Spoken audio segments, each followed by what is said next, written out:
Check, check, check. Check. Check.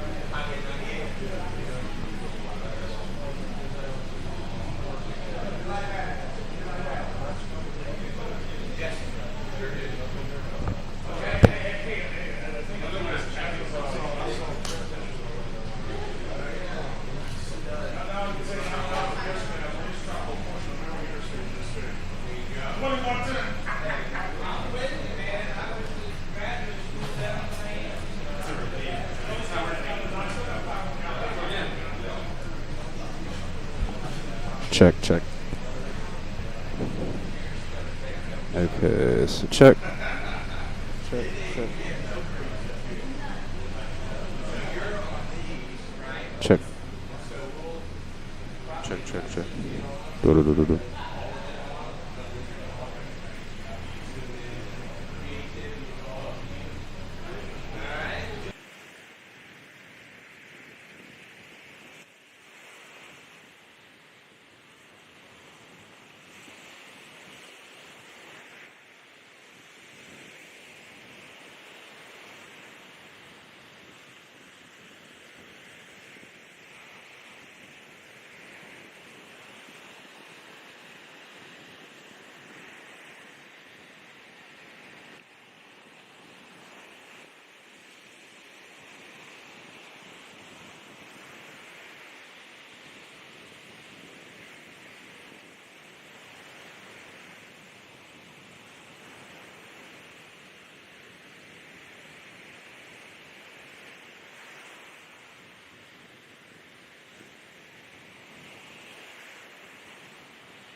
services.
thing we did, told these guys, we told them to be here an hour ahead of time. I know. So They're good. they're good. It's fine. The show sheet says 30, or the procedures. Okay. Marshall, you going to be ready in about 30 seconds? All right, very good. You point at us. Give us a 5-4, if you will.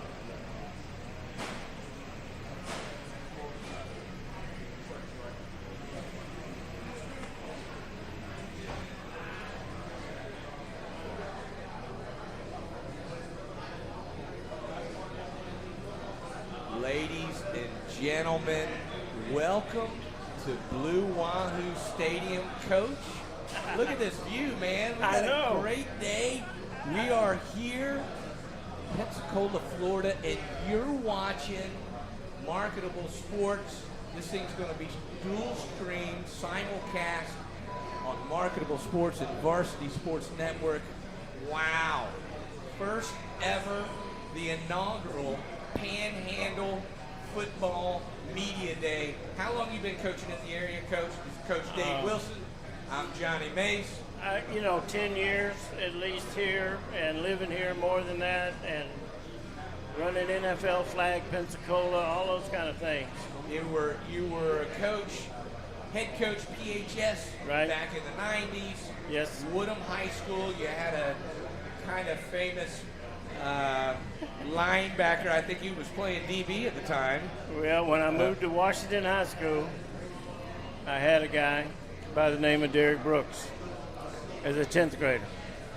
All this time, and we're going to talk about that more, all this time, never been a media day, No, Coach. never. First event ever. I've got this book. I want to start with this. We're Okay. going to have Rick Fountain on later today. Yes. And this is Florida's oldest high school football team. A Right. history of high school football. You guys are about to be live on TV. Y'all go that way and around. Thank you. Awesome.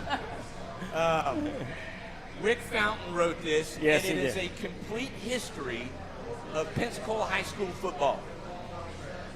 I want to start off by reading something from this, Coach. Yeah, Put do this that. thing in perspective as to how big a deal this is. The first known football team was formed after the opening of the new high school. That's PHS. W.A. Blunt Jr. For those locals out there, Yeah. you know the Blunt building up on Palafox And Blunt Drive. and Blunt Drive. So W.A. Blunt Jr., a local attorney and son of Judge W.A. Blunt, coached the team as time permitted. Coach Blunt was a graduate of Yale, class of 1903, Woo-hoo. and law school at University of Alabama, Roll Tide for those out there, class of 1904. In all likelihood, the team was organized primarily in response to a challenge from the students of Pensacola Classical School. You ever Wow. heard of that one? No, I never done one. Okay. Children of many affluent families in Pensacola were attending Professor Armstrong's Pensacola Classical School when PHS added the 11th and 12th grades in 1903 and 1904. PCS, that's a classical school as they call it, when PCS was said to be favored by the people of North Hill, Okay, yeah. who intended to send their children to college. The Classicals had played a football game against Mobile Military Institute on December 15, 1905, losing rather handily. Possibly to save face, the team issued a challenge to the new school.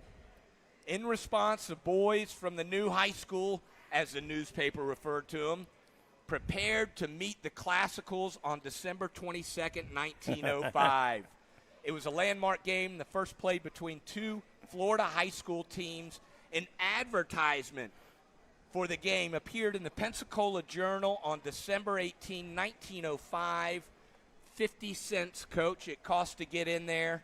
On the day of the game, the Pensacola Daily News reported that the 11 from the Pensacola High is of the opinion that their men will meet the others fiercely. That's 1905 writing, man. From casual observation, it might be stated that the PHS 11's the favorite. The Pensacola Journal of the same day noted the Classical's average weight. You want to take a guess on that? I'm going to say it's 135 pounds. Close. Average weight 122 to 123. Yeah. The high school boys thought they had a good chance of at least tying their opponent, even though they were not as heavy, experienced, or coached as much as the boys of the Classical squad. The article concluded the ardor of the boys wearing the maroon and white did not appear to be dampened. The game itself was described as a hard-fought from start to finish, showing the teams to be evenly balanced before one of the largest crowds ever seen at Palmetto Beach, which is just west of Pensacola Country Club. PHS won 6-5. 1905, the first high school football game in the state of Florida, and it's taken 117 years to do a media day here. Well, it's not to do the media day. The thing that really stands out to me is that's where the tradition started for the whole Panhandle. The Panhandle football stands for team. They're team-oriented always. Every team I've ever been a part of, every team I've ever went against, always were fundamentally sound. They wanted to play for each other.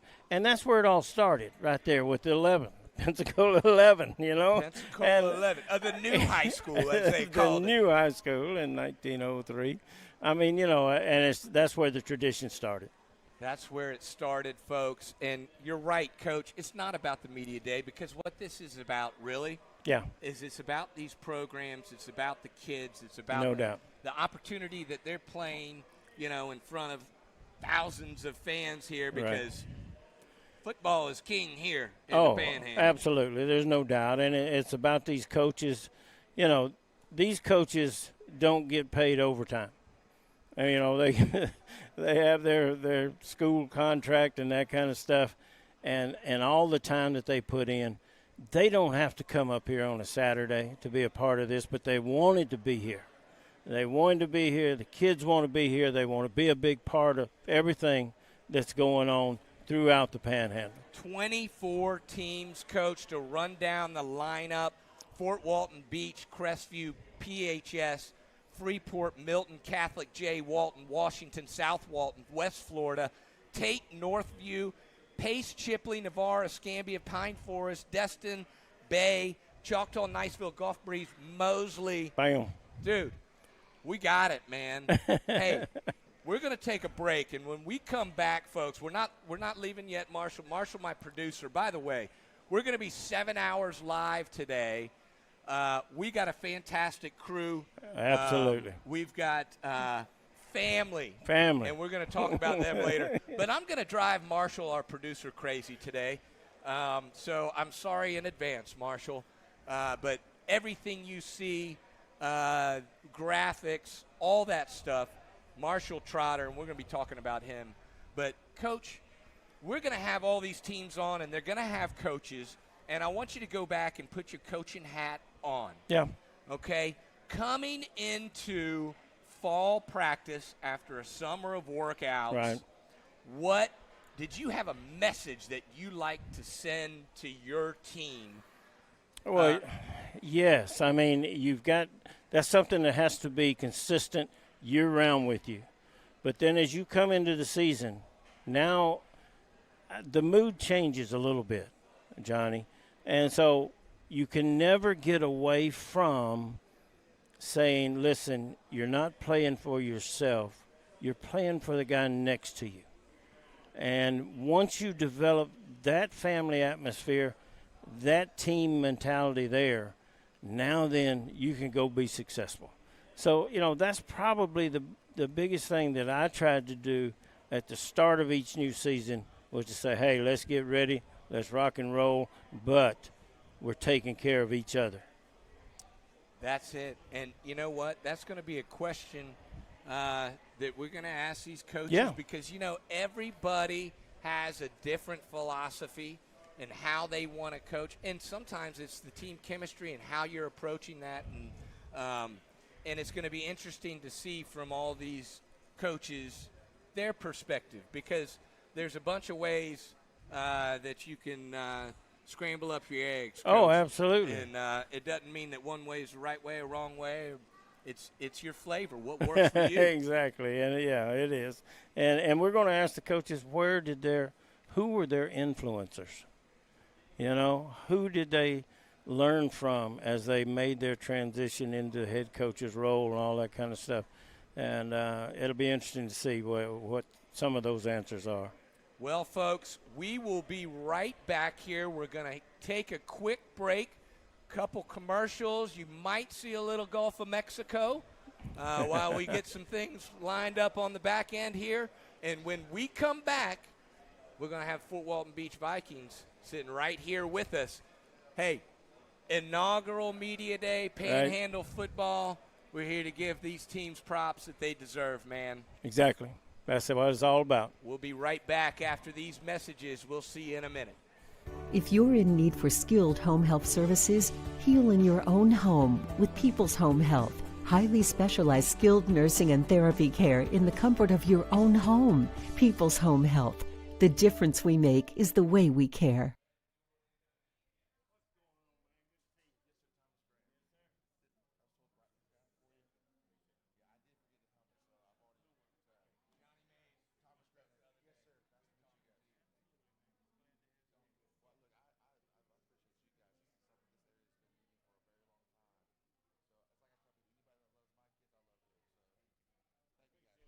Living on the Gulf is one thing, but it's nowhere near as amazing as living the Gulf Coast lifestyle. If you're living on the Gulf, you need to know about Titan Sunrooms. Since 2002, no one has built more sunrooms, screen rooms, and patio covers on the Gulf than Titan. And we offer a free design consultation and quote so you can discuss options with a skilled factory representative. Schedule your free consultation today at sunroomtitan.com or give us a call at 850-602-9337.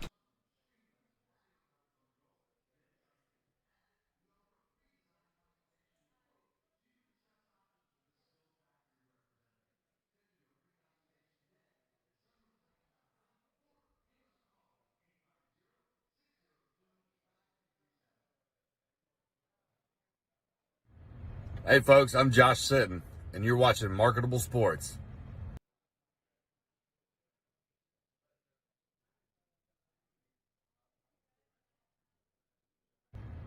Hey folks, I'm Josh Sitton, and you're watching Marketable Sports.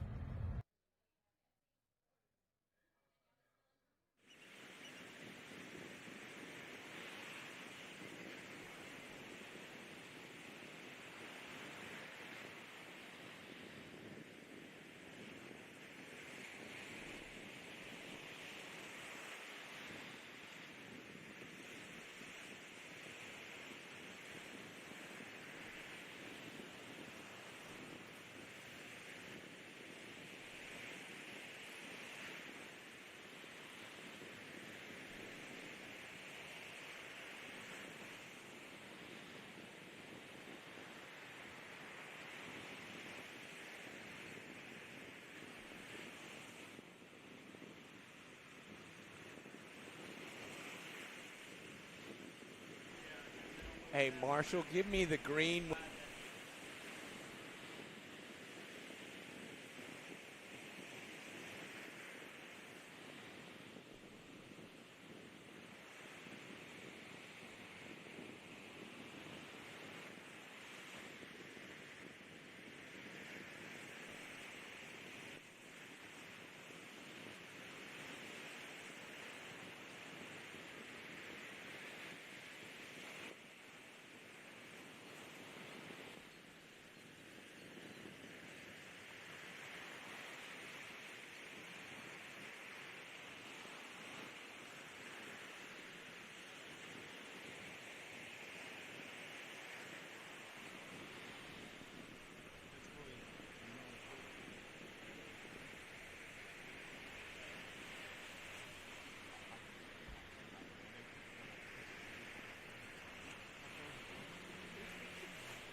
Welcome back, folks. You're watching, simulcast, Varsity Sports Network, Marketable Sports. What? We're doing it on 2 channels. That's right. That's the way we do things here in the Panhandle. We are joined by Fort Walton Beach. Absolutely. Hey, kicking it off with the Fort Walton Beach Vikings. They were fantastic hosts to us. 2 games. One of those had 4 teams out there. They were fantastic. Coach Petrie, welcome. Thank you for being the first off the box and signed up and ready to go here. Well, I appreciate it. I want to thank Marketable Sports for putting this together, speaking on behalf of all the head coaches in the area that are here and for all the players, for all the teams. Football's special to all of us, obviously, but it's a great springboard in the season, especially here in the Panhandle. We certainly do appreciate y'all doing this. Absolutely, and it's a coordinated effort. It's Marketable Sports, it's Varsity Sports Network, it's Florida high school football, all working together. They're doing it statewide, which is amazing. I don't know how Varsity Sports Network does it. We got the Panhandle because that's our home, you know? So, exactly. Hey, it's a coordinated effort. Thanks so much. Coach, introduce the players you brought here with you, and I know you wish you could bring the whole team. Sure. We told you were limited, but tell me the ones that were lucky enough to come along with you. We've got Liam Dorman. He's a defensive end, also a tight end for us, 3-year starter. And you can move those, pull Sure. that camera when you're talking, or the microphone. I got you. Yeah, you're just good. get it closer to you when you're talking. Same with you Again, guys. Liam Dorman. We've got Carter Tobick, also all-area linebacker.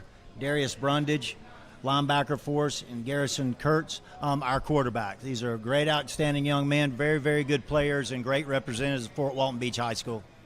Coach, before we get started here, just give me a little bit about who some of your influencers were for your coaching style. Probably my high school coach in North Carolina, Bob Sapp, Yeah. was my first one. He was just a coach that always did a great job, not only schematically, but with taking care of the field, the uniforms, everything was ship-shape. So Right. that was a big influence on me. And when I was in college, fortunate enough to be a graduate assistant coach at East Carolina, Yeah. Bill Lewis Yeah. was who I learned under. So he for sure was a big influence on me. And also Dave Huxtable, who's on Coach Saban's staff I right know now Dave at really Alabama. well. Yeah, know Without them question. well. Oh Yes, sir. man, you know that's so great to give those guys credit. You know, is to me is a very important thing. Yes, sir. From down the road. So you want to start off with somebody? You want to start off with Liam? I do.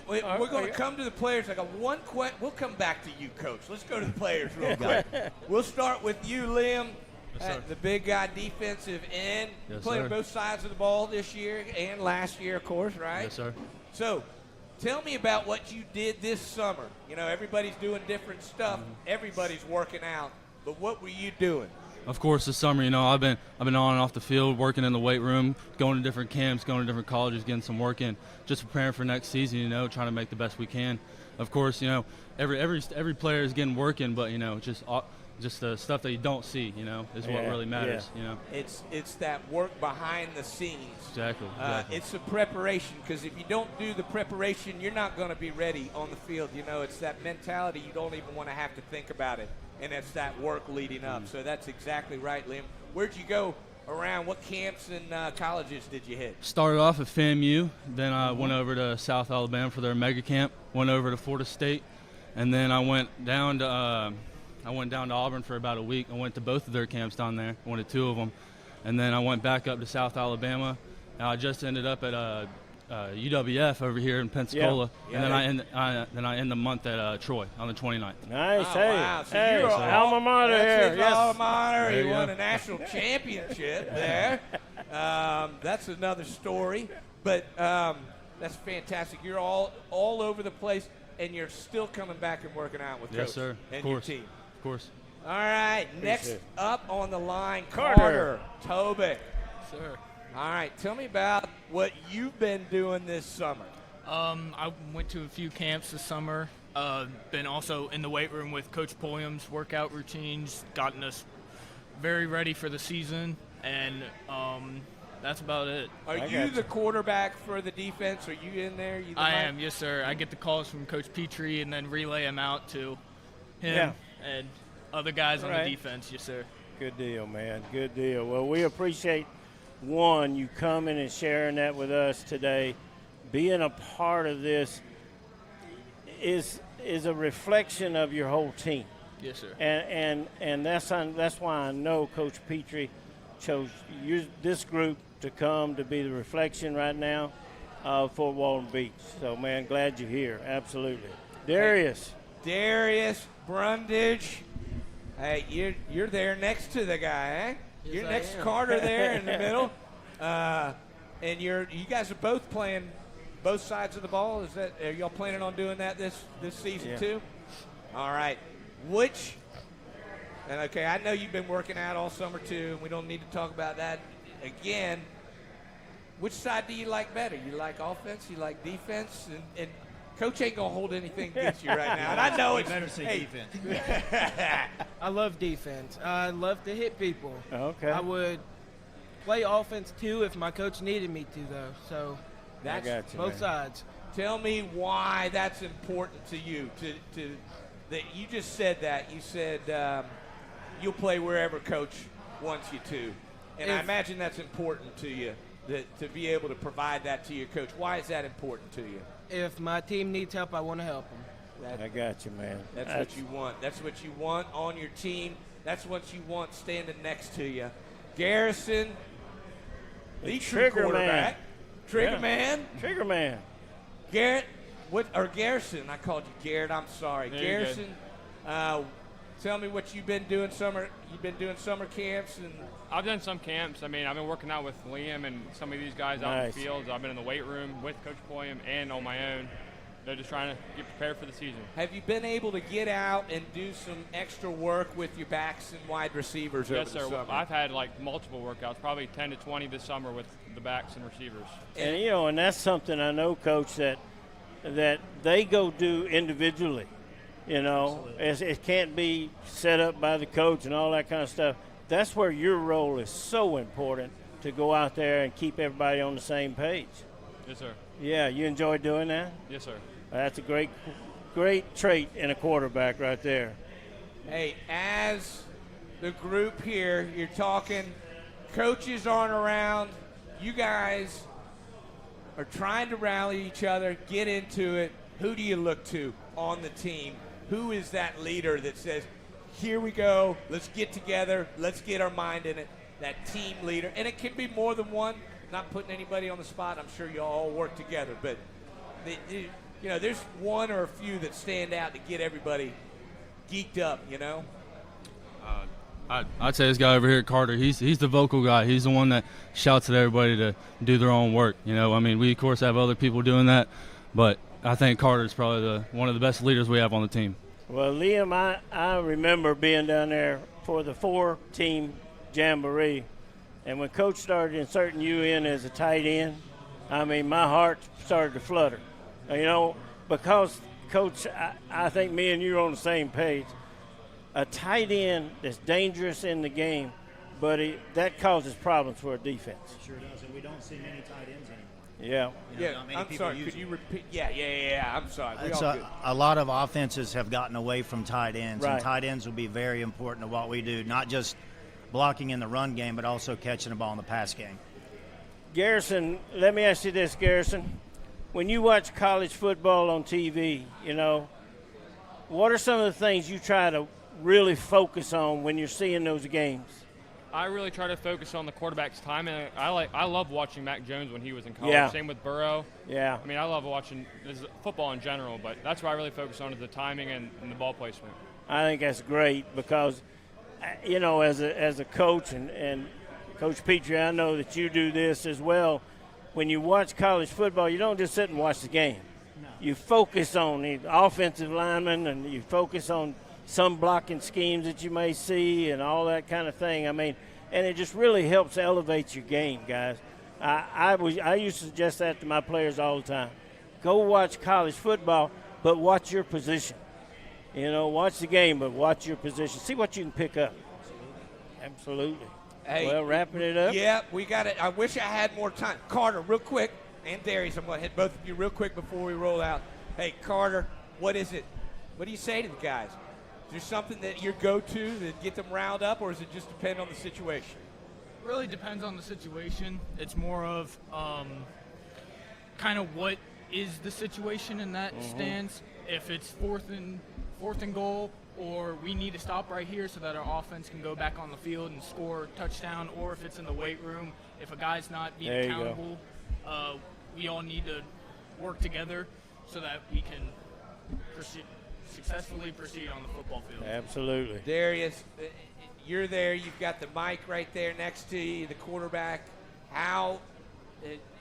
What is your goal? Because I know you're standing right there with them. Assist, obviously, you've got your assignments, but if Carter's out, do you become that mic, and how does that change the way you play, if at all? It doesn't change the game at all. If he's out, we bring in another one. Everybody on the team's a situational starter, so if he's out, we bring somebody else in and we continue to play. Beautiful. There you go. Coach, you got a team motto going into the 2022 season. Sometimes people do, sometimes they don't.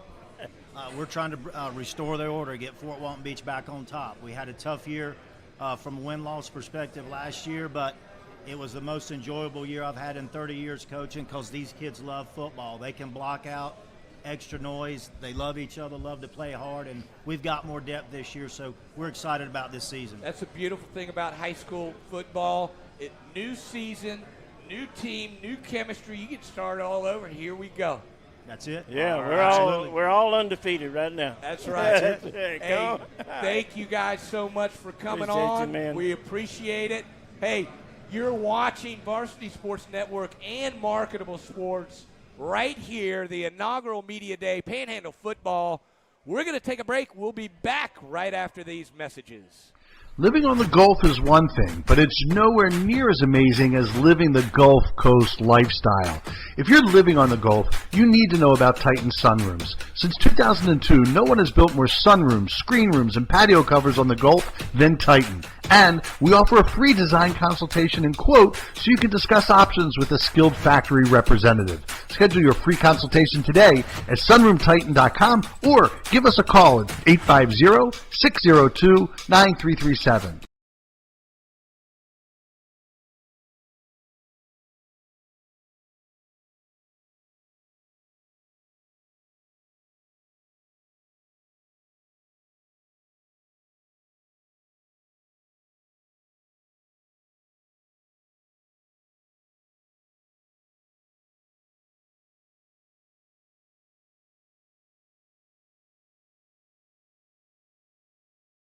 If you're in need for skilled home health services, heal in your own home with People's Home Health. Highly specialized skilled nursing and therapy care in the comfort of your own home. People's Home Health.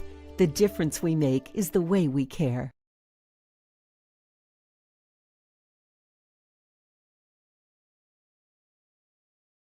If you're in need for skilled home health services, heal in your own home with People's Home Health. Highly specialized skilled nursing and therapy care in the comfort of your own home. People's Home Health. The difference we make is the way we care. Hey folks, I'm Josh Sitton, and you're watching Marketable Sports.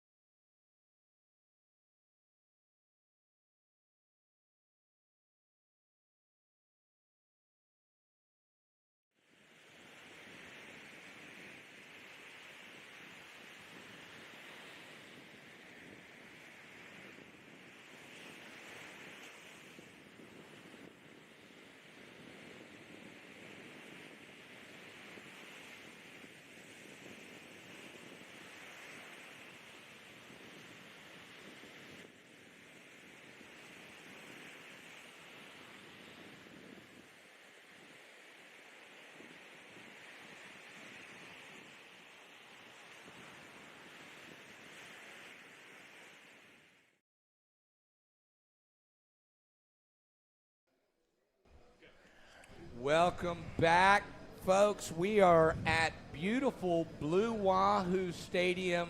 Thank you to the Pensacola Blue Wahoos for hosting this great event, the inaugural Panhandle Football Media Day. We are joined by the Crestview Bulldogs.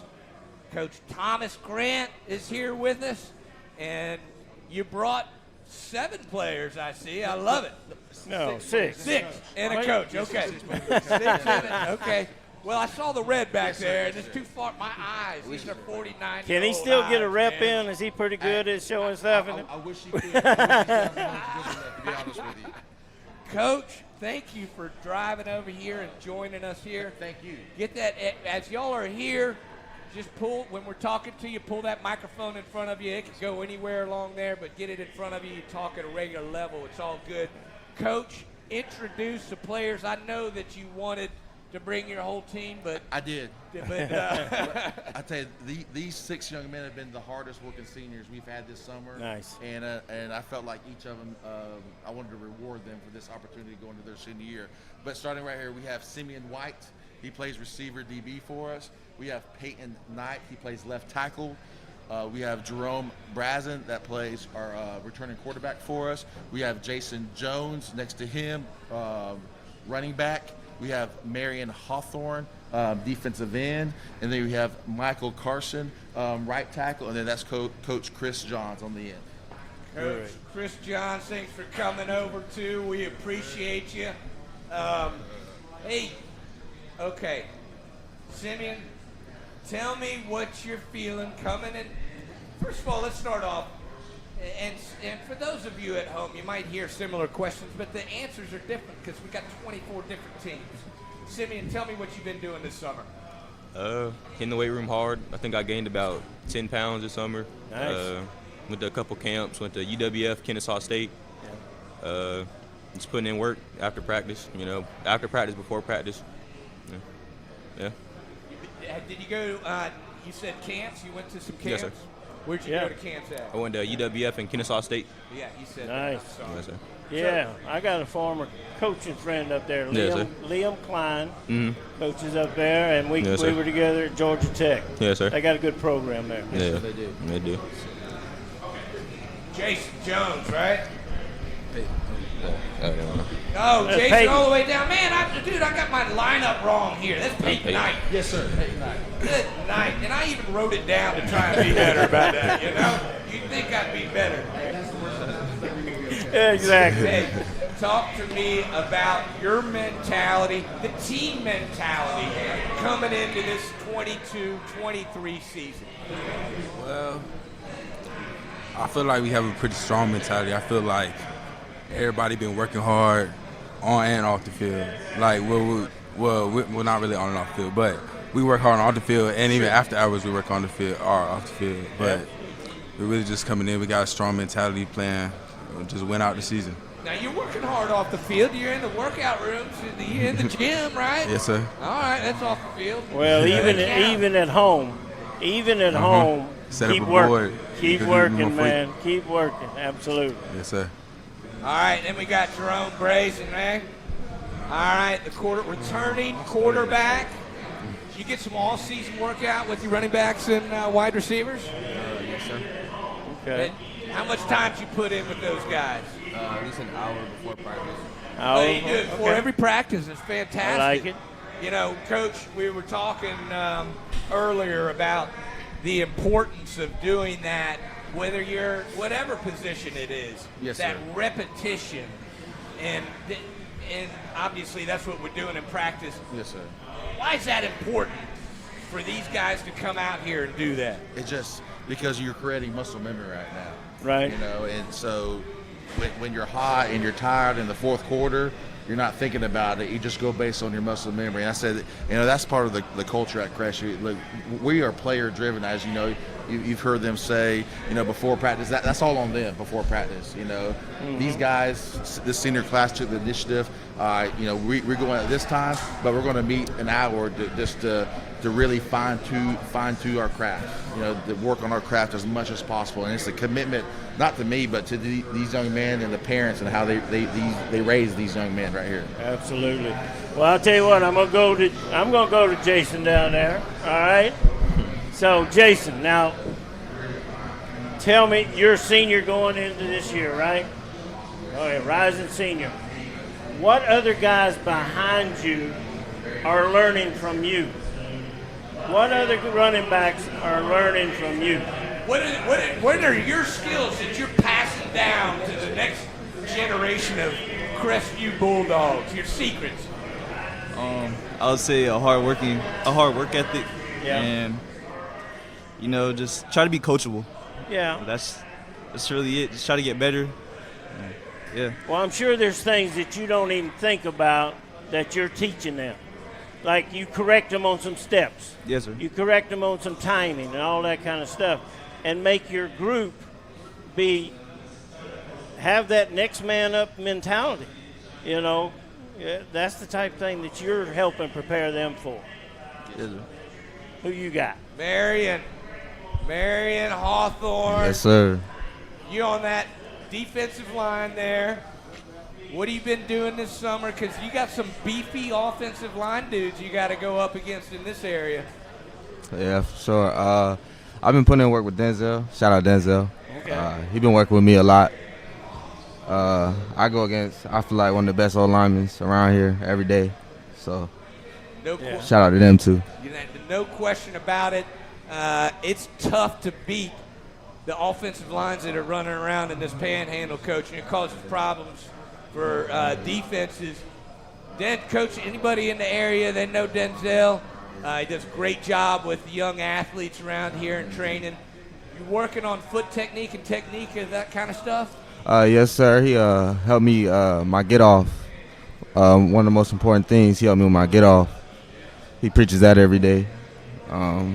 New moves, whole bunch of stuff. Yeah, what's your favorite move, man? What do you like to go to? Oh, don't give it up. Let them figure it out. Yeah, you gotta wait for that. To me, you look like you're a speed guy.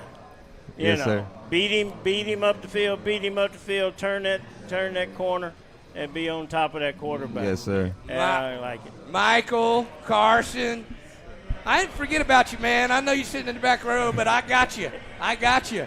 Tell me what you've been doing this summer and what your work this summer, how that's going to translate to your game this fall. I'm just trying to get better every year, you know what I'm saying, working hard in the weight room, you know what I'm saying, make it show, during the season and stuff like that, you know what I'm saying. It started in the weight room, you know what I'm saying, getting better, getting stronger, faster, all that, you know what I'm saying, that's it. Really. Hey, who here has aspirations playing college ball at the next level? All of us. There you go. That's what I like to hear. And, hey, remember this. It's not only your work on the field. It's events like this where you get an opportunity to show who you are. You're showing these colleges who you are as a person. Because you know what? They are looking at the athlete, but they're looking at the person too. And that's why all that off-field stuff is so important. Guys, this stuff right here shows y'all's commitment. And that type of stuff looks great. And I know other guys on your team wanted to be here. Coach, you got a question for Coach. Yeah, I do. Coach Grant, give me some of your influencers. The guys down the road that led you to this position now, that kind of stuff. Who were they? Oh, man, it's a list. I say probably the number one. My mom spent 39 years teaching at Crestview High School, so just watching her, in her classroom. But since fifth grade, I knew I wanted this job. This is I can honestly say this is the number one job for me. It doesn't collegiate. It doesn't matter. This job right here. Matt Brunson, Tim Hatton. He's been for the past 10 years. Not only been one of my best friends, he's been like a grandfather to my kids. Jack Crow, when I was at Jacksonville State, was a big influence person. Jay Sanders. Trouble if you Jay Sanders, he coached me in basketball. Yeah. He was big influence on me, but but number one is definitely my mom. I got you. I kind of coach how she taught and vice versa. So yes, sir. I love that too, Coach. My mom was a teacher for over 30 years. She did first grade and fourth grade, and one of my favorite. God bless her. See, I grew up right there. Lived in Gulf Breeze since 1973. Class of 91. Yes, sir. But my favorite part of high school was always once a year she'd let me go down to Oriole Beach Elementary and spend a day with those fourth graders or first graders, and I loved it. I fell in love with that. Yes, sir. I took the law path, which is what my dad did. Yes, sir. instead of teaching. But I take this opportunity now to pass on anything I can, and teaching is in my blood. Yeah, absolutely. Like, I have 3 kids. On the coaching staff, there's a bunch of kids, and what I tried to communicate to my players, you never know who's watching. Yeah. Like, my 8-year-old son right now, he idolizes these guys. Look, he hasn't missed a day of practice just like they haven't missed a day of practice. So, and not just the coach's kid, but like you said, the elementary age kids, they watch everything these guys do, and we're fortunate enough to have, one school in our town. So, everybody wants to be a Bulldog. Everybody wants to be a Bulldog. Well, I tell you what, y'all have been successful. Yes, sir. For years. Great tradition at Crestview. Expect y'all to carry on that tradition. And, man, just go out, play your hearts out for each other, and let things fall where they may. It doesn't matter. Go Yes, execute, get it done. Everything's going to be fine. Absolutely. We look forward to seeing y'all sometime this fall, all right? Come to Crestview, put you on TV, playing your game, having you on the spotlight. Hey, so thanks for coming, guys. Thank you for coming. I wish we had more time here, but listen, Thank after you for this, having us. there's a bunch of media down there going to have a bunch of questions for you guys. So remember, be good, be on your game. Good luck this year, guys. Appreciate it. Folks, that's Crestview Bulldogs. We're going to take a quick break, and after these messages, we are going to be back here with the Pensacola High School Tigers, the original Florida high school football team. You're watching Varsity Sports Network and Marketable Sports. We'll be right back after these messages. Living on the Gulf is one thing, but it's nowhere near as amazing as living the Gulf Coast lifestyle. If you're living on the Gulf, you need to know about Titan sunrooms. Since 2002, no one has built more sunrooms, screen rooms, and patio covers on the Gulf than Titan. And we offer a free design consultation and quote so you can discuss options with a skilled factory representative. Schedule your free consultation today at sunroomtitan.com or give us a call at 850-602-9337.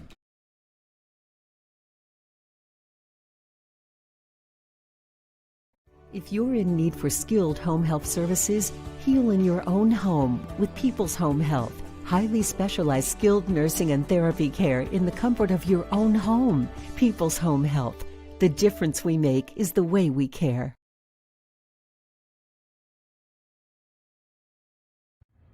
Hey folks, I'm Josh Sitton, and you're watching Marketable Sports.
Welcome back to beautiful blue Wahoo Stadium, folks.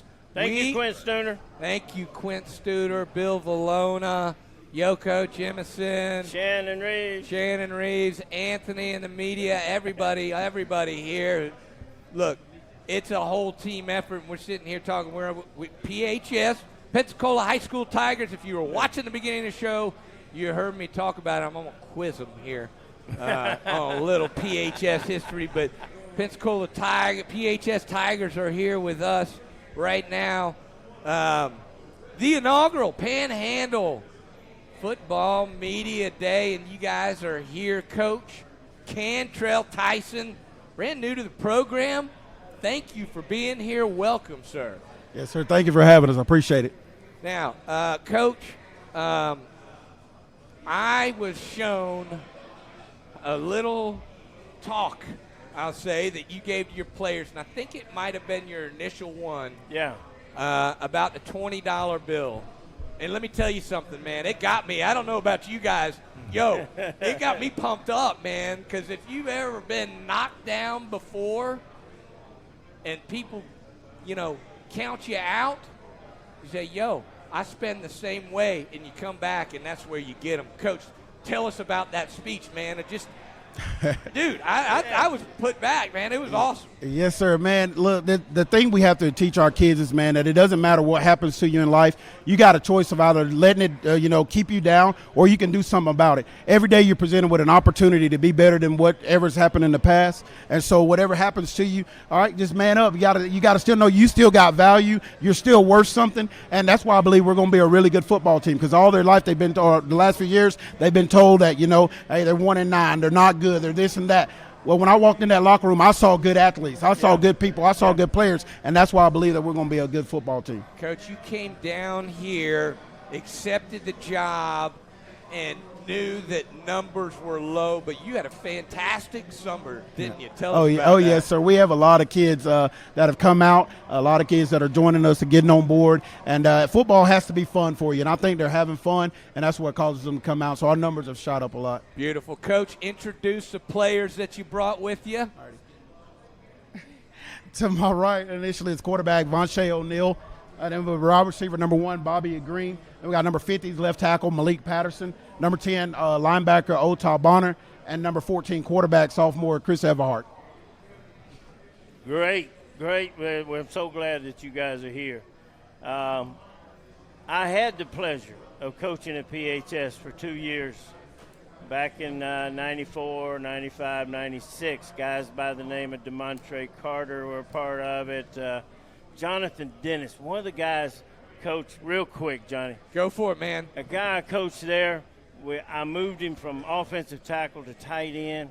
His name was Jonathan Dennis. He loved playing the position. He went on to play at Houston, and now he's in Houston, Texas as a fireman. He called me the other day. I hadn't talked to him since that time, since I left in 96. But he called me, and we got to visit. And that's something I want y'all to do down the road. At some point in time, you call this man back and say, Coach, I appreciate what you turned around for our team. Absolutely. Devonsha O'Neal, you going to lead the offense this year? Yes, sir. Tell me what you've been doing this summer. I've been working hard, getting better at passing, accuracy. Good. Excellent. Yes. You hit any camps or anything? You stay right here and focus at home with the team. I've been to Florida State camp, the mega camp. Okay, great. Excellent. Did you like the instruction you got there? Yeah, it really worked you good at footwork and all that kind of stuff? Yes, sir. Yeah, I like that. Seeing a lot of new things. I got you. Hey, there's nothing wrong with that. You get some work, extra work outside of your practice with your wide receivers, tight ends, and backs. Yes, sir.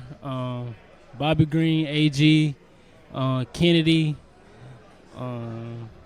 It ain't a question, man. It ain't no quiz. You ain't got to worry about it. It's all good. As long as you're out there getting that doing extra that, work, it's a repetition. It don't matter if you're playing quarterback, defensive end, offensive line. You get that repetition. It's mind memory, so you ain't got to think about it during the game. All right, Coach was fast going down the line. Tell me who's next. I'm sorry. Bobby. Bobby. Yeah. All right, Bobby Green. Hey, your name just came up. Your name just came up. You're out there working. Tell me what he's gotten better at working and throwing you the football. He got better at everything. All right, good. Yes, I sir. like that. Tell me what you've gotten better at. I got better on footwork. Nice. Catching in traffic. There you go. Route running. Route running. Hey, nobody likes to hear, hey, we're going to practice route running, but you know what? Man, it's so important. You run a clean route, you're going to get that DB going the wrong way, hips going the wrong way, and you gone, man. So you look at some of the best wide receivers out there, and they are the best route runners. I mean, to the T, and that's what the timing's all about. All right, next down the line. Malik. How y'all doing? Good, man. You on that defensive line? I play both sides, sir. Play both sides. All Yes, sir. right. Which do you prefer one over the other? I know that's a silly question. You're not going to get in trouble. I just want to win. There you go. To hear it. I love to hear it. So you playing in the middle of the defensive line? Or Yeah, I play defensive tackle and offensive tackle. Okay. Coach? What? Tell me about you. Have you worked on your get off?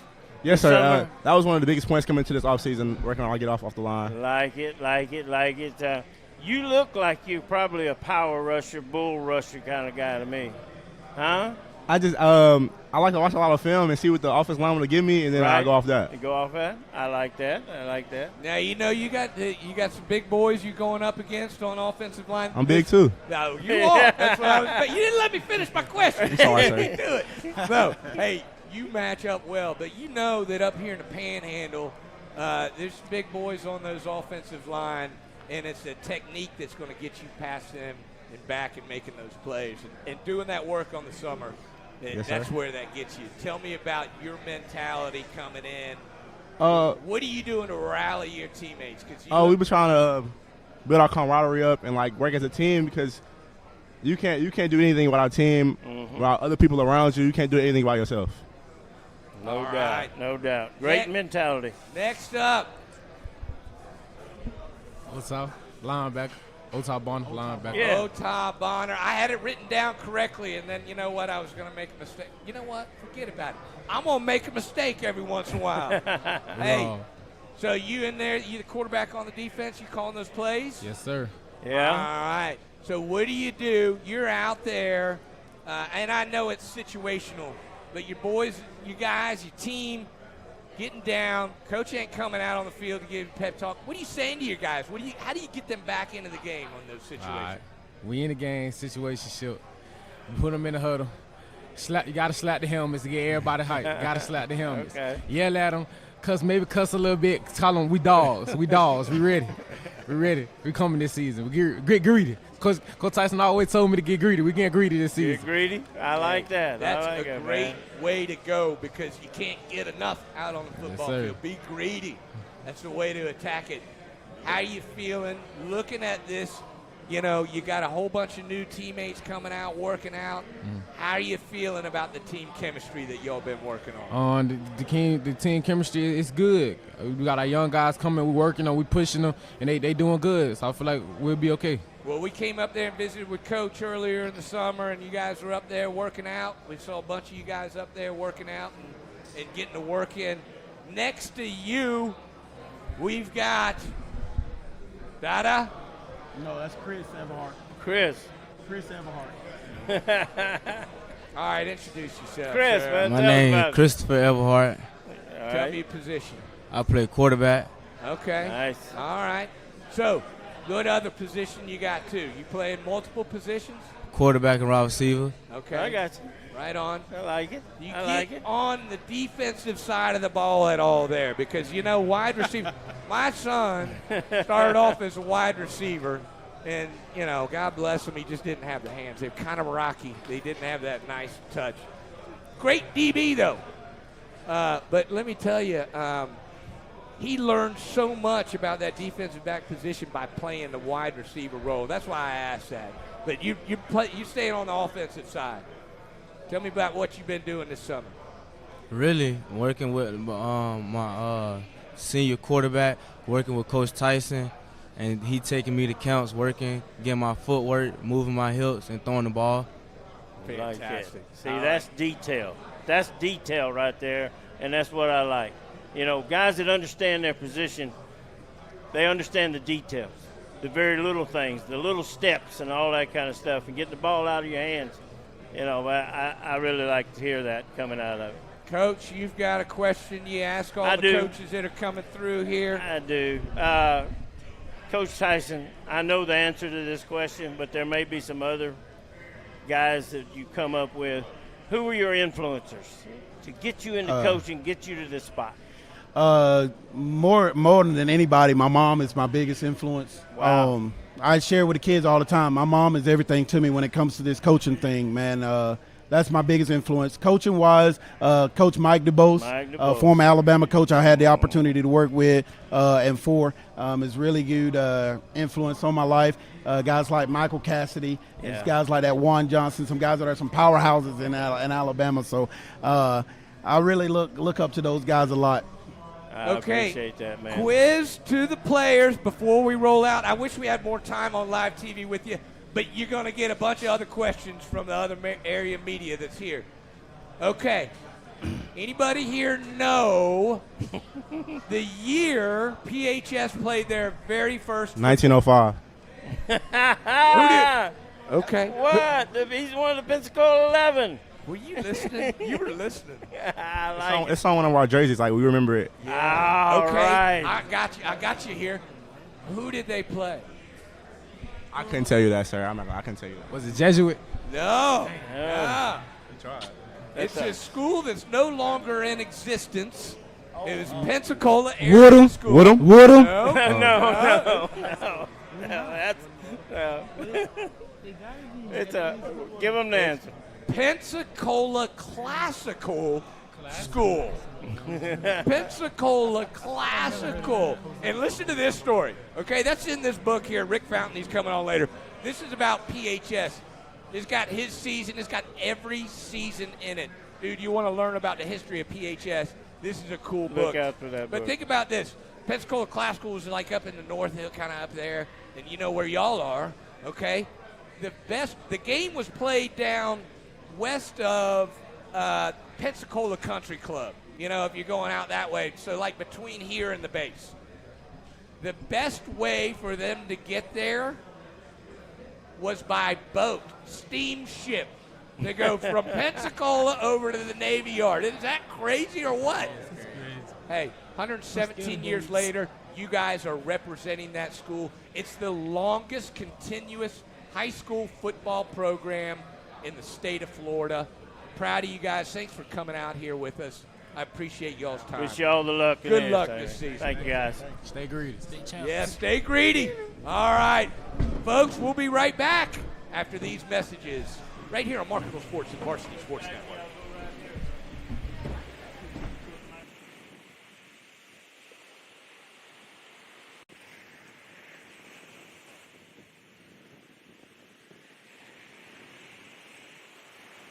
Living on the Gulf is one thing, but it's nowhere near as amazing as living the Gulf Coast lifestyle.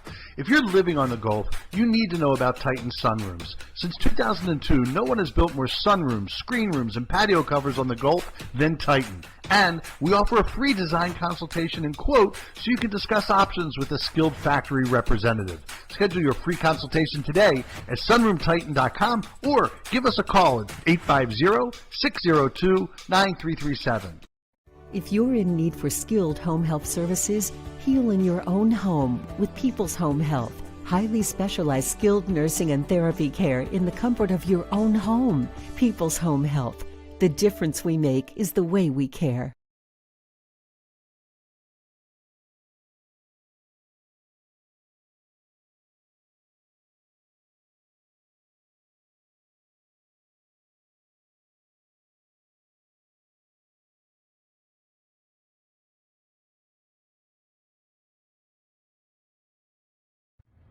Hey folks, I'm Josh Sitton, and you're watching Marketable Sports.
seconds.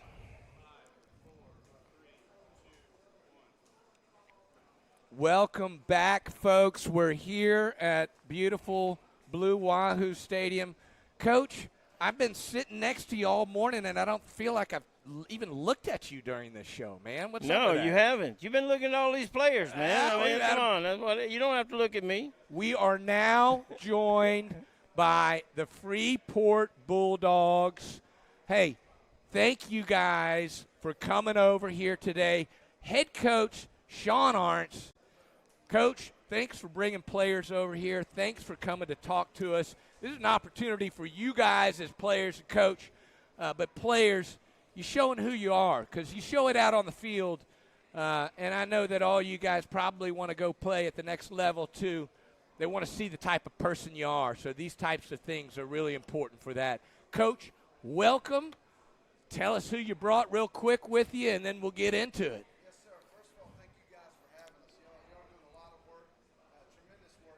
Getting in a lot of reps today, too. There's a lot of teams you are covering, so we really appreciate that.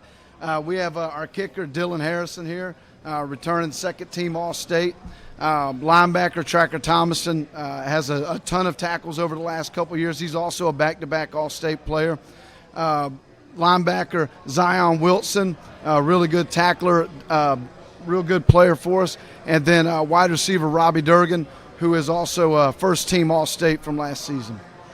Wow, that's a great lineup right there to start with, and I really appreciate.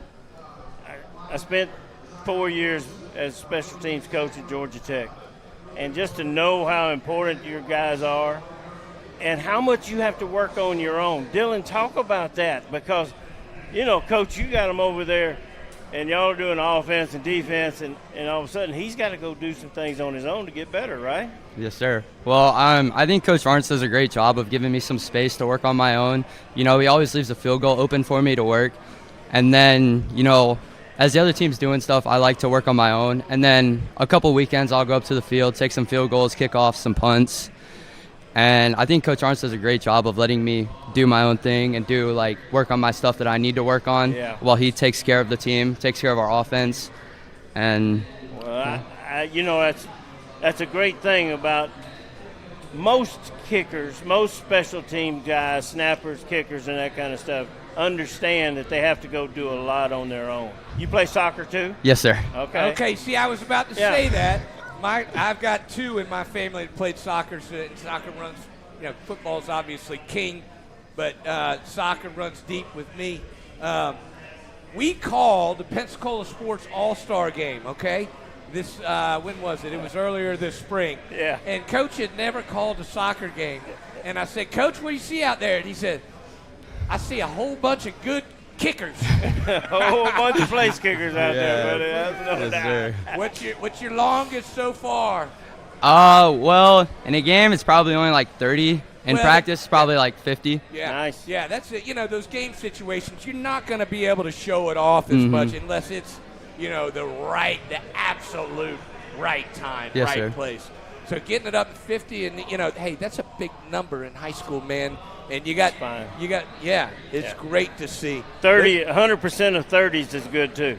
100% of 30, 100% of anything. And he's automatic on extra points. There you go. That's the main thing. I think last year we were perfect on that. Doubt. So that's snap, hold, and kick, but he has to finish the deal. Yeah, exactly. So he's awesome, real selfless player, helps us out whenever we're not using him at practice. So great teammate, great friend. Real quick, who's your holder?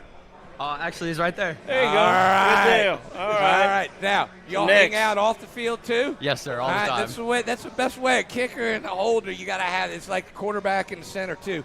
You got to have that relationship. Tracker. Now, is that your real name, or is that what you do as a linebacker name? That's your real name, too. That's a fantastic football name, man. I mean, you're destined for great things. Especially Tracker, man. for a linebacker. Yes. That's what. So you quarterback in the defense? Yeah. In the middle there, you're calling the plays as they come in? Yes, sir. Now, are you the one that's charged with the duty of getting the defense up? You're in the middle of a bad situation. Coach can't call a timeout. Coach can't stop the play. Is it you they look to get them riled up? Yes, sir. If we don't get the call in time or if something happens on the sideline, I'll call up, down, whichever way to go. That's good. So, you got a go-to thing that you do? Like, you know, you got a couple DBs who got beat on a play or two. You know, hey, listen, you get beat. That's part of defense. You can't be perfect. Nobody's perfect. How do you get those guys up? What are you saying? I just say it's a mistake. It's going to happen. It happens every single game. You can just move on and just do better next play. What have you been doing in the off season here over the summer to help your game coming for the fall? So I was on injury recovery all summer. But Okay. I've been with Coach all spring, helping him. Fantastic. Beautiful. So are you going to be ready to go in the fall? Is it? Yes, sir. I just got cleared yesterday. Beautiful. Nice. All Like it. right. We'll Good get you job. out on the field there next. All right, our man Zion. Zion Wilson. Tell me about yourself, man. We might be related. I'm Wilson, That's too. Dave Wilson. He's from the Bahamas. I don't think so. Okay. I went here in like 8th grade, and it's been an honor playing Freeport football with Coach Arns, and I just like high school football, playing defense and stuff. Yeah. So you the first part up until 8th grade, you were down in the Bahamas. Yes, sir. You played tackle football down there? I didn't play any football. Yeah. Did you play any other sports? No, sir. So you moved up here. When was the first time you set foot on a football field? Probably like 8th grade, middle school football. Yeah. First Okay. time playing football. Played juniors or something like that, that level, about 8th grade level. Yes, sir. And then have you been playing high school throughout your time in high school? Yes, sir. Pretty much all of high school playing football. Been a pretty fun experience, and yeah. Tell me about how you feel your game has changed. You're kind of the rare one that we see that hasn't played, since they were 6, which you see a lot around here. Tell me what you've seen improvement in your game. I feel like I've been getting better, like at tackling. That's mostly what I do, play defense, tackle. I feel like I've been getting way better, and I'm ready for the season, ready to show out, and yeah, that's about it. All right, down the line to Robbie Durgan. All-state wide receiver. Yes, sir. All right, and holder. Yeah, exactly. Critical. It's a lot of points. No doubt. Tell me about what you've been doing this off-season on your own, maybe with the other people, but not team organized, to help your game on the wide receiver side, on the offensive side. Well, I've just been working a lot of footwork and lifting weights on my own and trying to gain weight just so I can be a bigger threat. Been trying to get faster on the beach, doing whatever I can. It's a hard life here in the Panhandle where your workout is out at the beach. You know what? Hey, that sand, running in that sand, that's going to give you a workout. Yes, sir. But then you can jump in the water, and that always feels good. You been getting any work in with your quarterback? Oh, absolutely. He's one of my best friends, and it could be any given day, and he'll just call me, and be like, "Hey, do you wanna go out and throw?" And I'm always down to do that. So, fantastic, Coach. Coming into the season, look, we could talk about expectations, blah blah blah. We don't do that. That's not what this show's about. It's about learning about who you guys are. What are you telling your team? Because we all know that in high school football, the beautiful thing is you get a essentially new team, new chemistry. You start. Everybody's undefeated at this juncture. What are you telling the guys coming off of the summer? Just to trust our training. These guys are really hungry from the way that our season went last year. They are very focused, and they know what our goals are, and they're willing to do anything to meet those goals. So, out of our control, the things that worry me is staying healthy. Obviously, we don't have a lot of depth. We probably have really 21 varsity players. So, staying healthy, everybody's keeping that laser focus that we have right now and not getting off track when things don't go our way. So those are the messages we're really trying to drive home right now. Coach, you told me when I was sitting in your office with you that you were in your dream job. You grew up to be the head coach at Freeport High School. And who are some of your influencers, that have brought you to this point? Just as a kid, starting about 9 or 10 years old, started going to games and looking up to those varsity players and wanting to go try their helmets on after the games and stuff. So that was a lot of fun. But Also, Jim Anderson, who was my head coach my 11th and 12th grade year, and I had the pleasure of working for 9 years. Great, godly man, extremely knowledgeable with football, and one of the most humble human beings I've ever known. So he's been a great influence on me. Great. Well, it comes through. It comes through you, comes through your players, to understand that it's important. We play the game, but life's a whole lot more important, fellas. So keep that in mind. Gentlemen, thank you very much. I wish we had more time. I told you all before we went on air, I wish we had 30 minutes with you guys. We got to run through a bunch of teams, but there's a bunch of people that are going to have a bunch of questions for you. Hey, R1, 1R team is their classification, and they're a powerhouse, okay? So watch out for Freeport Bulldogs. I'm telling you, Panhandle strong, baby. I got to add one thing. Their facilities are great. I was able to come down there for a 7-on-7 deal. Facilities are great. The school is brand new, spanking new, nice. No, it's 20. We're going in our 22nd year. It just looks new. It looks new. But you told me you don't have chickens running up and down the hallway. No. So hey, guys, Freeport, if you're moving down that area, come see Coach Arns. Yes, sir. Gentlemen, thank you very much. We appreciate it. That's your Freeport Bulldogs, folks. Go check them out. Go check them out this season. You're here, we're watching, you're watching the inaugural Panhandle Media Day. Hey, this Panhandle football, we got 24 teams. We're at Blue Wahoos Stadium. We're going to take a quick break. Coach Dave Wilson, I'm Johnny Mays. We'll be right back after these messages.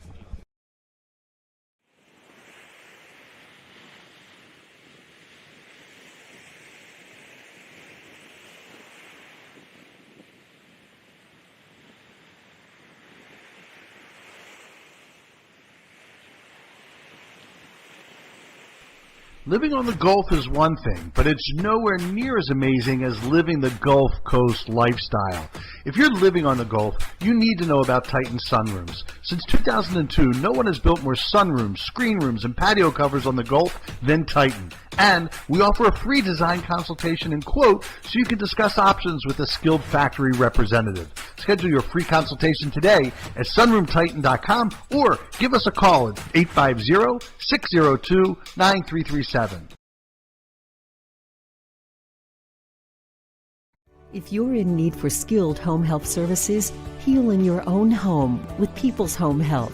Highly specialized skilled nursing and therapy care in the comfort of your own home. People's Home Health. The difference we make is the way we care. Hey folks, I'm Josh Sitton, and you're watching Marketable Sports.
Welcome back, folks. You are watching the inaugural Panhandle Football Media Day.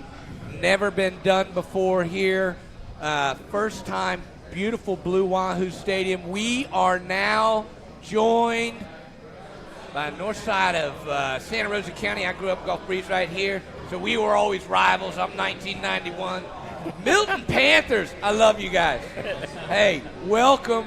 Thank you guys for coming. I see a lot of familiar faces because My son played football over there at Gulf Breeze, graduated. He's going to go up to Huntington and play at the next level.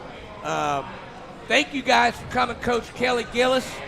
Coach, tell us who you brought with us. Let's start with that.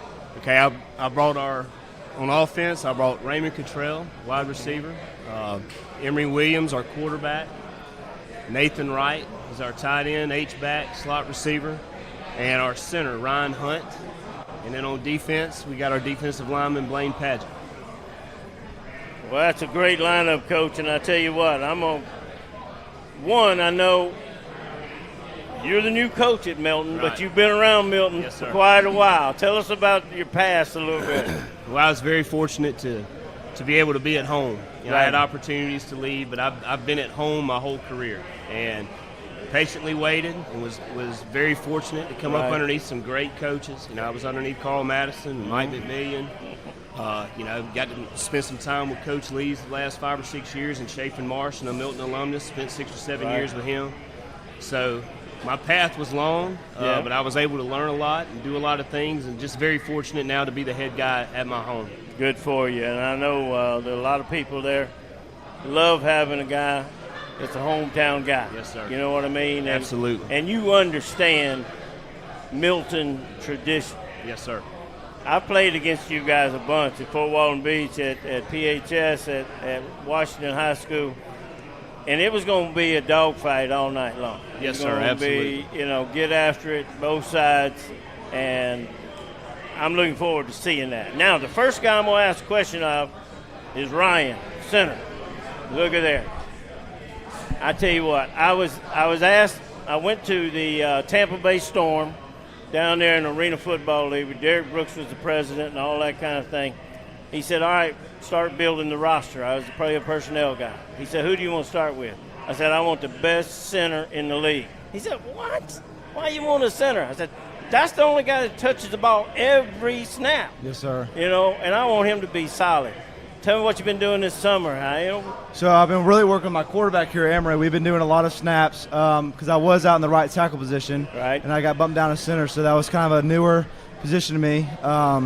So a lot of snaps, a lot of reps with my quarterback here. He's a great guy to block for. And I have a great offensive line coach, Coach Strummers. We do a lot of steps and a lot of reps every practice. So we work really hard at the offensive line position. I like that. And every time you snap it, you take a step, right? Yes, sir. Good deal. Must. Go. No, I was going to hit you too because my nephew was a long snapper for Gulf Breeze way back when, and the long snapper is the one. It's like the goalie in soccer. Nobody knows who you are when you're doing your job, but everybody knows when you mess up. You've been getting that work in too, I imagine. Yes, sir. I actually snap every day. That's one of the things I'm trying to get recruited for, mainly is my long snapping position. Nice. And Keep my it up. son's named Ryan too, so that Yes, goes sir. along. Well, too. let's It's come all back good. here and let's talk Let's to start Raymond. with Raymond here. Raymond. If you know Panhandle football, you know Raymond. We've seen him. You've probably seen him from, the midgets and Drew Juniors and all the way up. I know I have. Yes, sir. My son played, Gus Johnson, is DB over at Gulf Breeze. But obviously any time going up against you for any defense is going to be tough. Tell us what you've been doing this summer. I know you've been getting around to some camps and stuff. Tell us what you've been doing. That's a great question. Majority of my time I spent working with these guys, mainly with my QB here, as y'all know. We work out all the time. We work out off and on the field. But more importantly, we build a relationship. What can I say? We build a lot of camaraderie. Yeah. If that makes sense? Yes, absolutely. A lot of camaraderie. And between me and this guy, we've been throwing with each other for about since we were like 10 years old. So if anything that I'm working out with this guy. Well, the other thing about you, Raymond, and from watching you these past 3 or 4 years, and you're an integral part of the offense, both running the football and catching the football. And so, to me, that's what Coach Gillis, that's what makes him so dangerous. I mean, you're a dangerous person on the field because we don't know what you're going to do. Yes, sir. You know, and I know during the camps, during your work, you certainly work to improve your footwork. And, Oh, yes, sir, all the time. You know, hand-eye coordinations and all that kind of stuff, your catches. And Yes, sir. I bet, man. Why? You're impressive young guy. Raymond, you talked about working on team chemistry. Why is that important? Tell the people why that's important to you and your team. Leadership. I feel like if there's no leadership, there's no team. And football is not an individual sport. It's a team sport. Right. So if you have no leadership, there's no football team. Absolutely. Excellent. Excellent. Next down the line. Where?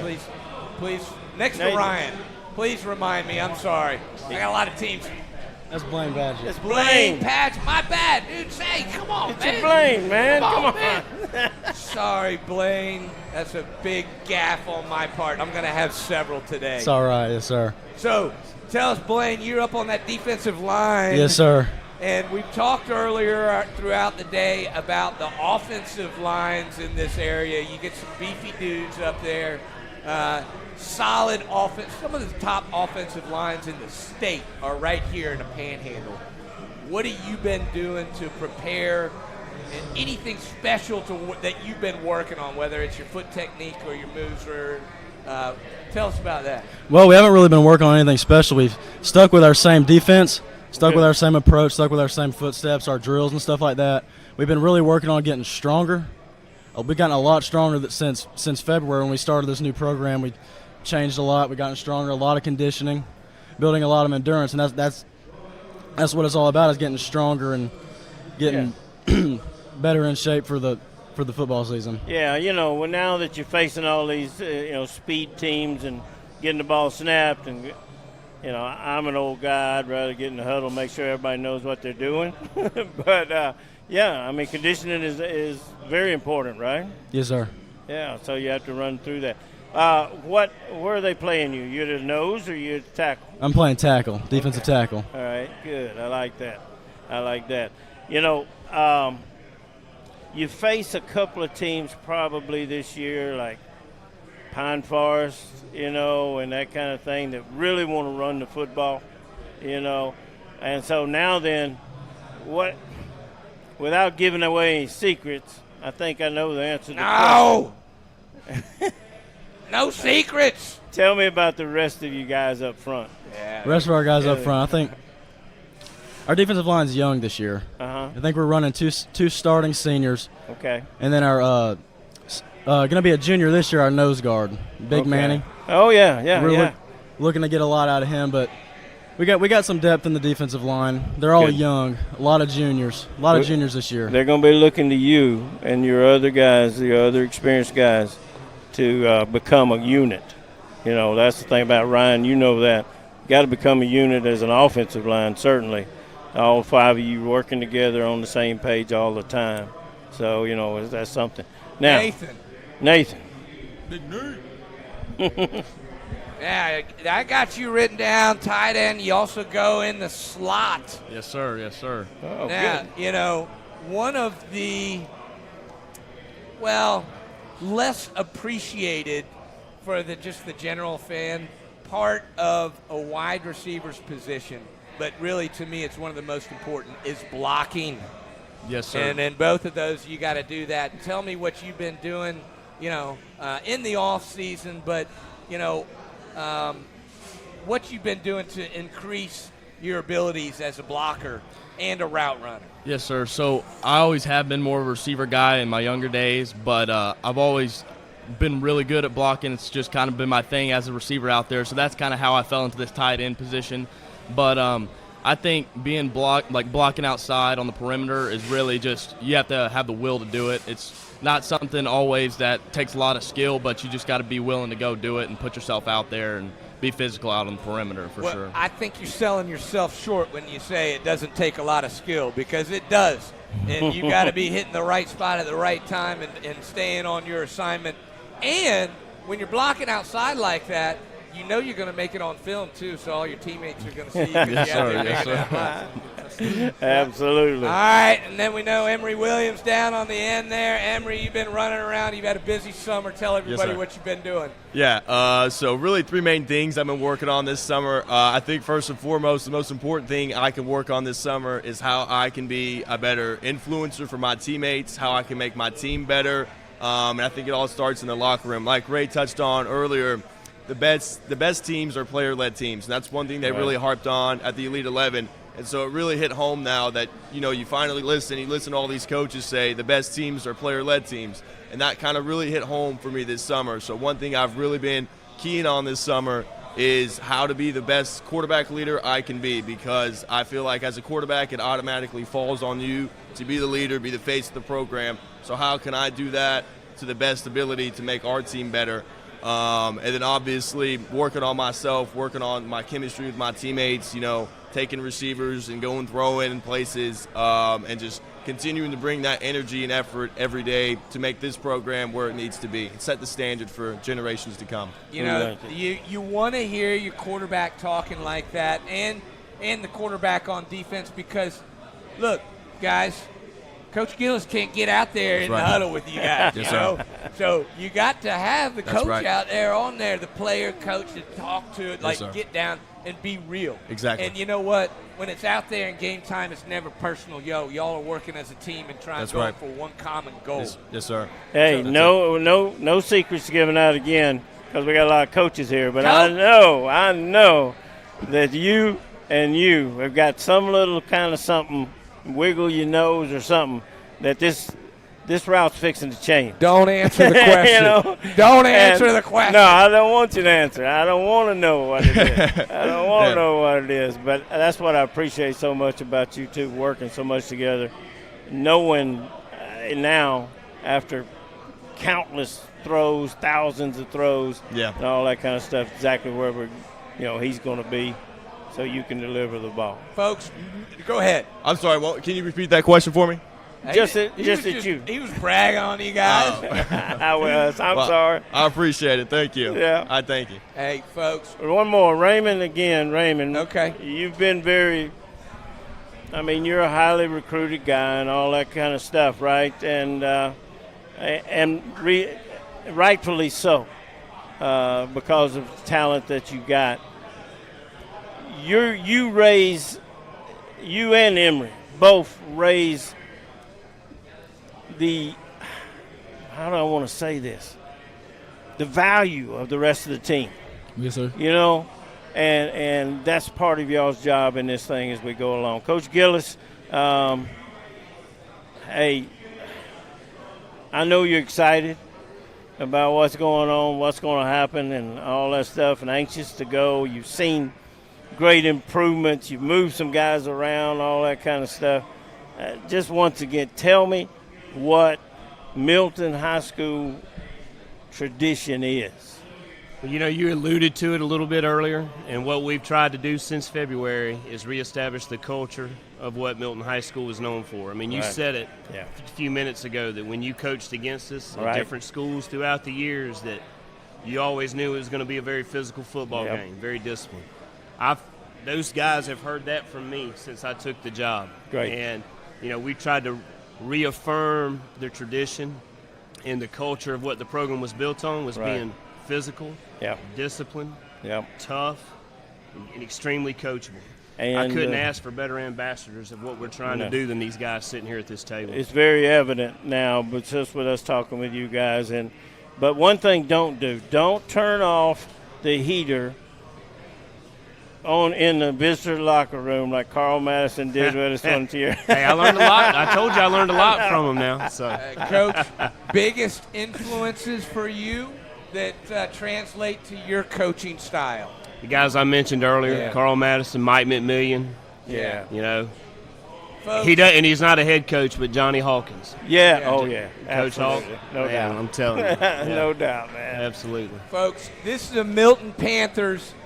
If you're anywhere in the Panhandle, go watch them play. They're going to be fun. They're going to be exciting. Explosive team on both sides of the ball. Folks, I wish we had another 30 minutes with you guys, but there's other media they want to talk to you. We got some other teams. Really appreciate y'all coming down here. Thank you for your time, and best of luck this season, guys. Thank you for having us. You're welcome, Absolutely. guys. All right, folks. We'll be right back after these messages. That's Milton Panthers right here. I'm Johnny Mays. That's Coach Dave Wilson. We'll be right back.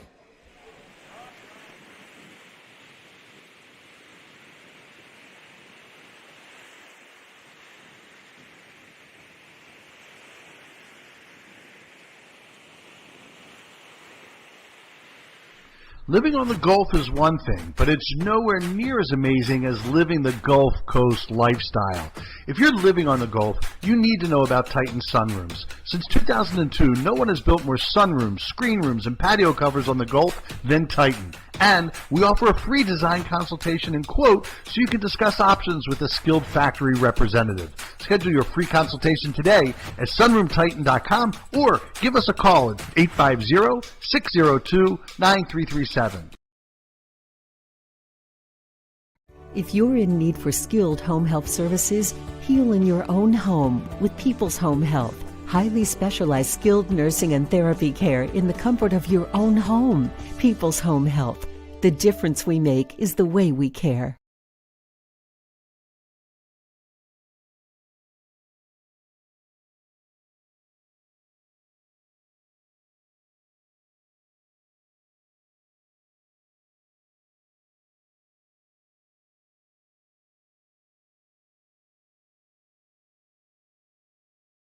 Marketable Sports, the app that lets you control your message and link with coaches. Add highlight stats, measurables, and accomplishments. Right now for football and soccer. Version 2 in the spring will have baseball, softball, basketball, volleyball, lacrosse, and hockey. Only $1.99 a month for players. Coaches always free. Marketable Sports, proud partners with the NJFCA and the Rumble at the Raritan. Scan the QR code to go to the App Store or learn more at marketablesports.com.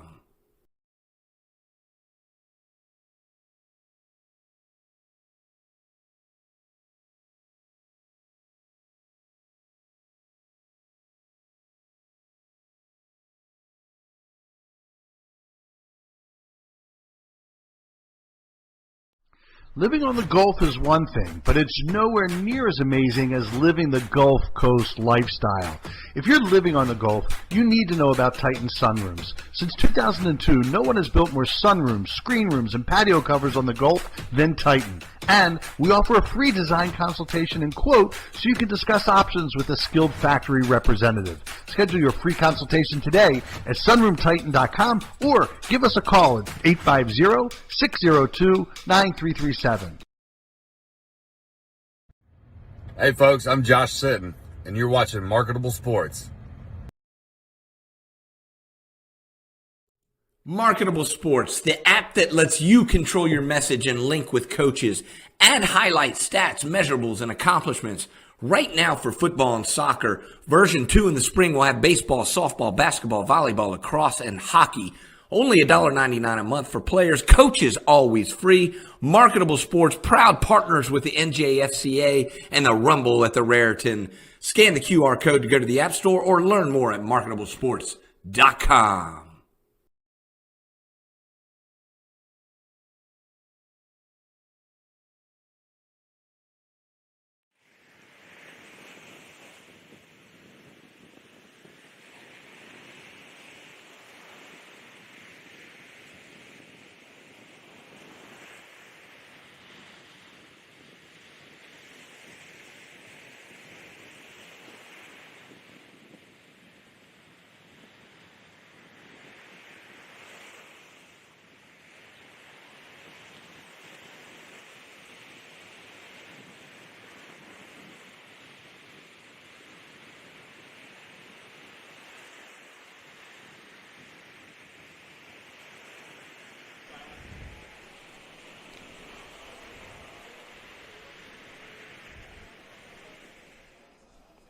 Welcome back, folks. You are watching the inaugural Panhandle Football Media Show.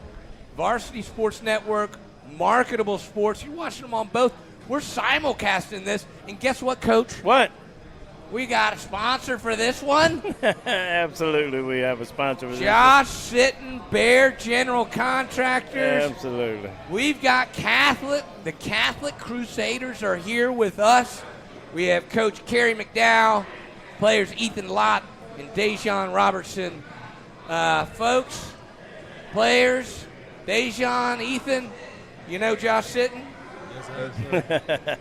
Little tradition there that you guys are holding up. Coach, why don't you introduce yourself, introduce the players. I did it, but just tell us a little bit about yourself. And, of course, head coach Matt Adams is not here, but you're in his place. And tell us about you, the players, and the program a little bit. Kerry McDowell. I've been at Catholic for 9 years. It's my ninth season. I'm the defensive coordinator and assistant head coach. Coach Adams is out of town. His daughter had an event, and he's supporting her out of town. He would love to have been here, but thank you for having us. Thank you very much. Here to my right immediately is Ethan Lett. He is the starting left tackle on our offensive squad, a senior. And on the end, Dejon Robertson. He's a nose for us on defense. He's a junior. And again, thank you very much for having us today. Oh, absolutely. Thank you for coming. We're really blessed that the teams in the area like y'all wanted to come up here and talk to us, because our whole idea is it's about shining a spotlight on the kids, because you guys are out there working hard. Coaches, you are too. Coach talks about how much time you put in, that this extra off time that you're not paid for. Why do you do that, Coach? I think coaches do it for different reasons. Yeah.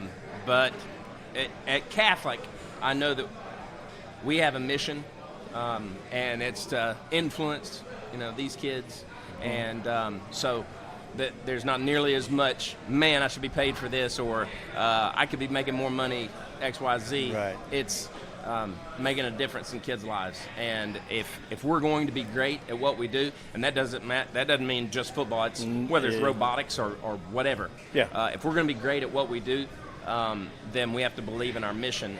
And Sister Kirsten, our principal, instills that in us. And so that's how we can push forward when it does get tough, or we're not being paid for this or that, because it's about the kids. Absolutely, Coach. And players too. I mean, you understand that. See, I believe football is the greatest team sport there is, mainly because there's a group of guys up front, Johnny, that by design of the game are not supposed to touch the ball. But if those groups, either on defense or offense, don't do their job, nobody's going to win anything. And so they're the unsung heroes. Now, when we get into life, same thing's going on. We can't all drive the bus. Somebody got to put gas in it. Somebody got to fill tires up with air. Somebody, got to do all those things. So, that's why I appreciate what y'all represent there at Catholic High School. Thank you. Football being the greatest game, there's no doubt, because of what you said, the sacrifice of so many, so that quarterback or that running back, that wide receiver, whatever, gets into the end zone, and knowing going into the game that I'm not touching the ball. I'm not getting one carry. Exactly. They're not throwing me the ball once. As a defensive lineman like Dejon, I'm going to hit the guy in front of me so he doesn't go clobber the linebacker. There's certain things I'm going to do, and my name may not get called. And that's a huge reason it's the greatest game. It truly is. Sitting to your right is both of them actually, but on the offensive side, Ethan, if you're touching the ball, you think something seriously has gone wrong. Yes, sir. You're there. That left side, you're protecting your quarterback. Tell me about that, because you go up against some big boys in this Panhandle region. The defensive lines are top notch, so you got your work cut out for you. Yes, sir. It's an honor to be the left tackle, because it's the blind side. The quarterback needs you, and it's a very important position to play. And I love playing O-line, honestly. It's just amazing. You've been to a lot of camps this summer, I know. I follow you around there a little bit and see what's going on. Tell us about that experience. It's amazing, honestly, because all the other coaches and experienced facilities you go to, it's nice to see all of them and experience new coaching, new techniques, and all that to learn. I got you. Deshaun, now listen, Coach just mentioned it. You're going to spend a lot of time with that offensive center during the game. I mean, there's probably going to be 60, 65 snaps that, hey, buddy, we're going to get to know each other real well today, But I remember I saw you. We filmed y'all's 4-team jamboree at Fort Walton game Beach. over there, yeah. Exactly. And I saw you make a few swim moves off of you were in a zero technique up there, and you made some swim moves back in the backfield like that. Man, tell us what that feels like when you're able to execute that. Oh, it's wonderful. Yeah. Yeah. Go on, expand. Come Wonderful. on, Why is it wonderful? Why is it so wonderful when you get by that guy and you got the guy holding the ball in your sights? I don't get the chance every play to do it. Right. So when I get to do it, it's wonderful. There's another one that we were talking about, Coach, because in that nose guard position, a lot of times your role is to pick up an extra blocker. If you've got two on you, that opens up some more room for your guys to go out and open up space. It's those unsung heroes on the offensive and defensive line that allow a team to be successful, and it really is the foundation of where it starts, in my belief. No doubt. Dejan, we only give him so many swim moves a game. Right? So that's why he says it's wonderful. Listen, you do it too much, everybody knows, Sure. So you got to mix it up. That's what it's all about. Now, I mean, we watched you guys, and on both sides of the ball, the defensive and offensive line, you got size.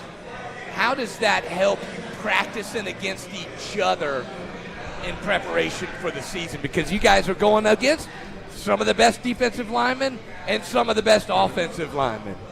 Both of you. I want to hear from both of you on that one. I think our defensive line is the best in the area, honestly. So we practice against them every day. I think it makes us the best line we can be in the area because they're the best people we know in the area. So.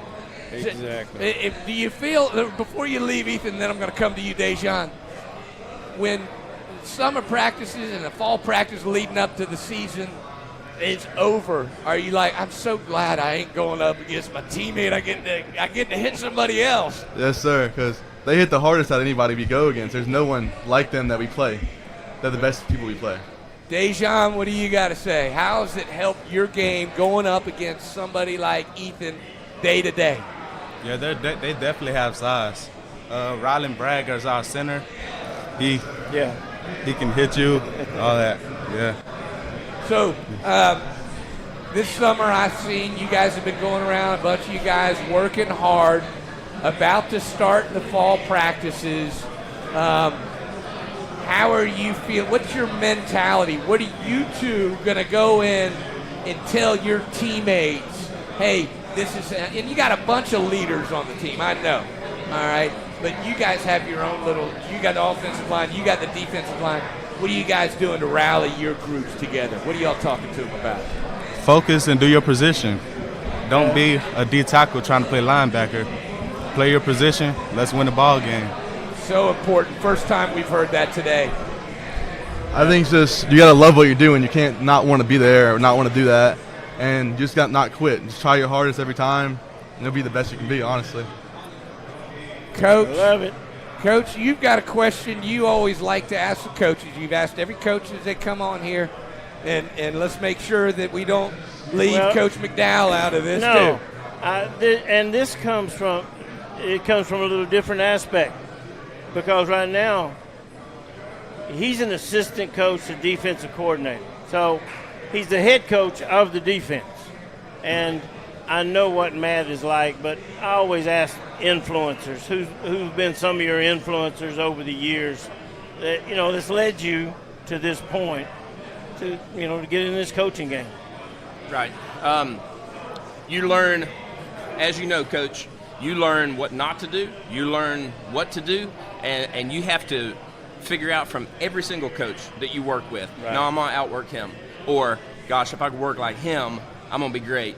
I'd love to know X's and O's like that, Coach. So you're pulling from everybody. Yeah. The biggest influencers, Yeah.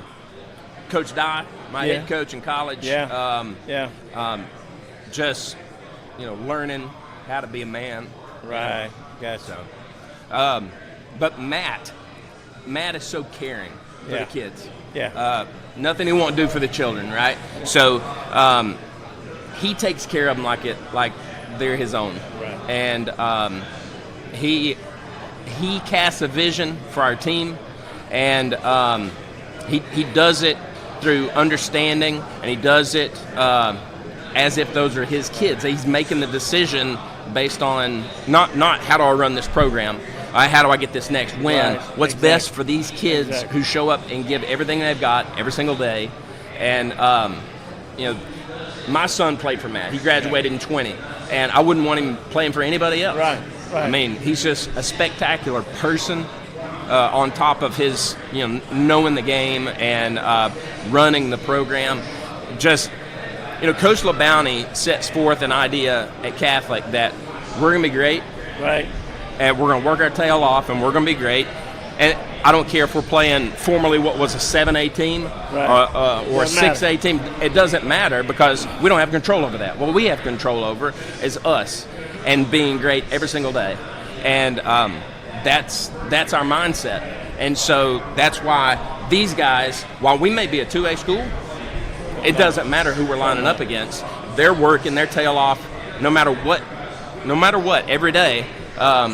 They love it, whether it's weight room, on the speed and agility training, practice field, whatever it is, you can tell that they want to win, and they want to basically do everything they can to say thanks to Coach Adams for leading a program like he does. Love it. That's so important. And guys, take that with you.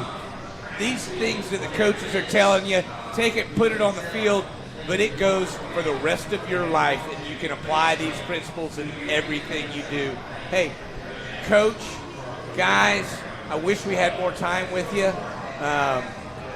There's a bunch of media that wants to talk to you, but really appreciate you guys coming on here with us.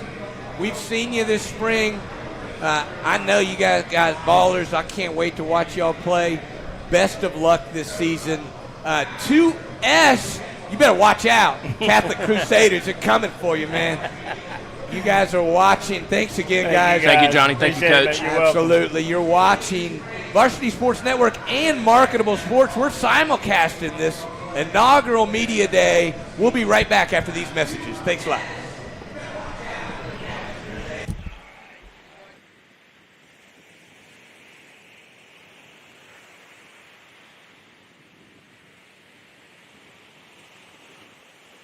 Living on the Gulf is one thing, but it's nowhere near as amazing as living the Gulf Coast lifestyle. If you're living on the Gulf, you need to know about Titan sunrooms. Since 2002, no one has built more sunrooms, screen rooms, and patio covers on the Gulf than Titan. And we offer a free design consultation and quote so you can discuss options with a skilled factory representative. Schedule your free consultation today at sunroomtitan.com or give us a call at 850-602-9337.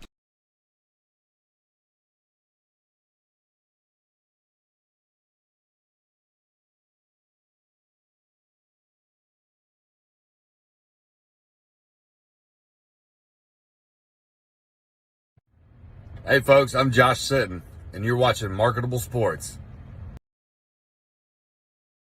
If you're in need for skilled home health services, heal in your own home with People's Home Health. Highly specialized skilled nursing and therapy care in the comfort of your own home. People's Home Health. Marketable Sports, the app that lets you control your message and link with coaches. Add highlights, stats, measurables, and accomplishments. Right now for football and soccer, version 2 in the spring will have baseball, softball, basketball, volleyball, lacrosse, and hockey. Only $1.99 a month for players. Coaches always free. Marketable Sports, proud partners with the NJFCA and the Rumble at the Raritan. Scan the QR code to go to the App Store or learn more at marketablesports.com.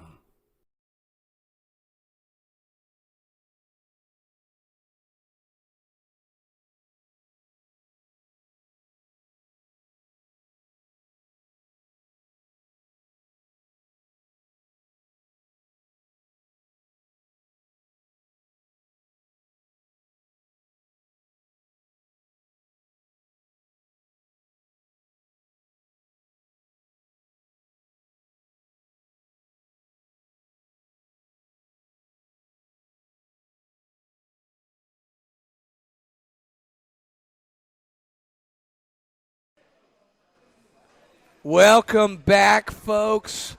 Hey, you're watching the Inaugural Media Day Panhandle edition.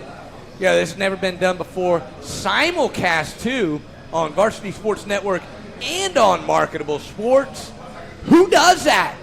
We do that up here in the Panhandle. We are now joined by the J Royals. Gentlemen, thank you for making the trip down south to the coast to come visit us. If those of you who are watching, by the way, believe it or not, we got a coach from Uganda, American football coach, who I think is watching right now. Yeah, so absolutely. Awesome. Pretty cool. For those of you that don't know, and those in Uganda, it's the northern, Jay's up in the northern part of the county. We're filming down in the southern part of the county. You're over in Santa Rosa, we're Escambia, but if you just go north, it's pretty close. We are joined, Coach Brian Watson. Welcome, sir. Thanks for joining us. Introduce yourself and the team that you brought with you, the players that you brought with you. Thank you, and thank you for having and hosting us, and putting this on to let, high school football here in the Panhandle get out there. So we thank y'all a lot. Name's Brian Watson. This is my first year as head coach at Jay. With me right here, I got Hayden Morris. He's a sophomore quarterback. Gavin Sheehan is cornerback, wide receiver. Aiden Nelson, cornerback, wide receiver. Landon Cooley, fullback, defensive lineman. And Ethan Bondurant, offensive lineman, defensive end. Wow, you brought a nice mix for us, Coach. Thank you very much. We appreciate that. Yes, sure. Absolutely. Now, Coach, 1R regional, we had Freeport on earlier. I tell you, man, the Panhandle dominates 1R. I can tell you that right now. And nobody wants to come up here and play any of the teams. Tell us what you've been doing this off season with the new team, you're the new coach. What have you been instilling in your players? Most time, we're just trying to get stronger, get faster, and just I think the biggest thing is we're trying to instill confidence in the kids. Right. We've had a couple rough years, really struggled through the COVID years, just with roster and everything like that, and we're just trying to build a culture where we're going to be positive and try to, we've got to convince these kids that they can win football games. Right, exactly, and that's a process, Johnny. It's a process. It's a step-by-step thing, because players usually don't buy in right away. They see, are you sincere? Do you care about them? Does the program care about them? And then they get deeper and deeper into it, and then you got something. So you're exactly right on the first steps it takes to get ready for a season coming up. Hey, Coach, I grew up, guys, don't hold it against me, right over there, south part of the county, Gulf Breeze, and I can tell you I was a baseball guy.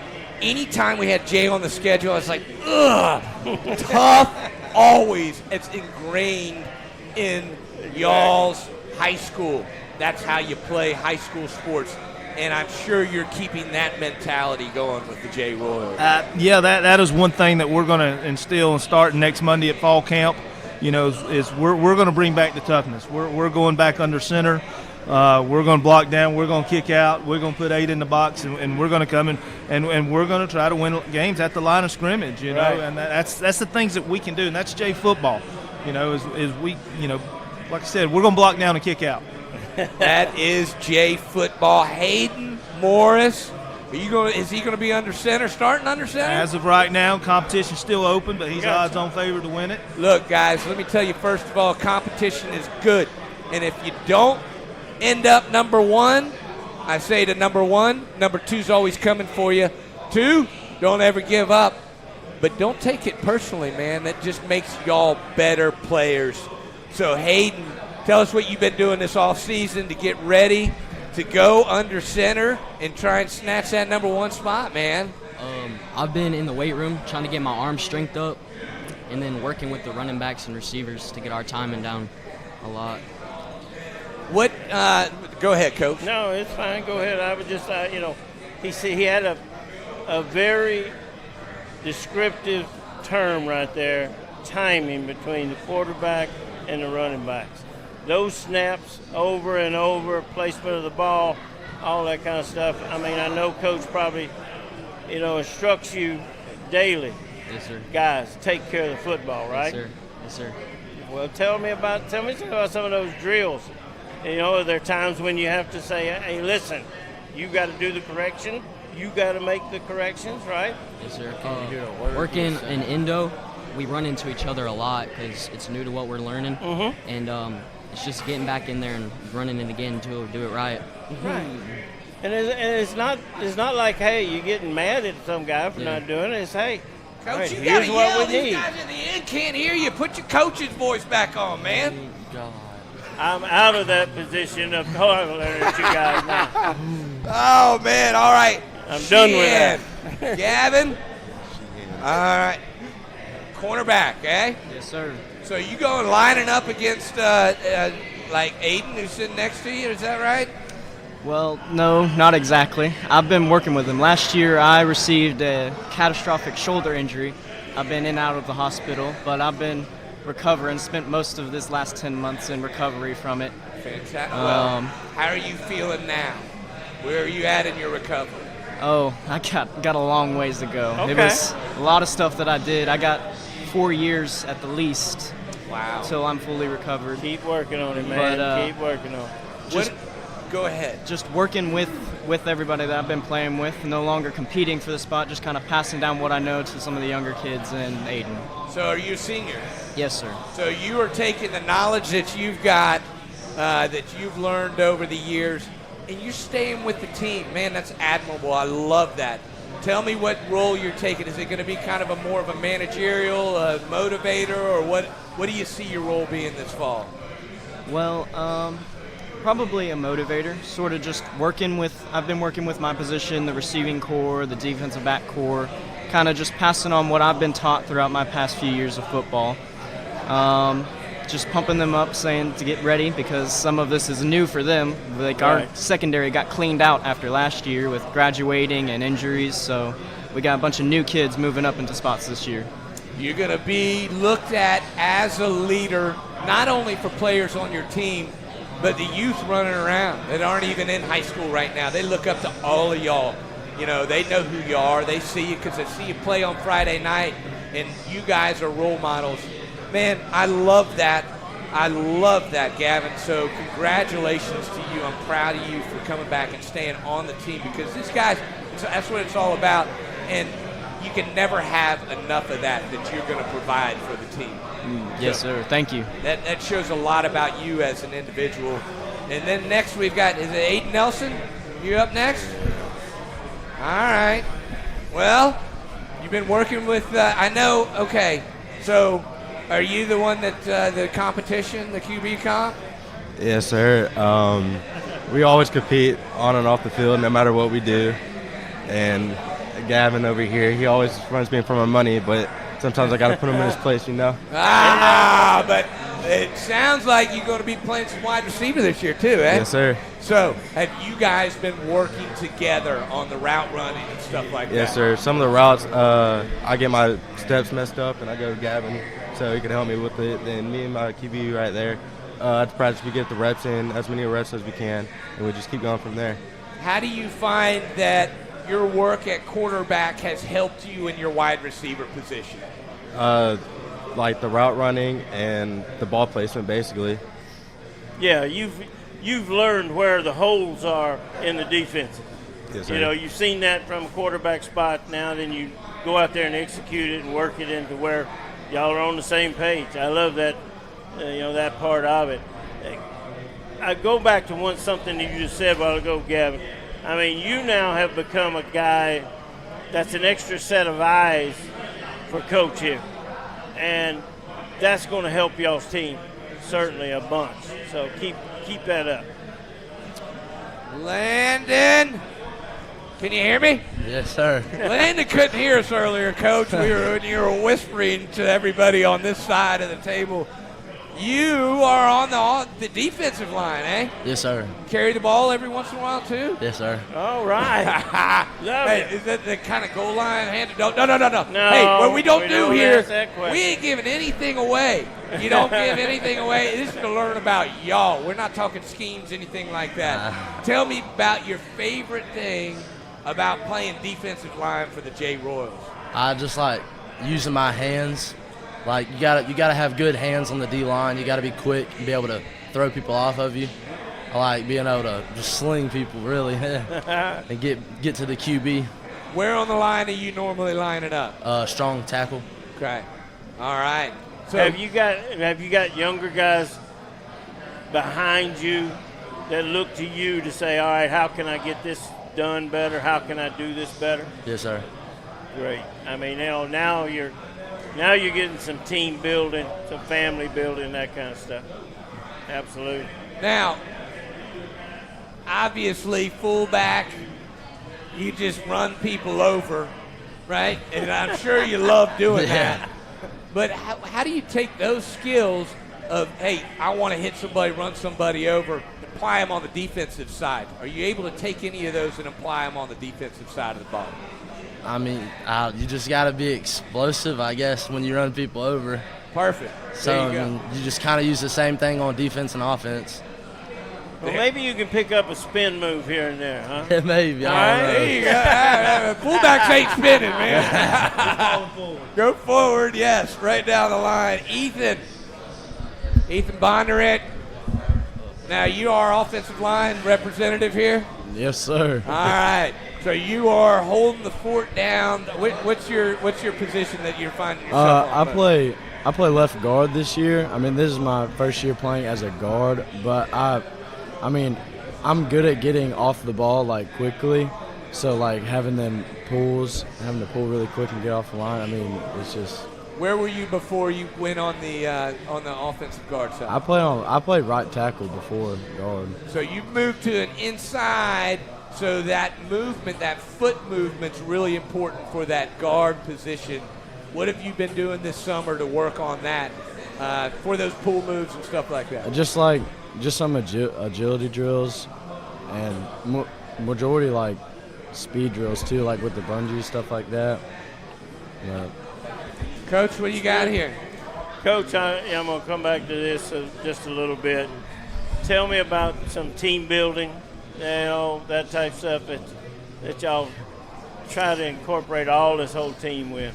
Well, a lot of it's just right now is just we're just getting in the gym or in the weight room and working out, and just run our team stuff and just got to get them all there. We're a small school. We have a lot of kids playing multiple sports. Exactly. So we have baseball, basketball camp, and a real small community, So, just trying to get them up there, and so, just do our teamwork, just do a little practice, be a little relaxed. I give them a little bit of extra time and on breaks to, to kind of hang out. It's not just been a high pressure summer. Right. Biggest influences for you in your coaching that you apply to your coaching style? Well, I think that would have to go back to, my head coach back in the day was Elijah Bell, and our defense coordinator Mike Brock. I mean, we're just hard-nosed guys. Just put your nose to it and just go get it. And like I said, we're gonna block down, kick out. And we're going to see if they know we're going to do it. We're going to see how well they're going to practice it all week. So we're going to get it out of the way probably first, second play of the game, just see how well they practiced. Know what's coming, though, today. Know what's coming. Hey, folks, that's J Royals. Gentlemen, thank you for taking the time to come down here. Wish we had more time on the show. Bunch of media down there that's got more questions for you. Yeah. So Get on down there. Thank you for taking the time to come down here. Coach, thanks for bringing these guys down here. Thank you for having us. Thank you. Absolutely. You are watching the inaugural Panhandle show on Varsity Sports Network and Marketable Sports. We'll be right back after these commercials.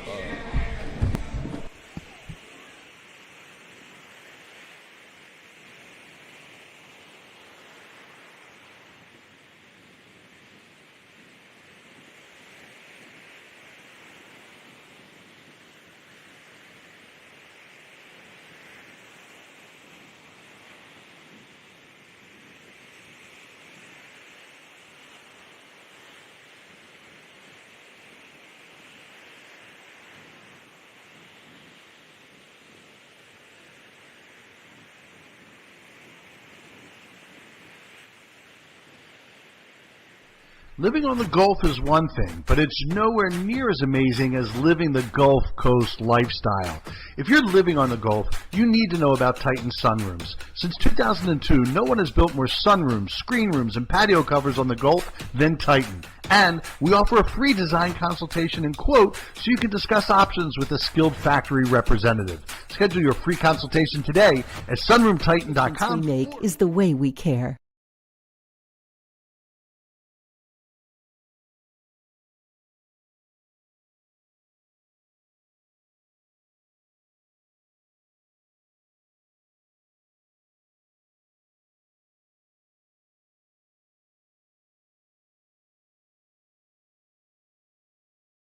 Give us a call at 850-602-9337.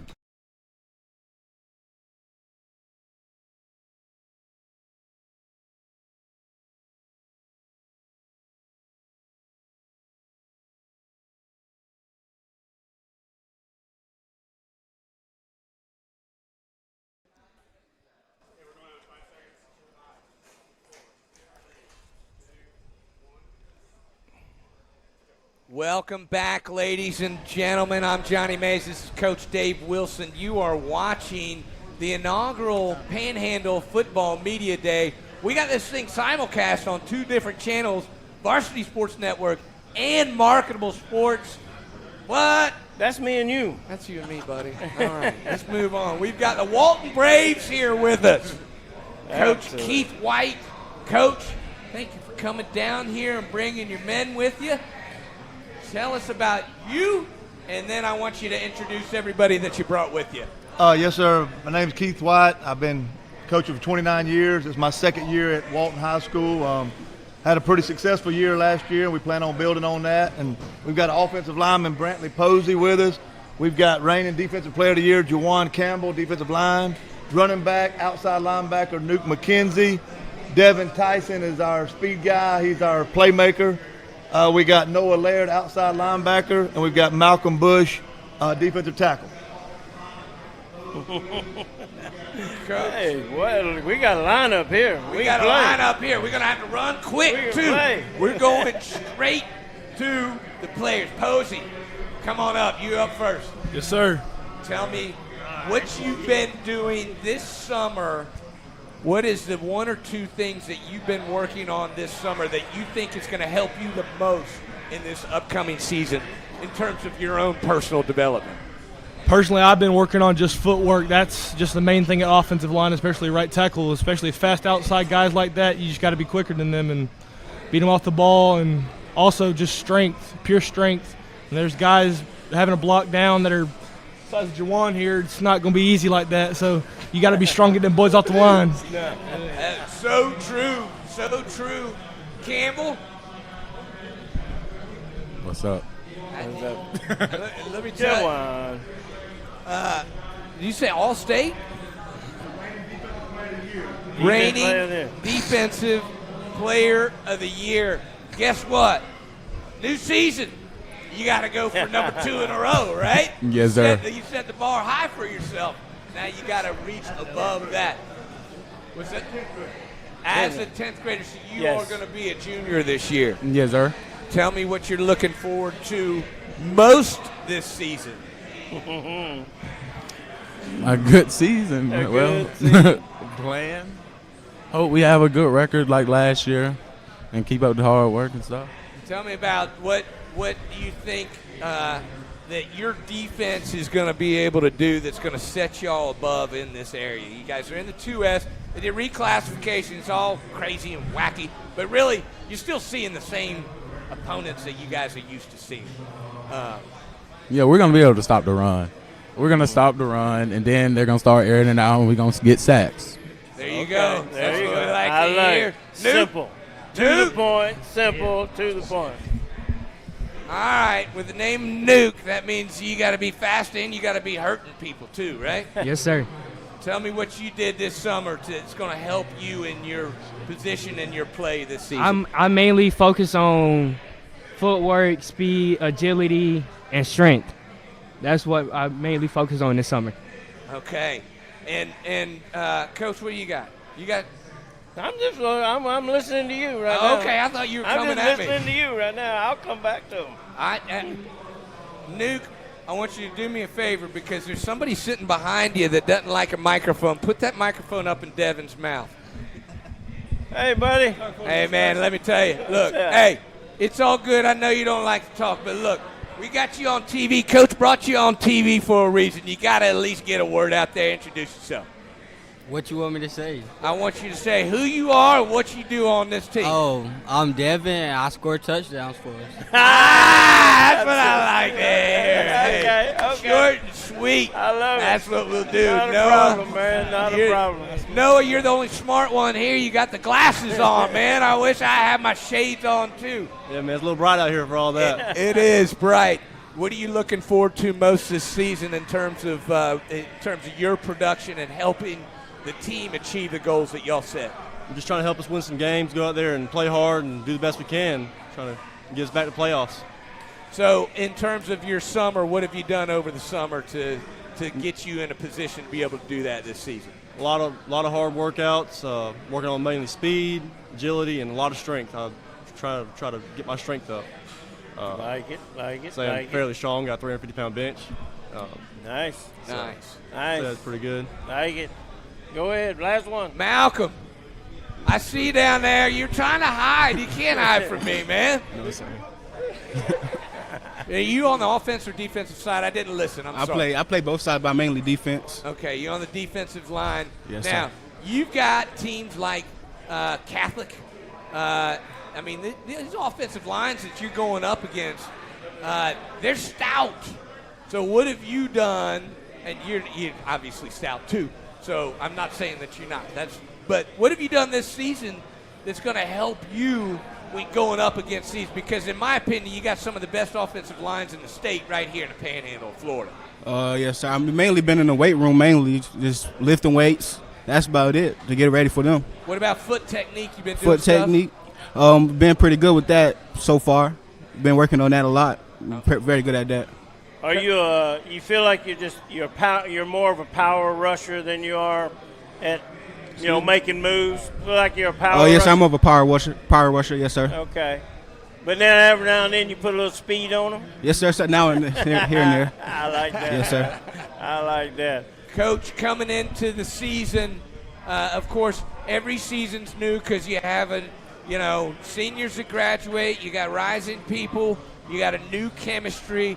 What's your message to your team? Is there a team motto? What are you saying coming in after the summer to these guys? Well, our motto is faith, family, team, and that's what we go by.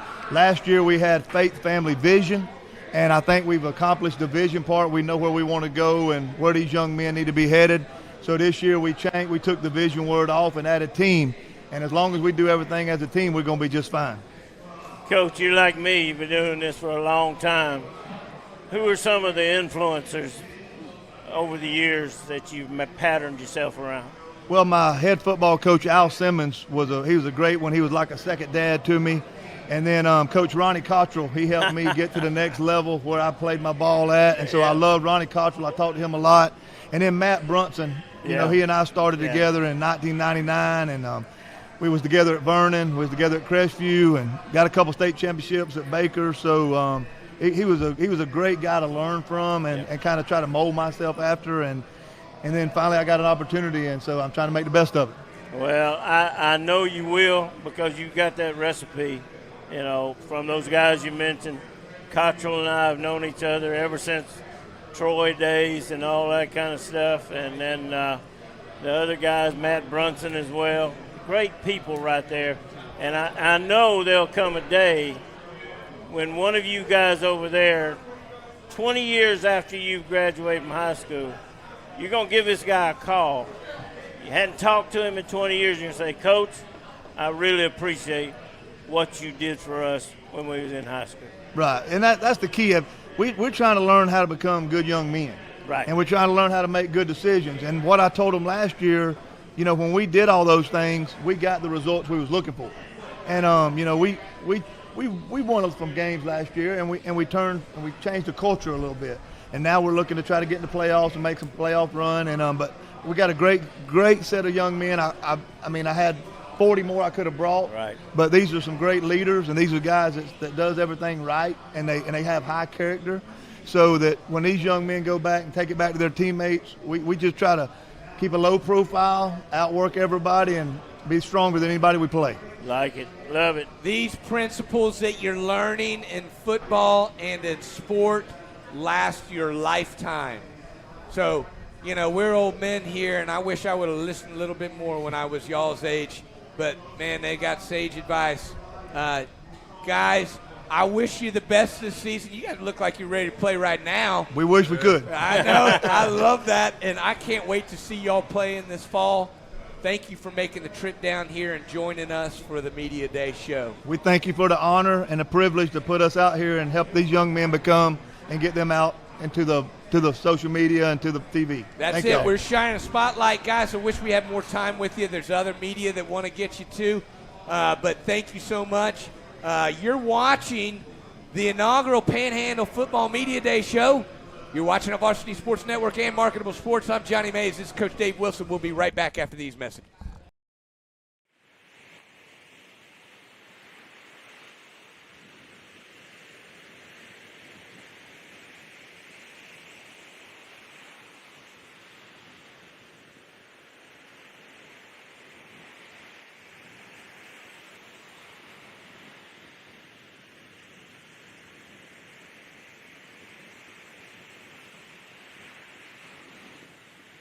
If you're in need for skilled home health services, heal in your own home with People's Home Health. Highly specialized skilled nursing and therapy care in the comfort of your own home.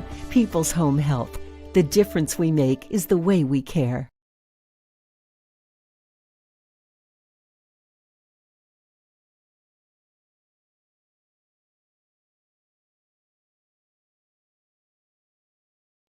Living on the Gulf is one thing, but it's nowhere near as amazing as living the Gulf Coast lifestyle. If you're living on the Gulf, you need to know about Titan sunrooms. Since 2002, no one has built more sunrooms, screen rooms, and patio covers on the Gulf than Titan. And we offer a free design consultation and quote so you can discuss options with a skilled factory representative. Schedule your free consultation today at sunroomtitan.com or give us a call at 850-602-9337.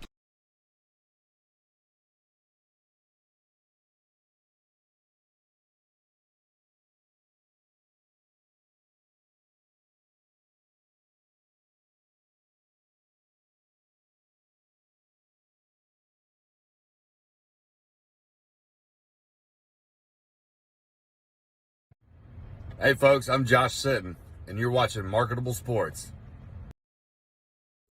Marketable Sports, the app that lets you control your message and link with coaches. Add highlight stats, measurables, and accomplishments. Right now for football and soccer. Version 2 in the spring will have baseball, softball, basketball, volleyball, lacrosse, and hockey. Only $1.99 a month for players. Coaches always free. Marketable Sports, proud partners with the NJFCA and the Rumble at the Raritan. Scan the QR code to go to the App Store or learn more at marketablesports.com.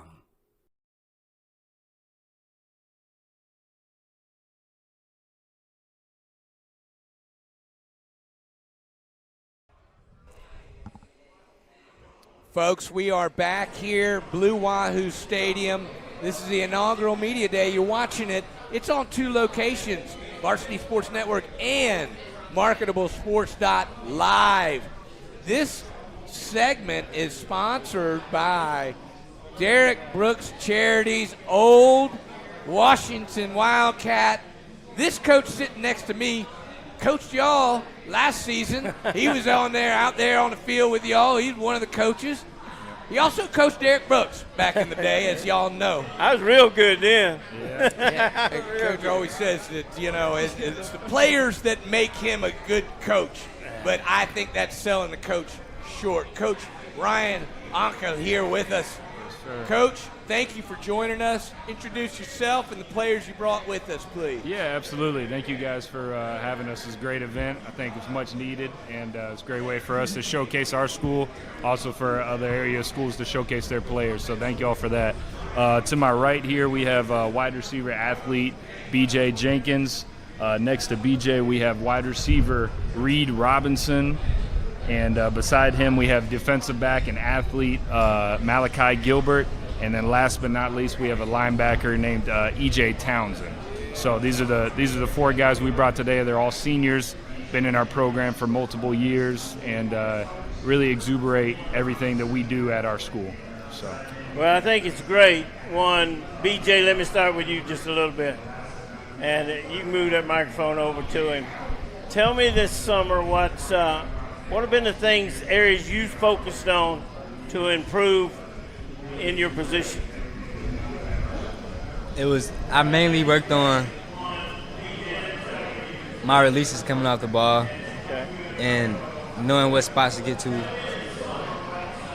like knowing where to get to for the quarterback, just running my routes faster so I understand where everything is. Right. Well, that's a never-ending story for you.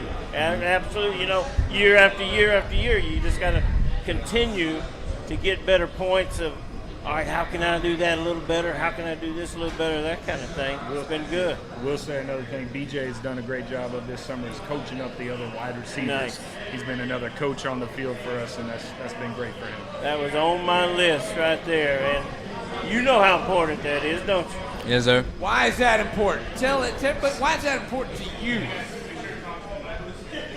It's important to me because if I come out of the game and he come out of the game, I trust my young guys to do the same thing that we're doing. Exactly. Exactly. You've got somebody who can do those things. You're instilling. Look, you got to be. Coach can't be out there with you on the field, so you got to have those out there. So you're filling that role. It's a very important role. Reed, come on, man. What you got? What you asking me? What you do this summer? What you do this summer to help you improve yourself at your position, and how you going to apply that this season? I feel like during the season and this summer I worked on just finding where I need to be at and everything I need to do down to a science, getting it down to a science. Because when it comes during the season, I'm going to know everything. It's going to be easy coming to me, just like science, just like math work. So, and we've talked about that, Coach. The repetition, the practice off the field, so you don't have to think about it when you're playing in the game. You know exactly where you're supposed to be. Is that what you talk about? Yeah. Now, Reed, did you hit some camps this yes, summer? Sir. Where'd yes, you go? I went to the Southern Miss camp, and I went to the FSU camp. Nice. And that's another step in this process, right? Yes, sir. I mean, you sit there and then you go learn from some different voices, some things that can really help you, right? Yes, sir. Who'd you work with at Florida State?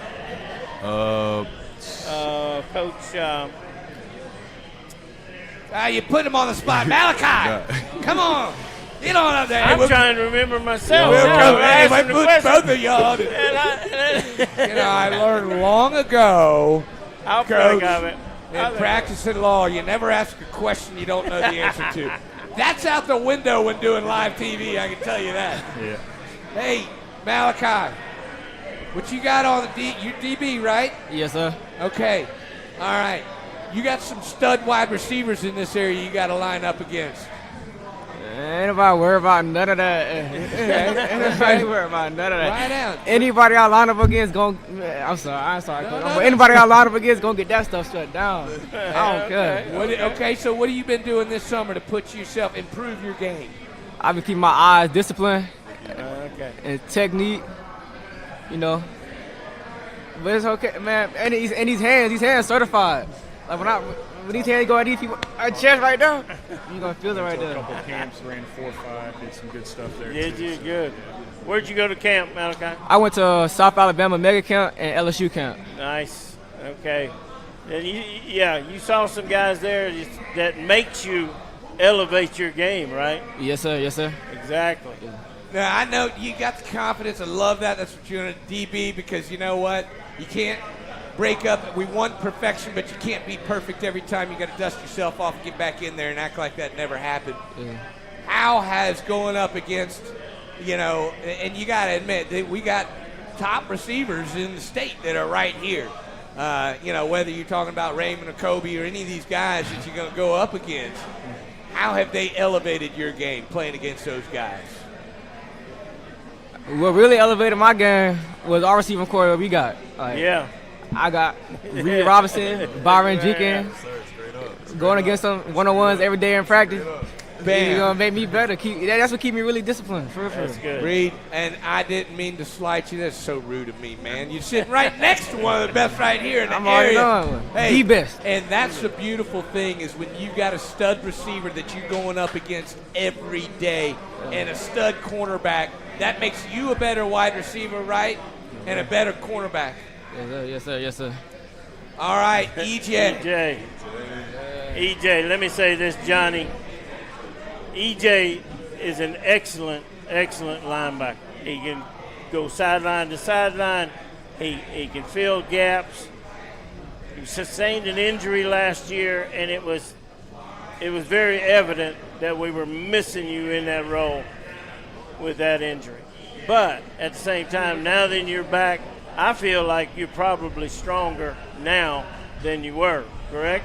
Yes, sir. Tell us about what the injury and the rehab that you've gone through and how you've gotten back to where you are right now. Honestly, I feel like being a vocal leader pushed me to motivate the rest of my teammates. And when I see that they're actually motivated, it makes me more motivated. So I just grind harder and make sure that we all grind, I love it. I tell you now, Coach Uncle, I know that you're very big on team building. I see all the things you do. Tell the people about the things y'all have done just in the community. The helping in the community and that type of stuff. Yeah, so that's something we're still trying to work on to help out more in the community. But we've volunteered with some of the stuff to bus stuff and things like that. But we just try to serve any way we can wherever that is. We've helped other sports and we've done field cleanup stuff Right. Around campus and things like that.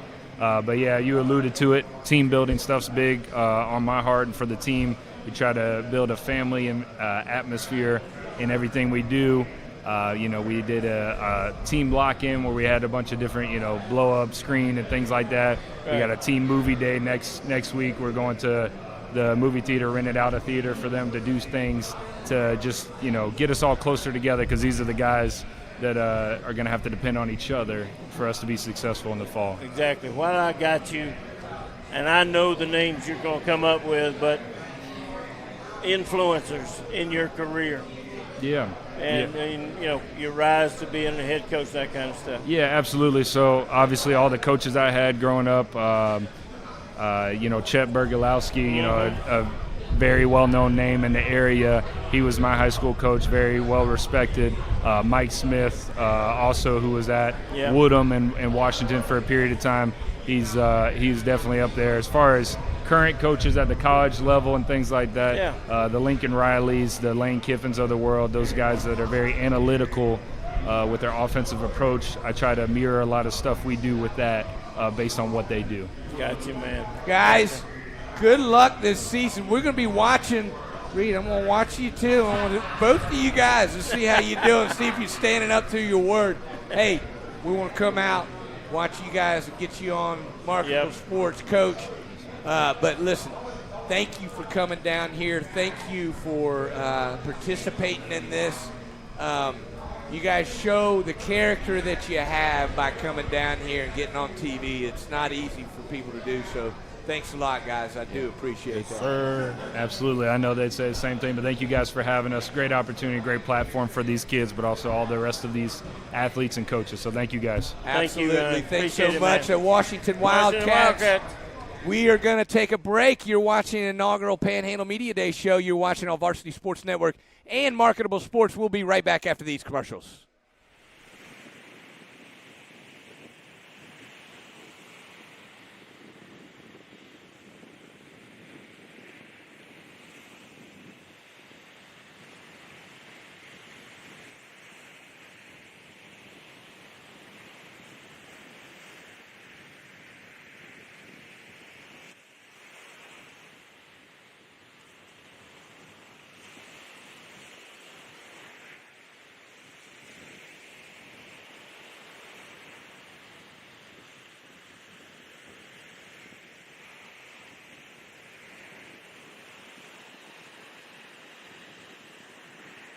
If you're in need for skilled home health services, heal in your own home with People's Home Health. Highly specialized skilled nursing and therapy care in the comfort of your own home. People's Home Health. The difference we make is the way we care. Living on the Gulf is one thing, but it's nowhere near as amazing as living the Gulf Coast lifestyle. If you're living on the Gulf, you need to know about Titan sunrooms. Since 2002, no one has built more sunrooms, screen rooms, and patio covers on the Gulf than Titan. And we offer a free design consultation and quote so you can discuss options with a skilled factory representative. Schedule your free consultation today at sunroomtitan.com or give us a call at 850-602-9337.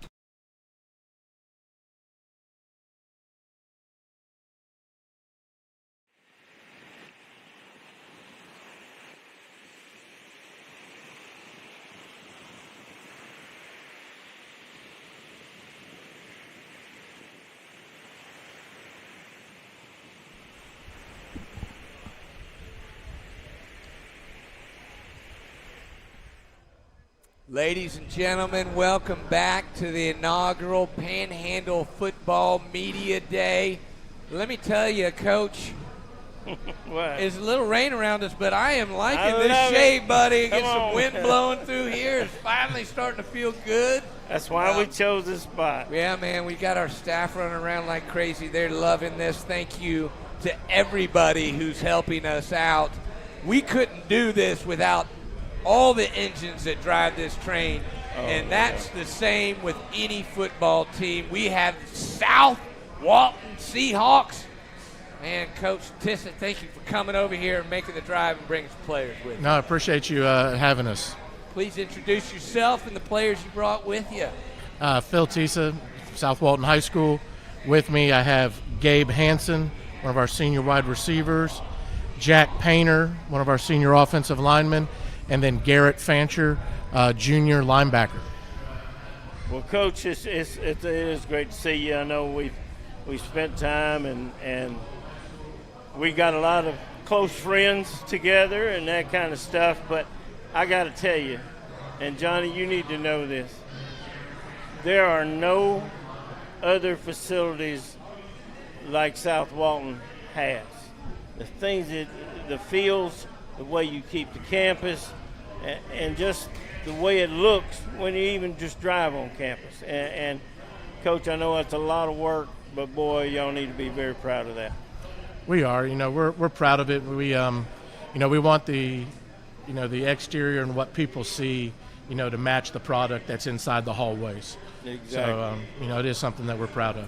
I know South Walton very well. My daughter played volleyball for Gulf Breeze, so we made that trip over there, and always a good matchup. But, man, beautiful campus. You're exactly right, Coach. I mean, it's definitely one of the top here in the Panhandle, and it's always a pleasure to come visit y'all over there in South Walton, Coach. Coach Tisa, appreciate that. Tell me some of your influencers that's got you to the point you're at today from the past? I mean, there's so many, you know, just from the different coaches, you know, growing up. Right. I had really planned to be a lawyer, and you know, You made the smart choice. I went to college as a baseball player, tore up my elbow, came back and started coaching my sophomore year in college, and one of our baseball coaches told me, he goes, "This is what you need to be doing. You need to be a coach." Yeah. And I mean, it just, you know, resonated with me. But I mean, everything from, you know, my parents to former coaches that I've played for, worked for, you know, you take all of it in. You're going to find things you like, find things you don't like, and that's who's going to mold you into what you are. Beautiful, fantastic words. I love to hear that, Coach. And we've talked about it in the past on this show, but the importance of the principles that you learn in the game of football or any sport. I was a baseball guy too. Any sport. Learning how to work as a team for one common goal. That's a lifetime principle that you can apply for the rest of your life. It absolutely is. I mean, that along with the discipline and the hard work are things, you know, that all of us that played still carry with us. And, you know, I try to tell these guys all the time that you're going to remember more things that happened off the field than you ever do that happened on the field. That's absolutely right. Hanson, wide receiver. All right. I got to say, I love the do, man. I wish I could still do that. Yes, but I'm too thin up top, man, and it's gray. It would look weird if I did that. And I got a bunch of wrinkles. So tell me what you've been doing. You've been working with your quarterback in the off season. Yes, sir. A lot of working with the quarterback, working out, just getting stronger. And are y'all taking time together outside of group workouts that you're having as a team? Are you taking that individual time to work on that? Oh, yeah, always. Just constantly hitting each other up, keeping each other accountable, just working, just trying to get better as a team. Did you go to any camps this summer? You've been No, to sir. camps and no camps? But No, that's, sir. That's fine. So you focus here at home. I'm sorry, I don't have my notes. I got notes, but I didn't write down what grade you going in. Are you senior? Yes, sir. Senior, so you're going to be a leader on that offensive side of the wide receiver core. What do you do? What do you say to those younger wide receivers that are coming in when they're finding a tough spot or running through a tough part of practice or whatever to get them back in line, because they're going to look to you for some leadership out there? Just mainly just keep your head up and just keep driving. I mean, it's hard work. Nothing's easy with football. You just got to keep working. I mean, it's just determination. Just keep going. So. Absolutely. There's no doubt. Jack, we move to you. Jack, let's move to you over there. Sir, I play center. Well, you know what? Yes, sir. Center, all right. Yes, sir. So you're the quarterback of the offensive line there, Yes, right? sir. All right. Listen, I went from Georgia Tech down to Tampa Bay Storm in the Arena Football League, okay, as a player personnel guy. Derek Brooks is the president. Derek says, all right, where are you going to start building the roster? I said, who's the best center in the league? He said, what? You're starting your roster with a center? I said, he's the only guy that handles the ball every single snap. Can't play without him. I got to trust him. I got to have the best guy, and then we'll go to quarterback and beyond, you know? Yeah. So, yeah, do you feel like you've got 5 guys around you, you and yourself included, that work like a unit? Yeah, especially with summer ball, summer practice. Right. We're there every day, grind at 7:30 in the morning, trying to get as many people out there as we can. Right. And we're just getting better every day, lifting, field work, whatever it takes. Yeah, for y'all to be on the same page on every snap makes his job a whole lot easier. Mm-hmm. You know, and so, Makes his job easier, makes everyone's job there's easier. no doubt.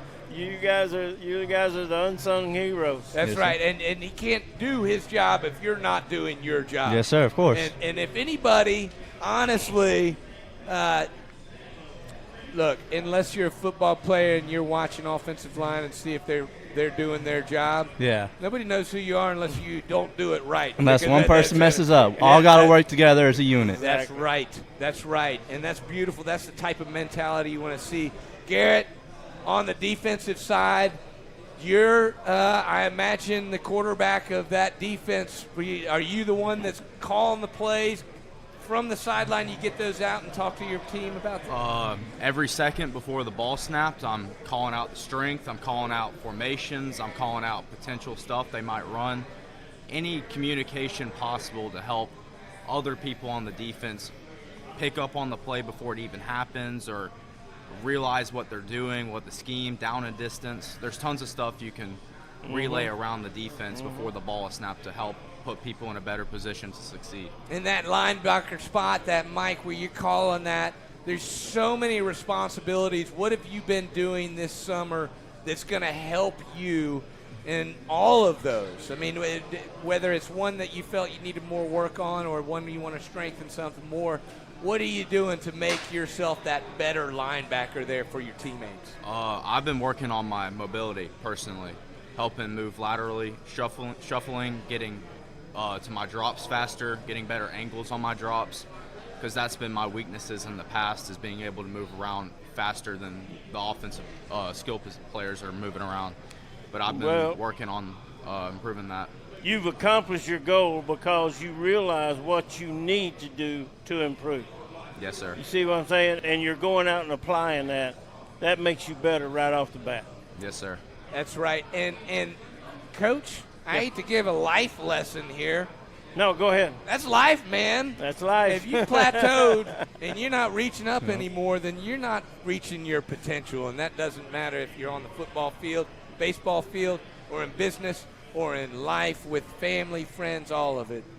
Coach, you're teaching important life skills, man, and I know, I can tell just talking to you. We've just met.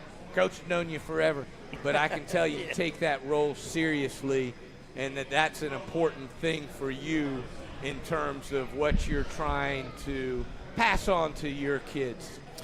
It is. I mean, you know, in the end, football's a game. It's just a part of our life. It's not who we are. It's just a big part of it. And they're going to get so many more things. I hope that when they leave as just better people. You know, a chance to be, a good father, a good husband, all those type of things. And, I think football helps you do that. I think sports in general help you do that. Couldn't agree more. Coach, thank you for bringing the players on. Guys, I wish we could have more time with you. There's other media that's got questions for you. They're chomping at the bit to talk to you. We can't wait to watch y'all play. Hey, my opinion, I grew up here in Panhandle. Ain't better football than Panhandle football, and we can't wait to watch y'all go at it. South Walton Seahawks. Thank you guys so much. I appreciate it very much. We busted out our new uniforms. Dude, those are sweet. Hey, put them up. Somebody stand up and show that thing off, man. Those are sharp. We busted out the black because we want everybody to know we coming to hunt. There you go. Coming to hunt. That's your South Walton Seahawks, folks. You're watching the Panhandle inaugural Panhandle Football Media Day. You're watching on Varsity Sports Network and MarketableSports.live. We'll be right back after these commercials. Hey folks, I'm Josh Sitton, and you're watching Marketable Sports. Marketable Sports, the app that lets you control your message and link with coaches, add highlight stats, measurables, and accomplishments. Right now for football and soccer, version 2 in the spring will have baseball, softball, basketball, volleyball, lacrosse, and hockey.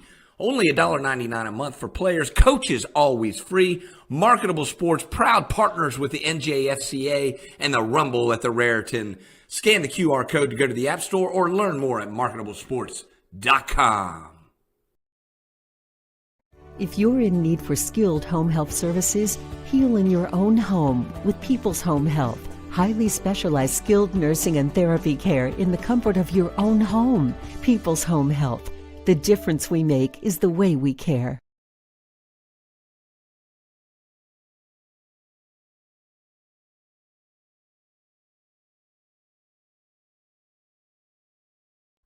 Living on the Gulf is one thing, but it's nowhere near as amazing as living the Gulf Coast lifestyle.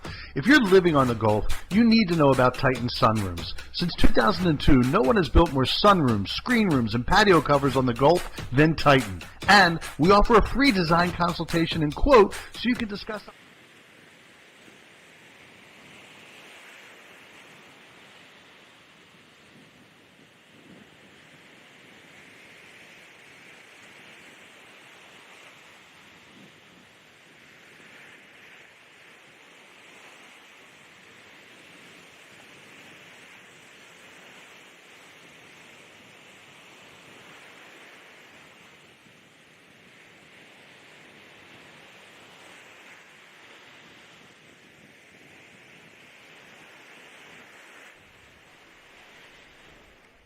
Welcome back, folks. We are at beautiful Blue Wahoos Stadium. Pensacola Blue Wahoos, kind enough to host us. Thank you to Bill Valona, Yoko Jimison, Shannon Reeves, Quint Studer, everybody with that group. I mean, this is amazing. We are joined by West Florida Jags, Jaguars, Coach Harry Lees. Thank you, sir, for coming and bringing the team down with us. Would you introduce yourself and the gentleman that you brought with you, sir? Yes, sir. Got a good group with us today. Of course, I'm Coach Lees. This is A.J. Swanson, Markel Redding, Colin Batiste, and Amarion Moultrie. Kind of neat. A.J. plays corner. Markel plays quarterback and safety. Colin is a receiver, and Amarion probably the best linebacker in the area. So it's kind of neat because I've coached three of these. Yeah. They're older brothers when I was here. There we go. There we go. Okay, so now we're talking. So you're back at West Florida this year, and I'm sure you're happy to be back there, and you have players Absolutely. like that. It's family. Can you tell when you've got a player like that where you've coached an older sibling that the principles you've instilled in those older siblings have made it down to the younger ones? Well, yeah, all three of these guys meet that criteria. They do exactly what they're supposed to do, and that's part of the reason why they're here is because they're leaders. And I think they saw their older brothers, the things that they had to do to get to the next level, and just real proud of these guys. And these guys are great ambassadors for West Florida High School. Coach, you've had a great career already, and there's a lot more to come. Who are some of those guys in the past that you worked for that kind of set your mindset, that were your influencers? I was blessed to be under some great men, some good coaches with state championships, but really great men. The first guy that comes to mind is J. Jeffcoat, which around the area, he had a 2-year stint at Woodham, which is kind of neat. So when I go cut grass or I just show up, I'm like, man, my mentor, the guy that got me in coaching, used to be here. And he didn't do very well. He had to follow Don Sharp, which was a tough deal. That's tough. Ronnie Gilliland, that was at Escambia High School.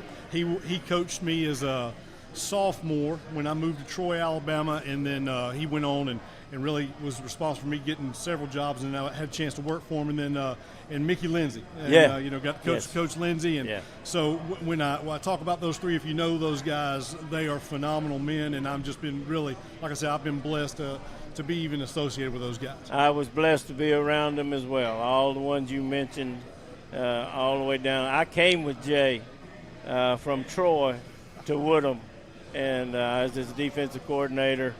And that was a hard act to follow. No doubt. With that one, but what you said is absolutely true. They're all great men. So. AJ, you're first down the line. Hey, guys, I didn't write fast enough, so we're just going to pass the mic down as we go. But, AJ, tell me what you've been doing this off-season to improve your game so that you can come in 2022 season and improve on what y'all did last year. Yeah, we just been working really hard, staying after working out. Then after workouts, we'll all get together and just ask where y'all want to work out at. We'll just find other areas to work out at.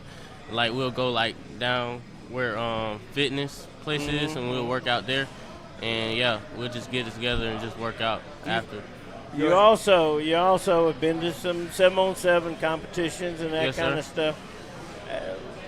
Are there new things that sometimes you try, when you're winning those 7-on-7 things like disguising coverages, anything like yes, that? Sir. Yeah. Yes, sir. Yeah. We try new things all the time. Me and my DB coach, Coach Meredith, we'll try new things. He'll teach me like how to play off coverage and stuff like that, just disguising coverages and stuff. And you're spending time also learning the receivers that you're going to play against. Yes, sir.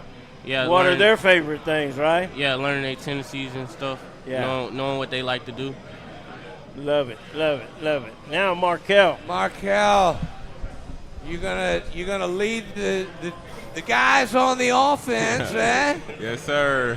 Are you the influence? Are you the one that you're the coach on the field for the offense? Yes, sir. Quite frankly, right? Yes, sir. So Coach Lees, he can't be out there. So what is Coach Lees instilling in you in terms of his coaching skills that you can spread to your team when he can't be out there and you got to rally the guys and get everybody back? To always be a leader, make sure everybody doing their job, make sure everybody doing what they're supposed to out there on the field. What have you done this summer to improve your game? Of course, been to a lot of 707s and things of that sort. We've been to a couple camps over this summer as a team, and then, of course, we work out daily, Monday through Thursday, things of that nature. Yeah, when you've been to camps, Markel, I know that gives you a different voice than you've heard before. Right. And what are some things you think you improved on? Footwork, getting the ball out? Most of the time when I went to camps, I was playing a little more DB. So yeah, okay. So I was at safety. I just went to see where I was at, learn some more techniques, different ways to do things. You added value to yourself by doing that. Yes, sir. For sure. Down the line, this is where I lost Coach Lees. I was not riding fast enough. Please, introduce yourself again. I'm Colin Bates. Number 3, sir. He's Colin. Colin Bates. There we go. All right. Colin, you playing wide receiver, eh? Yes, sir. So you're catching the ball from your man here. You've been going to those 7s. What if everybody's talking about working out and stuff like that. What I want to hear about is, are you guys spending time together away from the team working on y'all's timing and the route running and stuff like that? Yes, sir, most definitely. Every Thursday we'll get together, work on routes, passing, things of that nature.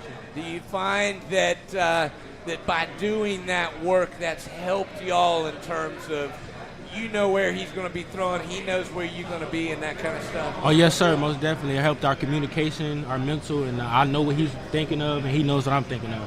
How many years y'all played together? About 3 years. Yeah. So this is, y'all both seniors? Yes, sir. So last year together in high school, but man, so this is the time where it's like the knowledge that y'all have in each other is probably as highest. How do you feel about where the offense stands? I don't want any secrets. Oh, yes. Is it positive? Is it positive? You like, we got more work? Whatever. Just be straight. Right now, I really love our scheme and our offense. Is a pass first. You got a lot of options, a lot of good guys. So I really feel good about our scheme and our offense right now. All right. Now, down at the end, best linebacker in the area. Introduce yourself again, sir. Amari and Moultrie. All right, Moultrie. How do you feel about that? Do you think you are, or do you think you got a long way to go to get up there? I think I'm pretty sure, but I still have a lot of work to do to be a greater linebacker. That's what I like to hear. Because you know what? Look, if you plateau out and you think you're out there, guess what? Somebody's working hard and they're going to beat you and knock you off that. So what have you been doing to keep on that climb going up that mountain? I've been working hard this summer, like day in, day out, like two to 3 workouts a day. I've been out there like trying to cover one-on-ones while receiving, improving my coverage abilities. Been working sand pits to get faster this season, and just doing anything to improve my athleticism for this season. Go ahead, Coach. You don't let anybody cross your face coming across the field, do you? No, that's a no. That's a no. It's a big no. Coach Lees, listen, I wish we had a lot more time with you guys. You brought fantastic gentlemen, and I can tell that with the values that you're instilling in these young men, they're lifetime values. You guys are going to carry them forever. You're going to remember, looking back on this and the things that you learned. Coach, successful season ahead. We're hoping for you. We can't wait to watch you play. Thank you for taking the time to come down and visit with us. Appreciate you having us. Absolutely. That's your West Florida Jaguars. Hey, we'll be back right after these messages right here on Varsity Sports Network and MarketableSports.live. Hey folks, I'm Josh Sitton, and you're watching Marketable Sports.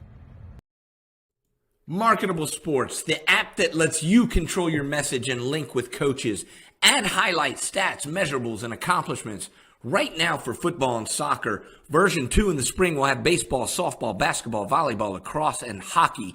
Only $1.99 a month for players, coaches always free. Marketable Sports, proud partners with the NJFCA and the Rumble at the Raritan. Scan the QR code to go to the App Store or learn more at marketablesports.com.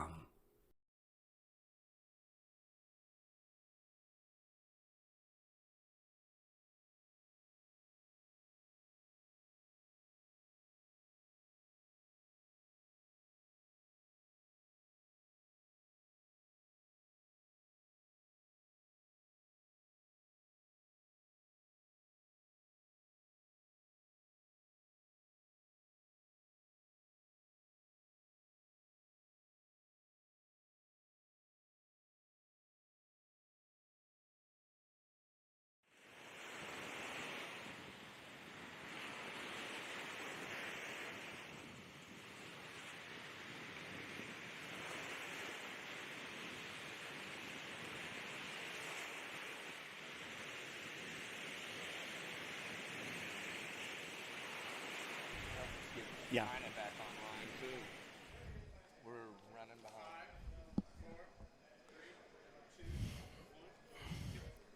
Welcome back, folks. You are watching Varsity Sports Network and MarketableSports.live. You're watching the inaugural Panhandle Football Media Day, and it is a pleasure to have Hall of Fame sports writer Bill Valona. Bill, let me tell you something. I read that article you wrote, fantastic piece, and my wife called me and said, hey, you're in the newspaper, and I said, Bill can make anybody sound good.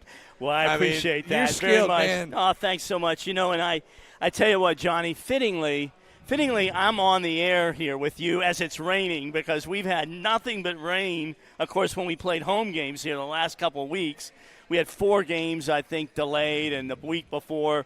So I thought, man, it's just like old times. I'm coming on the air, and it's raining at the ballpark. Hey, listen, but we're covered here, so that's good. It's fantastic. We're on the Hancock Whitney deck.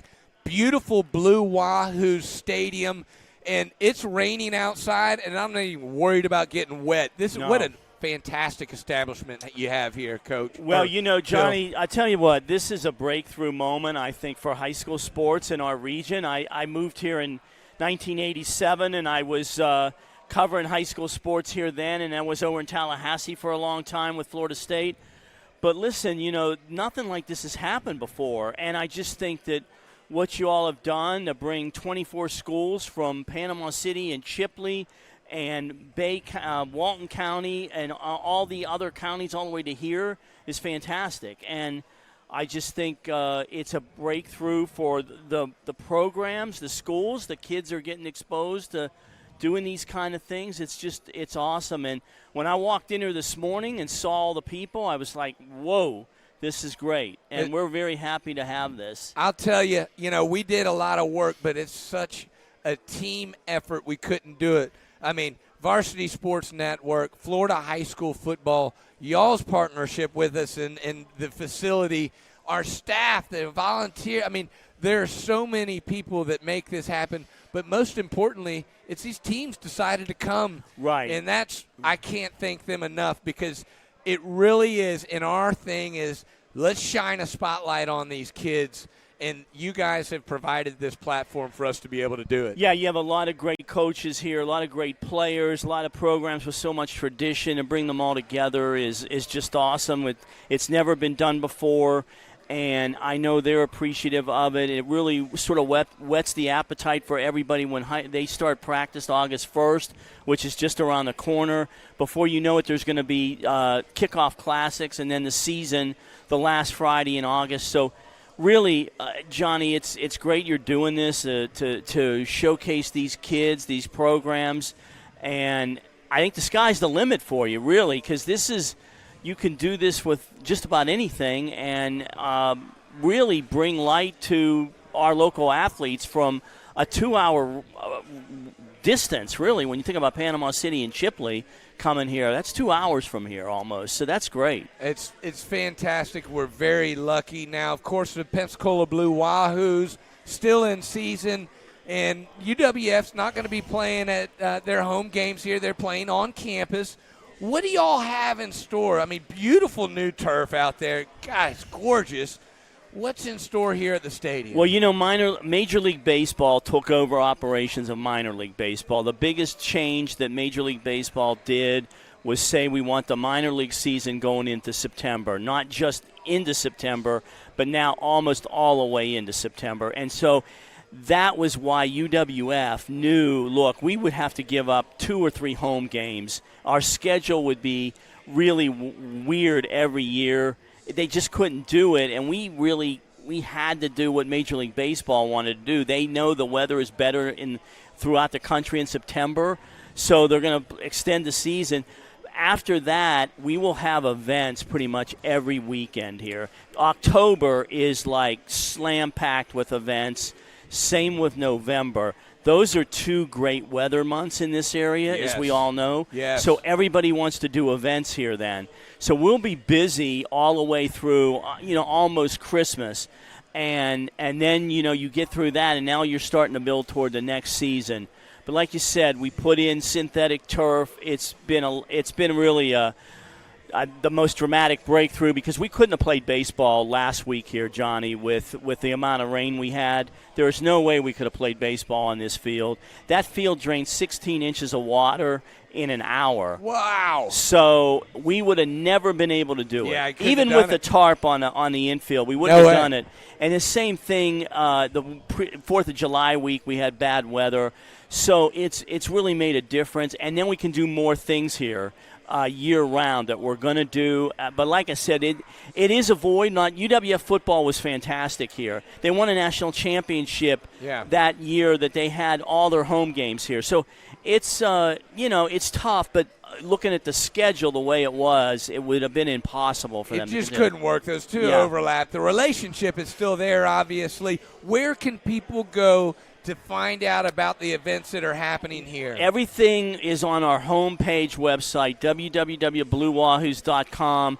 We put the latest news down the right side, and then on the center of the homepage is all the different events we're going to have. We try to update it every day, but we are going to have a lot of different cool events here in the fall. Might not be sporting events, but just cool things that the community loves to come to.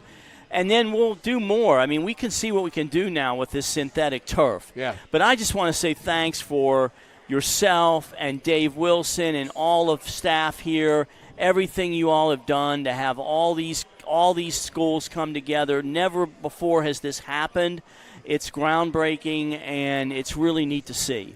Bill, thank you very much. Hey, we had you for 2 segments. I know we're running behind. No. You got to roll. Yuri Perez pitching tonight? Yuri Perez is going tonight. Guys, yeah, if Yuri you're watching Perez. from somewhere else. 19 years old, a phenom. He's going to be playing in the majors. Yes. So we only have him here for so long, but we've seen so many come through here from, from the beginning, from the initial. A lot of talent. Yeah. So, Bill, I appreciate it. Thank Thanks you so much. Thanks for stopping Johnny. by. Appreciate it. All Thank right. you, buddy. You're All watching right. the Media Day. We'll be right back after these messages.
Welcome back, folks. You're watching Varsity Sports Network and MarketableSports.live. You're watching the inaugural Panhandle Media Show. We're behind schedule. Coach, Rhett Summerford is here with us. Tate Aggies, thank you for being patient. We're way behind your time slot, and I apologize for that, sir. That's fine. Glad to be here. It's exciting to have something this for like our athletes and kind of kick off our season. So I'm glad we're here and I appreciate you. Fantastic. Introduce yourself and the gentleman that you brought with you today, sir. Absolutely. I'm Coach Summerford. Today I have some remarkable young men from Tate, Carmelo Campbell, Cameron Evans, Caden Biggs, LeBron Baldwin, and Jackson Moore there on the end. Yep. Coach. We're ready to go. Coach, I tell you, I always want to give props to guys in the past that have helped us be coaches. That's right. Who are your influencers from behind the past years? Well, obviously, my father's been a great influence to me. Coached a while back, and then probably Harry Lees has been a really big influence on me. Gave me my first, coordinator job, and kind of brought me up into becoming a head coach, and then kind of hand me the reins. And so those guys have done a really good job as far as that concerned. It's good to see coaches that from the past, like Coach Madison, came out at practice and stuff like that, and really appreciative to those guys. Well, I know you do, and it's a continuing effort that you have. The other thing, just briefly, talk a little bit about you building your roster. Mm-hmm. Your roster and Tate. After playing guys like you for years and years and that kind of stuff, I always knew that Tate was bringing to the table a very fundamentally sound, great group, tough group, all that kind of stuff. What's been your approach right now leading into this coming year? Well, for me, it's getting guys in the right positions, whatever that is, to better your football team. And there's been a little trial and error of guys at different positions that maybe have not played in places before. Yeah. And taking that blue collar and making it a little bit athletic. And kind of my philosophy on football, and I've brought that to Tate, is, get your athletes in space and let them work, and defensively stop the athletes, make people run the football, and traditionally we have a really good defense, and we've brought that over, and I'm excited to get pads on and kind of start that year. Mr. Campbell, let's slide that microphone over in front of you. All right, Mr. Campbell, wide receiver, playing wide receiver. You doing some tight end work this season, or mainly wide receiver? Yes, sir. What are you doing? What did you do this summer? One of the things, the lost art of a wide receiver is blocking on the running play. What have you been doing to improve, whether you think you were the top or now you knew you needed more work? What are you doing to improve your skills that you can apply in the season that's going to help you in that kind of overlooked part, but it's very important of a wide receiver position? Well, I've been working out with my teammates, like in the weight room with each other, and also like going after school to help each other out, receiver and QB wise, even with tight ends or running backs. And I go with my quarterback, QB country, sometime to help him with his passing accuracy and then all that. We got to help each other out so we can build a team and a community. If we're supposed to be a family, so we got to help each other. That's right, and I assume that you've been getting that work with your quarterback, you're getting that timing down, off time, where y'all are doing it on your own time, right? That's what makes the player. How much has that helped you get in line and sync with your quarterback, that work? It's helped a lot because working with them, it's like when we was going to 7-on-7s, it was helping us like with our timing on our routes, because he knew where I wanted the ball or how fast the ball had to be for me to catch it and get up the field and make a play. All right, next up, we've got, is it Gabriel? I'm sorry? Cameron. Cameron. Cameron. Tell me, Cameron, where you playing?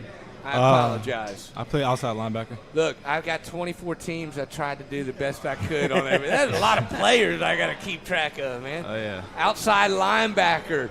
So you got a lot of responsibilities in that.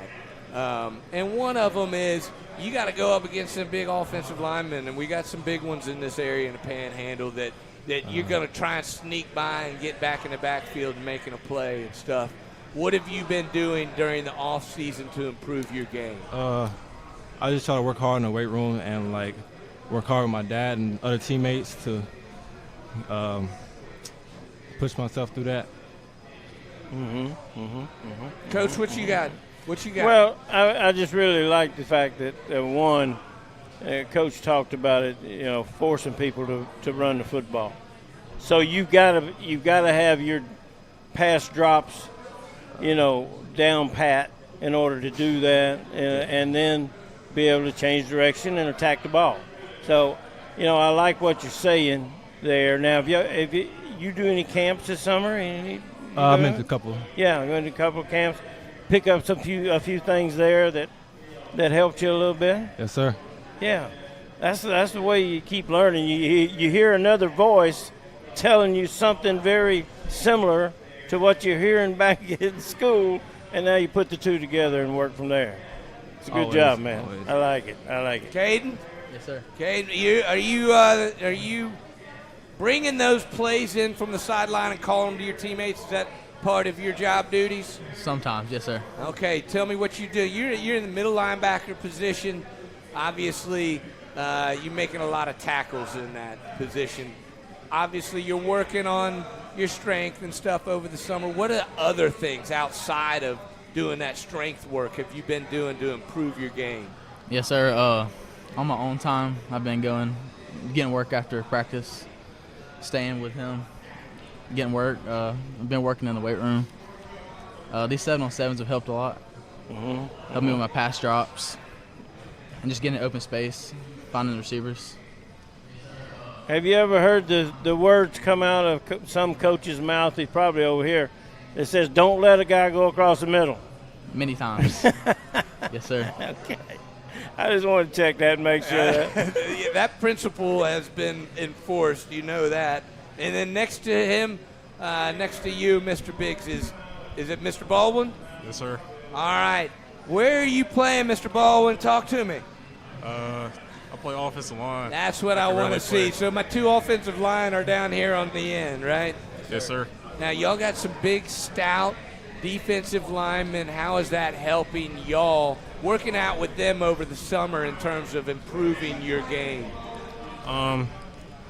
We all just work together and build chemistry with our offensive line, taking the right steps and, doing the double teams. And our D-line has been giving us the right looks this summer. So, where do you expect you're going to be lining up on that offensive line this season? I play a lot of right guard, left guard. Okay. Sometimes I play tackle. So you've been working on some footwork over the summer. Yes, sir. You're going to be doing some pulling, obviously, I'm sure. A lot of pulling. Yeah, that's good. I like so you got that movement going, and Mr. Moore next to you. Tackle position, is that where you're at? Yes, sir. Are y'all right next to each other? Y'all play on the same side, or are y'all on opposite sides? It just depends. Yeah. I kind of fly all over the place on the line. Sometimes it's left tackle, sometimes it's left guard, sometimes right guard. It just depends on where they need me and him to go and the rest of the line where they go. It's just wherever works, and that's the big thing we're focused on is our chemistry and how everything gets put together. In baseball, they call it a utility player. They can play just about any position, but on an offensive line, it's so important. And, Coach, you don't hear much about many of these offensive linemen that do it successfully, but I know Mr. Moore, you can slot him in and feel comfortable in whatever position he's doing. Mr. Moore, tell me, those two things are kind of different in terms of your movement, obviously, on the line. How do you find working out over the summer? Your skills, the drills you're doing are a little bit different probably than Mr. Baldwin at times. What are you doing in terms of preparing for both positions on the offensive line? It's just I got to work on different kinds of footwork and I got to work on different explosive movements, because tackle, you're more of an agility position. You got to kind of move, get that outside guy, push him back. And then guard is more of a power position. You got to deal with the inside. You got to be jammed up with everybody. And I think I just got to work on everything. And I just got to keep improving in everything. But I think a big thing is explosiveness for every position. Coach Summerford, maybe the greatest music to a coach's ears is I've got to work on everything. Humility, knowing, hey, look, I got to keep on working because we're never at our best. We can always do better. Coach, you're back here at Tate. What are you telling the guys coming in, building that spirit? Is there a team motto? Is there something that you're bringing to these guys that when they come back from the summer, you're saying, this is where we're going, Coach? Yeah, I think first of all, it's building culture, the culture of winning. I think that's kind of the thing. The thing I've seen in different areas is we're going to be competitive. There's no doubt about that. We have what we need to be competitive in every game, and it's going to be about getting over the hump and learning the winning culture, how to win close games, and that's kind of been the motto is we're just learning culture, the winning culture every day. It's a day-to-day, it's a minute-by-minute, it's a play-by-play. You can't do anything about what happened last year. You can't do anything about what happened last play, and all you got to do is you got to look forward to the next play and try to win every play, and that's got to be our motto. You can't worry about what happens in the fourth quarter, because if you don't worry about the first quarter, you're going to be in trouble. So it's a play-by-play thing. That's the winning culture that we're trying to bring to these guys, and we're still every day trying to learn that. Well, we want to wish you all the very best, guys. I tell you, you got something good working, keep working at it. Keep working. We look forward to seeing what the Tate Aggies are going to do this season. We'll come out and watch y'all play for sure. Hey, a lot of other people downstairs want to talk to you. Thank you for taking the time and coming up here. Coach, thank you for your patience. I'm sorry we were late, but I really do appreciate it. Yeah, I appreciate you guys very much. This is an awesome event. Coach Wilson, appreciate you kind of headed up, and thank you very, very much. Absolutely. Yeah. Ladies and gentlemen, you're watching the inaugural Panhandle Football Show. You're watching on Varsity Sports Network and MarketableSports.live. We'll be right back after these messages.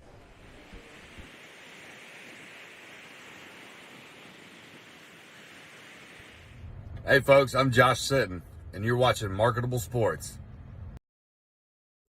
Marketable Sports, the app that lets you control your message and link with coaches, add highlight stats, measurables, and accomplishments. Right now for football and soccer, version 2 in the spring will have baseball, softball, basketball, volleyball, lacrosse, and hockey. Only $1.99 a month for players, coaches always free. Marketable Sports, proud partners with the NJFCA and the Rumble at the Raritan. Scan the QR code to go to the App Store or learn more at marketablesports.com. Options with a skilled factory representative. Schedule your free consultation today at sunroomtitan.com or give us a call at 850-602-9337.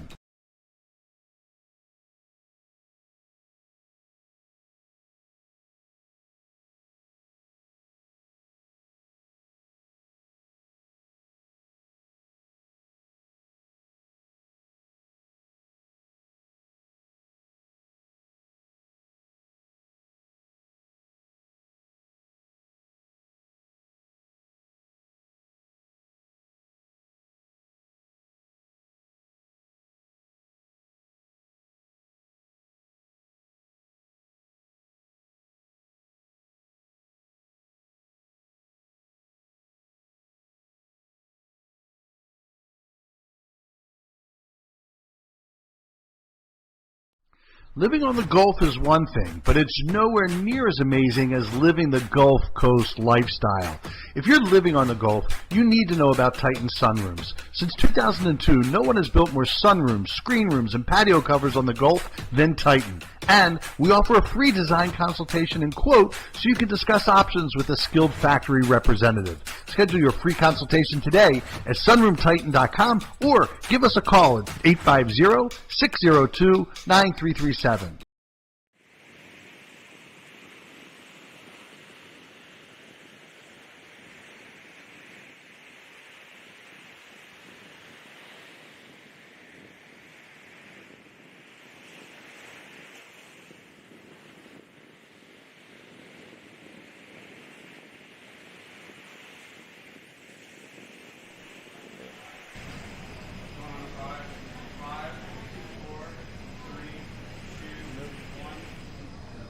Welcome back, ladies and gentlemen. We are still here. Are we still here? I think Blue so. Wahoos Last Stadium? time Yeah, we're I still looked. here. I think so. Still here. You're watching the inaugural Panhandle Media Day. You're watching it on two places. You have the option to. If you're watching it on two places, it's a pretty amazing feat. Varsity Sports Network, MarketableSports.live. We are pleased to be joined by the Northview Chiefs. Yes, sir. Sir. Coach Summerford, your brother, was just on here. Right. And as I told him and I told you, I'm a younger brother too. You know, the younger brothers, they end up winning in the end. All right, I'm just going to say that. I see you, Steve. That's my older brother. Coach, thanks for joining us. Yeah, pleasure to be here. Introduce yourself to the fans at home and tell us who you brought with you today. Yeah, my name is Coach Wes Summerford. I coach at Northview High School, of course, and today I brought with me 4 great players, special group of seniors. These guys, I've been told in the last day or so that they've played all the way up since they were 5 years old. Wow. And so it's going to be a special year up there at Northview in Bratt, Florida. I brought with me today number 4 quarterback Caden Odom, also plays some defensive back for us. The next guy is number 6, Jamarcus Jefferson. He's our running back. He also plays some linebacker for us. And then I got number 24, Luke Bridges, who plays running back, receiver also, along with Jamarcus, and also plays defensive back. And then the big guy on the end is number 55, John Michael Ward, who will play up front in the trenches for us on both sides of the ball. Ladies and gentlemen, if you're not familiar, Northview Chiefs, they're 1R, but man, they're a powerhouse. They always are, and you're never afraid to play up, Coach. Right. Anybody, anywhere. Right. I know that. Growing up in Gulf Breeze, I've always known Northview to be like that. Right. That's how y'all are, right. And I imagine that's how y'all are that's how you're continuing that tradition on. Right. When you get to the top echelon of 1A teams, and that's where we want to be. You know, when I got the job, I found out that I got these guys, which I was lucky and fortunate to have. That's where I wanted to be, was at the top echelon of 1A football. And when you get to that level, you're playing some skill guys that you'll see in these Pensacola schools and big schools. And so that's why we do that. We do that intentionally. I told these guys ahead of time. We did that last year with Catholic and Gulf Breeze, and I think it benefited them. Yeah. I think they know now, hey, the level, when we get in the playoffs, it's going to be that level and what to expect. And that way it's not a surprise when we get there. Wes, you know, I asked your brother the same thing, and you may have a lot of the same names come out. But just talk a little bit about your influencers along the way, where you've, learned to be a coach and how you learned to be a coach. Yeah, I've been around some great ones, and they're not all football coaches, I would definitely say my family. They're the ones probably why I chose this road ultimately. But even before that, the guys that coached me at Tate, I can think about Coach Blackman, who was a huge success at baseball, and then Coach Leonard, who coached me in football, still in the district, still works. But those guys, did it the right way. We weren't always the most talented bunch, but we did it the right way. Right. And I think that's something that can be said of them to this day. So. I agree totally. Let's go down Odom, quarterback of the Northview Chiefs. And y'all have been playing together since y'all are 5. So have you been yelling at these guys like you do on the field since they were 5? Oh yeah, giving it to them, holding them accountable. That's it. So tell me about the work that y'all have done this off season, because you know what? There's one thing I always love every season is to watch Northview. being Golf Breeze. My son played Golf Breeze last year. So I remember you guys. Marcus, you were running all over us too. And y'all had a great game. And always just, to me, watching y'all play above level, but where people would expect. But that's just old hat for you guys. Tell me how you carry that. Don't let that get too big, and then you keep on wanting to strive. How do you balance that? Well, I mean, we know going in, even last season, he told us that, we had a tough schedule ahead of us. And, we all took it upon ourselves to work just hard as we ever worked last year. And coming into this year, working even harder. We was all at a kids camp yesterday, and we looked at one another and we're like, dude, it's the hardest we've worked this summer was, we got a goal in mind, and, we're going to do whatever it takes to do that. That's awesome. And, this work that you put in right now is what pays off in the regular season. Yes, sir. And it's putting this time in that seems like, oh, why do I keep on doing this? But guess what? In October, you can be like, man, I'm glad I worked my tail off of the summer because it's paying off now. So you spend an extra time with both your running backs and your wide receivers and trying to get that timing down more? Yes, sir. Me and him, we're together all the time, like 24/7, literally. I mean, we whether it be all of us, whether it be going out to eat or anything, just keeping that bond we've always had, and putting in extra work before workouts, after workouts, weekends, hitting the field, getting routes crispy, making sure everything's on point.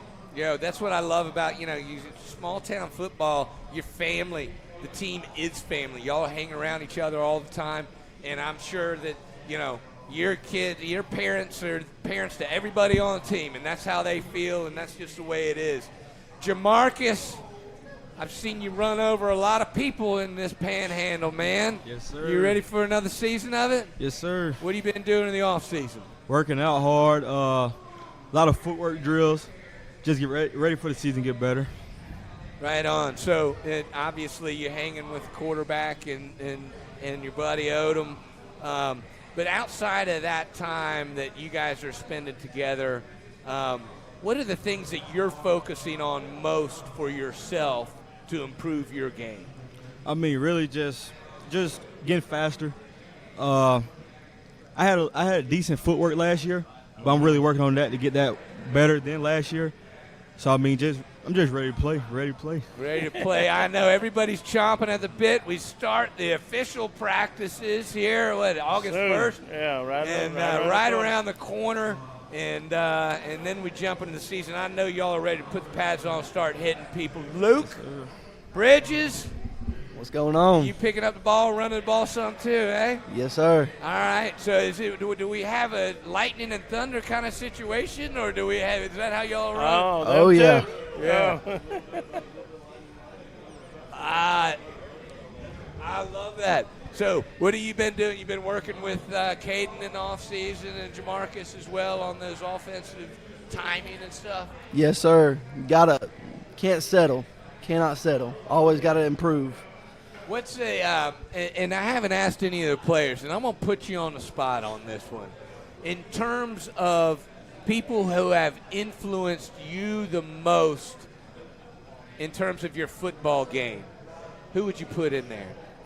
Well, my dad, he's the one that taught me how to love this game, and, he played D3 ball, and so football's always been a part of his life, and he just wanted to do his best to put it in mine, and ever since he brought it into my life, I've loved it. And we have a man right here, Coach Carl Ward. He's been there since he was the coach when we were 5 and up. And then we have our middle school coach, Coach Mills. And, of course, we got Coach Summerford. And, all these coaches combined, it's just made us into great football players. That's fantastic. And then John Michael Ward. Yeah, the big man down at the end.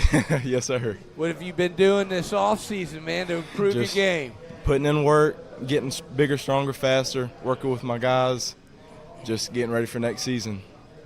Have y'all been to some camps during the offseason? Yes, sir, we have.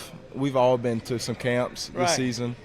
What, when you start hearing it come from somebody else, maybe you get a little bit better understanding of why your coach at home is asking you to do it that way. Yes, sir. Yes, sir. And so Where did you go to camp? Who did you have around you? I went to Troy, Auburn, LSU.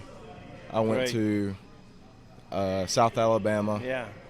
And Auburn. Yeah. Well, I think I said Auburn. Yeah. Well, that's about it. Well, choose Troy. I mean, that's he's an old Troy guy right there. Look at him. He's making the push already. Hey, listen, I really wish we had more time with you guys.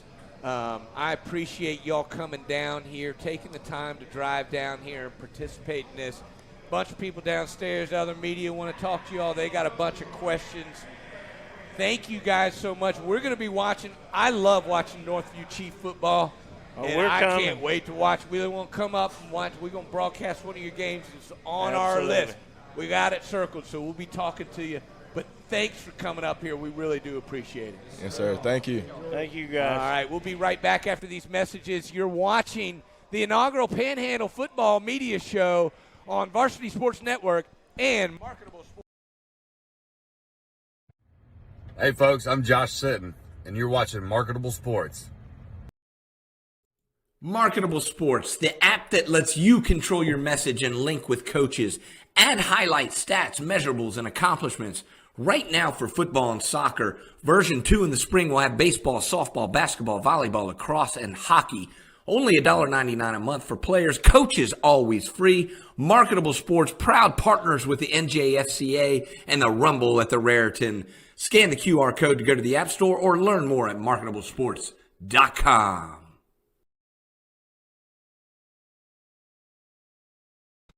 Living on the Gulf is one thing, but it's nowhere near as amazing as living the Gulf Coast lifestyle.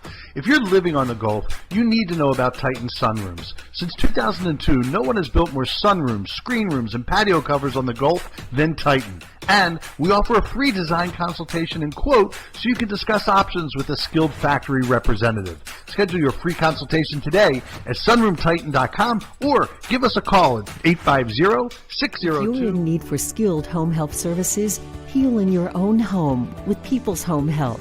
Highly specialized skilled nursing and therapy care in the comfort of your own home. People's Home Health. The difference we make is the way we care.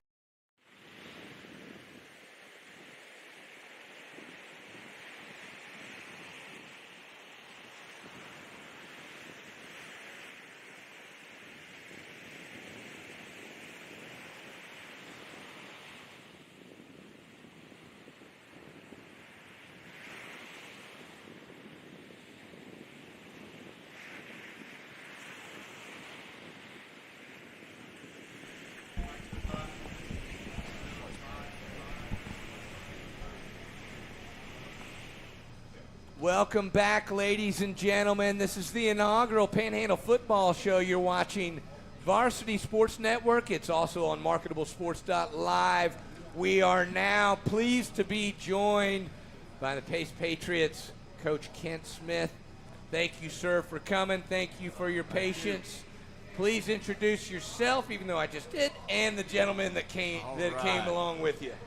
Yep, my name's Kent Smith. I'm a head coach at Pace High School. Next to me is Jason Alford. He's one of our running back, fullbacks, and deep snapper. Alan Blue, one of our offensive linemen, a returning offensive guard. And on the end there's big Brandon Beckham. He's one of our defensive linemen. Well, I tell you what, it's a good-looking group you brought with you, Kent, and it's good to have you here.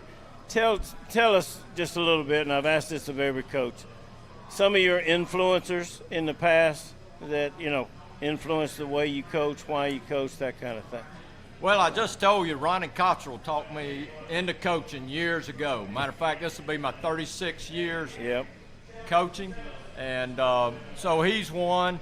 The other one would be Mickey Lindsay that I worked with for 20 years. He was head coach at Pace 25 years. Right. Probably one of the most successful coaches in the Panhandle. Right. And he had a lot to do, with my being a coach and some of the things that I do as a coach also.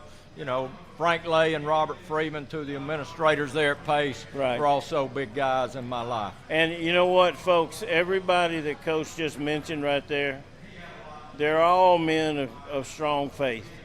And I know that's a common theme with your team in the community and all the things that you do. Yeah, it's gotten more difficult to do those kind of things, but yeah, we're still trying to do those things. Just lead these kids in the right manner. Hire good coaches that'll help lead these kids as I've gotten older and have a relationship with them. And, these right here, they're going to be fine because they've got good parents. Exactly. But, we're in the business to help kids, and Yes, I think that's what we're doing at Pace High School. That's very important, Coach. And you know what? It's overlooked by fans more than I can even say. Me as a parent, I am thankful for every coach that has been in my children's lives because they have all instilled something that they can carry with them for the rest of their lives. And as coaches, you're teachers, and you're teachers of life, not just the game of football. And I see that that's very important to you, Coach. Very important. Mr. Alford, you're wearing a lot of hats. One of them, deep snapper? Yes, sir, that's right. That's the one. Listen, and I said this earlier, my nephew is a deep snapper for Gulf Breeze. If you're doing your job right, nobody knows who you are. Yes, sir, that's right. You mess up, everybody knows who you are. That's my goal, is to make sure people don't hear my name. Make sure nobody knows who you are. Tell me what you've been doing in this off season to prepare you for the upcoming season. Well, like everyone else, I've been working really hard in the weight room and on the field, trying to get bigger, stronger, faster, and just perfecting my craft. And I've also had to work on my leadership, just making the transition, becoming a senior, and now having to be a lot more of a vocal leader on the team, and trying to help my teammates become the best version of themselves, and trying to be that voice. What have you learned about yourself in that process of going from where you were to this leadership role? Well, I've learned that it's not my tendency to be kind of out in front. I'd rather be behind the scenes and kind of more of a lead by example type of guy, but I've had to come out of my shell a little bit and become more vocal and try to put myself out there a little more. Well, I tell you what, I spent 4 years at Georgia Tech with special teams, and one of the guys, Andrew Economos, ended up spending 10 years with the Tampa Bay Buccaneers as a long snapper, and they're invaluable, man. Yeah, don't ever lose that talent right there. Do you time yourself from time to time? Do you go from snap to hands and see where you're at? Yes, sir. I do every now and then. Okay. Shoot for that 0.8. Yes, sir. Okay. I'm consistently under 0.8 usually. All right, good, great. No block punts there. Hey, that's what Coach likes to hear. Alan Blue, you next up? Yes, sir. Offensive lineman, is that right? Yes, sir. Are you the captain of the line when you're out there? Are you the one that's barking at the other linemen, your fellow linemen, to get them in the right spots? Not usually. I'm usually the guy that tries to keep people calm down and not doing that. Okay. We got a couple guys that do that, but I try to keep it nice and low key. You let other people wear that hat. Yes, sir. So what have you been doing this summer to improve your game on the offensive line, and specifically with your other offensive linemen? Have y'all done some stuff together? Oh, yes, sir. We're always up at the school trying to take as many pass sets as possible because that's something we've struggled with in the past is protecting. So we try and get as many pass sets as we can, been in the weight room, getting faster, getting stronger, different stuff like that, becoming more agile, different stuff like that. That's a great plan, and I know Coach is really enjoying hearing that coming from you. I mean, you feel like you've got a unit, you feel like with the offensive line, we're a unit, we're solid, we're on the same page, all that kind of stuff. I do. We got a couple of guys that are stepping up to play a bigger role than they have in the past, but right. I feel like they've had plenty of playing time up on the varsity level. They just haven't been a starter. So sure, we've got a lot of depth of guys that have experience playing varsity football and that are. That's where you guys lead as leaders, for those younger guys, and like say a bunch of times, Coach Smith can't go out there and play right guard, so somebody else got to be out there to lead that way for you. Definitely. Tell me how it is, and this is going to go to you too, Brandon, but in those practices, You know, when the big men are lining up against each other, how does going up against somebody like Brandon day in, day out improve your game? Oh, it's always a competition. I feel like when Brandon lines up against me or another one of those guys, we're just always constantly making each other better, and we're getting a lot out of going against each other as much as we do in practice. So it's a lot of help. Brandon? Yes, sir. Here on the other side there, how's going up against somebody like Allen? How's that improving your game? It got me a lot stronger. Yeah. I've been going against a lot of big people in the past, like Ty Pitts and Braden Harrelson. They helped me a lot. And it did. Yes, sir. Brandon, you feel like you're probably a bull rush type guy, right? Yes, sir. Yeah, okay. But I think you probably can be athletic enough to every now and then start that bull rush and then either swim down, swim over, swim across. Yes, sir. Can you do that? I do. Yes, sir. And they turn you loose and let you do that sometimes? Yes, sir. Okay, During good. one-on-ones. Hey, again, work on that in practice. Run that move on Allen a few times here and there, see if it's working. Yes, sir. Hey, listen, you guys are, the realignment. Everybody talks about it, suburban, metro, blah. Play the same teams y'all always play. It doesn't change the mentality at all. Coach, what are you telling these guys? You've got the older guys here today, but every team is different. Coming into this season, what's your message to your team coming in off the season, the summer, and getting ready for fall practices? Well, the biggest thing is we want to be a team, and I think we do have good unity and team chemistry. And that's really there's only a few things you can control, and that's to play hard and be a team. And that's our main focus every day. And these guys have had a great summer. We just finished. We're giving them this week off, and then we'll get started. We had 24 workouts, and these guys were there every day for 24 days this summer, and we work them hard. We do an hour in the weight room. We do an hour of sprint or agility work, and then an hour of football work. So they've had a good summer. So now we're ready to get going on August the 1st, getting ready for the season. It's that preparation, guys, and let me tell you, as a former trial lawyer, and Coach and I were talking and getting ready for this. We're doing all this work. I said, Coach, we're going to do so much preparation. We're going to use 10% of what we ended up doing, and that's what we do. But you know what? If we don't prepare for that other 90%, something's going to come up and you're not ready. So doing that work now pays off in the fall.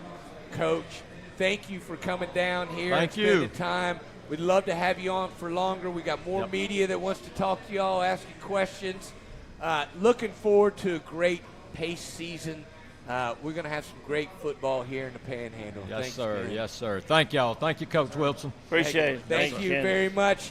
We'll be right back. You're watching the inaugural Panhandle Football Media Day show. You're watching it on Varsity Sports Network and MarketableSports.live. We'll be right back after these messages.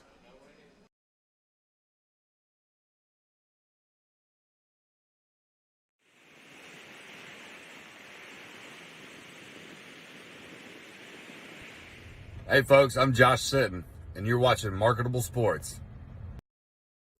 Marketable Sports, the app that lets you control your message and link with coaches, add highlight stats, measurables, and accomplishments. Right now for football and soccer, version 2 in the spring will have baseball, softball, basketball, volleyball, lacrosse, and hockey. Only $1.99 a month for players, coaches always free. Marketable Sports, proud partners with the NJFCA and the Rumble at the Raritan. Scan the QR code to go to the App Store or learn more at marketablesports.com. If you're in need for skilled home health services, heal in your own home with People's Home Health. Highly specialized skilled nursing and therapy care in the comfort of your own home. People's Home Health. The difference we make is the way we care.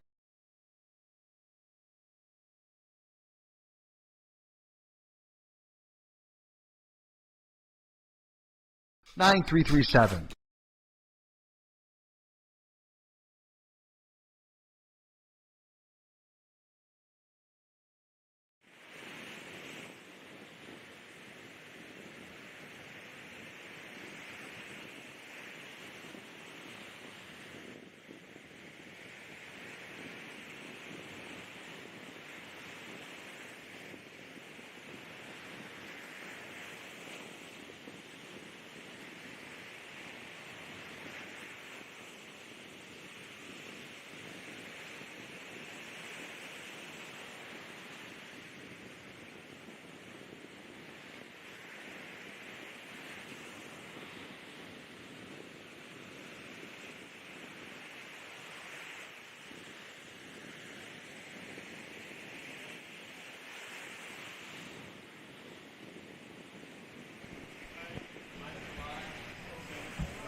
Welcome back, folks. You are watching the inaugural Panhandle Football Media Day show, and we have a treat here. Making a long journey from Chipley, the Chipley Tigers. Coach Buchanan, thank you for making the trip down I-10 over here to Pensacola to see us here. No problem. Glad to be here. Introduce yourself and the players that you brought with you today, if you would, sir. Yes, sir. I'm Marcus Buchanan. I'm the head football coach at Chipley. Next to me is Antonio Lewis, Quavia Story, Caden Kennedy, Michael Green, and on the end down there is Parker Smelser. Coach Buchanan, let me ask you right out the bat, man. Listen, tell me your coaching journey. Who were those people that were most influential in developing you as a coach? Well, it started as a player. I played for some really good high school coaches at Jay High School in the late 90s and early 2000s. And then I started coaching at Pace in 2005 for Coach Lindsay. He had a big impact on me. And then I spent the last 10 years before I got to Chipley working at Milton for two different head football coaches. One was Chafin Marsh, and the other was Harry Lees. Yeah. So between those, my high school coach, Elijah Bell, Mickey Lindsay, Chafin Marsh, and Harry Lees, I've been surrounded by some really good high school football coaches. Do you notice, Johnny, how we keep hearing some of these same names pop up as we go through? That's why I love asking that question, Yeah. Coach, because, look, let me tell you something. Panhandle football, not a lot of people know it unless you're here in the Panhandle, and there has been some fantastic coaching. And the names he named are guys that now his program is following their lead and doing it the right way. You know, caring about kids, caring about players, but also doing it the right way. Chipley Tigers regular powerhouse in the regional conference. Antonio Lewis, your first up to bat wide receiver. What have you been doing this summer? Pull that microphone close to you. Get ready. Don't be shy. And when you guys go down the line, just get that mic right up in front of you. Don't be shy. What have you been doing this summer to improve your game coming into this season? Me and my teammates, we just been working out together. We trying to get the chemistry right so we can play good whenever regular season get here. You've been doing some extra work with your quarterback, get the timing and stuff down? Yes, sir. So, what have you gone out and done any camps or anything like that, or has it been primarily focused right there in Chipley and teamwork? I haven't been to any camp, so I just been in Chipley working out. Yeah, Nothing wrong with that. That's fantastic. You know, Work with absolutely. your people. There ain't nothing wrong with that. And some people decide they want to go travel around, and that's fine. But, you know, I've always been a big fan, Coach, of you do that work with the team that you're going to be in the trenches with in the fall, and there's a lot of value in that. Absolutely. DeQuavia Story, another wide receiver. You got some big wide receivers, Coach. Tell me what you've been doing this summer, man. 7-on-7s, FCA camps, and working out, really. FCA camps. It's the Yes, first sir. time we've heard that today, Coach, and I love to hear it. FCA is really important and does a great job in instilling positive values in our student athletes. Yeah. What have you been doing with the FCA this summer? We had a tournament in, I think it was Niceville. Yeah, we played, I want to say approximately like 8 games, but it got too hot, so they had to cancel everything. Yeah, it's been hot. We've been lucky with a little cloud cover today. But moving down the line, you got Caden Kennedy. We get on the defensive side, linebacker, right? And you're a running back too. Yes, sir. What do you like the offensive side better, or you like hitting people from the defensive side? I like to hit people, but I'm more of an offensive player. Okay, so that's where your focus is. That what you've been looking at improving over the summer is that offensive side of the ball. Yes, sir. What have you been doing? I've been doing drills, and I've been working out with my teammates, and then I went to like a couple camps. I went to Florida State, and then I went to South Alabama. Nice. To get better. Well, the thing about it, you can hit on offense too. Now, I know there's come a time when they've had you hemmed up and you say, all right, I got to go split that, you know. Yes, and so you're delivering the blows on there too. Yes, sir. Now, next up, we got Michael Green. Michael, tell us where you playing, man. All right, I'm playing a defensive end right now, and this summer I've been working out. I've been hitting the one-man sled, trying to get stronger in the weight room twice a day. You know, eating right, running, just getting my endurance up and footwork so I can be more explosive off the line on defense. You look like a speed guy to me, a speed rush type guy, right? Yes, sir. But there comes a time, that weight room comes in to where, all right, if he's got me locked up, now I just got to long arm bull him and go right to the quarterback, right? Yes, sir. He's got to be explosive. There you go. Bottom with the hands. I like it. On that defensive line that you've got, would you consider yourself kind of the leader of that group? Are you going to be looked to be that in that leadership role? This year, I'd say definitely because I've been playing defensive end for a little while, and me and Parker Smelser over here, we both play defensive end, and it's we do a good job of containing the quarterback, not letting them get outside, just doing our jobs really, making sure they don't get any free release to the linebackers and whatnot. Parker Smelser's next to you. That's the defensive contingent representing Chipley today. You guys been working out together, working on stuff together? Yes, sir. So y'all, ever a time, and I wondered about this, maybe this is a silly question, but you guys at defensive end, you guys are looking at each other down the line and you're like, we got this one. And you guys have figured out what the offensive line is doing. Right. And whoever's in the backfield is dead to rights. You get that feeling? Yes, sir. To me, it's got to be one of the best feelings. What's one of the best feelings that you have when you're out there playing with your teammates? Just after, making a play, getting a tackle, anything like that, it's fun to celebrate after you're making a big play. I can imagine you probably had a couple of blind shots every now and then where you escaped the tackle and quarterback didn't know you were coming. That's a good feeling. That's got to feel good. Unless you're the quarterback. Yeah, that's true. Coach Buchanan, coming into, every season is different because there's always a new team makeup. Right. Everybody's undefeated here in July.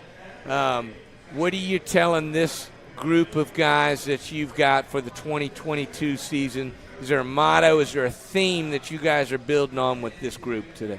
Our motto is no excuses. We don't want to hear any excuses. Just get out there and do your job. And everybody's been buying in real well. Last season's over. Everybody's. We had a really good year last year. From Tallahassee all the way to Pensacola, there was 2 teams left playing. It was Pine Forest and Chipley. Yep. And we were real proud about that. And but as you should be, Coach. That's over now. And this year, every team has its own identity. It's a new season. But we're really excited about it. We got 6 returning starters on offense, 6 returning starters on defense. We got a good core, a group of guys coming back. We've got 2 really good quarterbacks. We've got a really good offensive line and defensive line. I would have brought some of them linemen with me, but they wouldn't fit in the van. I was going to say. Plus, they eat too much on the way home. Yeah, you only got so much room in there. Hey, Florida, you've been warned, Chipley Tigers, man. You've seen them right here. They're coming for you, so watch out. Hey, Coach, thank you for coming and bringing your players. I can't thank you enough for coming over here and participating in this. Thank you for having us. We enjoyed it. We look forward to making a trip to Chipley, doing one of your games. Heck yeah, y'all come on over. We'll feed you. Hey, we'll feed you better than anywhere else. All right, I'm going to take you up on that. We're going to pencil you in. Hey, Coach, thanks so much. Again, best of luck, guys, this season and on. But I know I love watching Chipley play football because you do it the old way. Let's go, and it's going to be fun. I know y'all are going to be top dogs in Region 1 and regional, but, I'm not putting those expectations on you, Coach. I'm going to let you put whatever expectations. Thank you. We'll take it one week at a time. That's right. Thank you very much. Hey, guys, you are watching the Panhandle Football Media Show right here on Varsity Sports Network and MarketableSports.live. I'm Johnny Mays. This is Coach Dave Wilson. We'll be right back after these messages.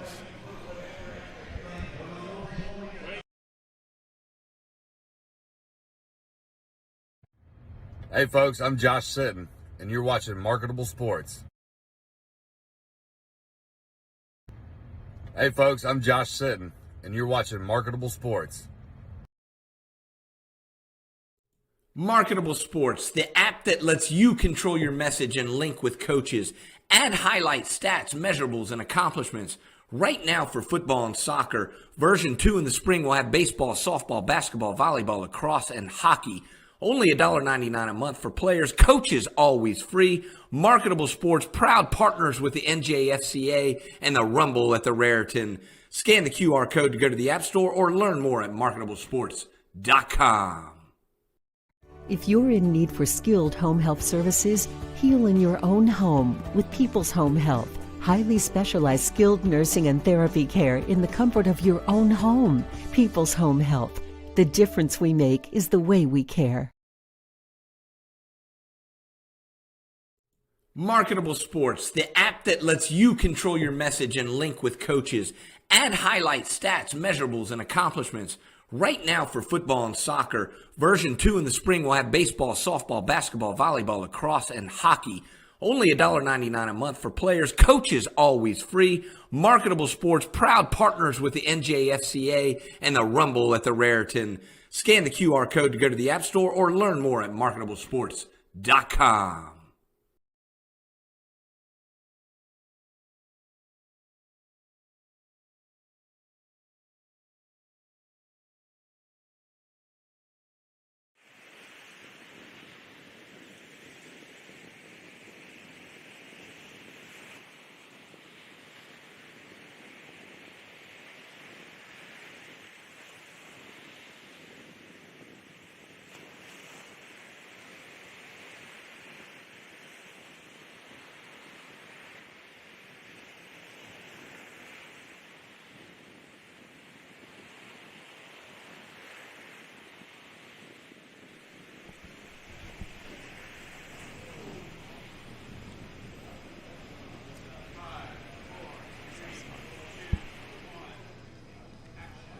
Welcome back, ladies and gentlemen. We're still at Blue Wahoo Stadium, I think, Coach, aren't we? Last time I looked, we were still here. Yeah, there's a field behind us. We're here at Blue Wahoo Stadium. I'm Johnny Mays. This is Coach Dave Wilson. This is the inaugural football Panhandle show, Panhandle football show. Varsity Sports Network, marketablesports.live. You can catch it on both of those. Pleasure to have the Navarre Raiders sitting here with us, Coach Walls. I appreciate you coming in. Please, I said your name, but I want you to introduce yourself and the gentleman that you brought with you today. All right, I'm Coach Jay Walls, head football coach at Navarre High School. These guys with me, Xavier Hamilton plays linebacker and running back. In the middle right here, Ethan Newman. He plays O-line. He's played everything on the O-line and also going to play some D-line as well. Going back, Xavier's a junior, rising junior. Ethan's a rising senior. Terrence Marshall plays wide receiver and DB. He's a rising junior. And then our quarterback, Hunter Feaster, he's a rising junior as well. Well, I tell you what, Jay, we've known each other for a long time. Yeah. Been up and down the wars and all that kind of stuff. Tell our folks, who are some of the influencers in your career, to this point? Who the coaches you had, you really appreciate and that kind of thing? Well, I've had, every coach that I've either played for or worked with has been a big influence. My high school coach, Coach McAllister, James Earl McAllister at Rutherford, he was my position coach. He was certainly a big influence. Yeah. There's things that we learned on that practice field and game field from him that I've taken with me, my whole life. And then certainly a guy that I worked for at Crestview, Larry Olson, big influence. Just a great guy, a great coach, and it was a pleasure working for him. When I started coaching at Valdosta State, Mike Cavan was the head coach there. Mm-hmm. He's a big Georgia guy. I played quarterback at Georgia, but he was a big influence as well. So those are some of the guys. Well, I know you never can go down the whole list, but it also shows what sets your mindset as a coach and those type of things. Because the names you run off there, they're solid guys. Mm-hmm. They care about kids. they care about fundamentals, all of those type things. And it's not just all about the game of football. It's about life and what happens with it. So I applaud you for those names. Yeah, and Coach, and just to dovetail on that, it's an important point. Aside from teaching the game of football, fundamentals, and whatever your play scheme is, what do you think the most important thing you're teaching these kids is? Well, we start in the off season, and we have a deal where we talk about, axioms or topics or things that make a man. And, that's our number one job is to build men. Right. And our number two job is to win games. And don't forget about that number two.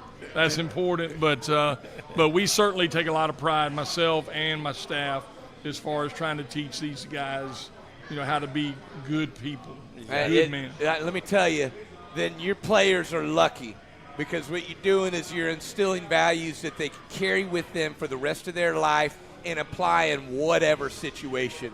And to me, that's one of the most important things about sports. Yes, winning and getting better, and everybody wants to win, but it's these life lessons that you learn through sport that are so important.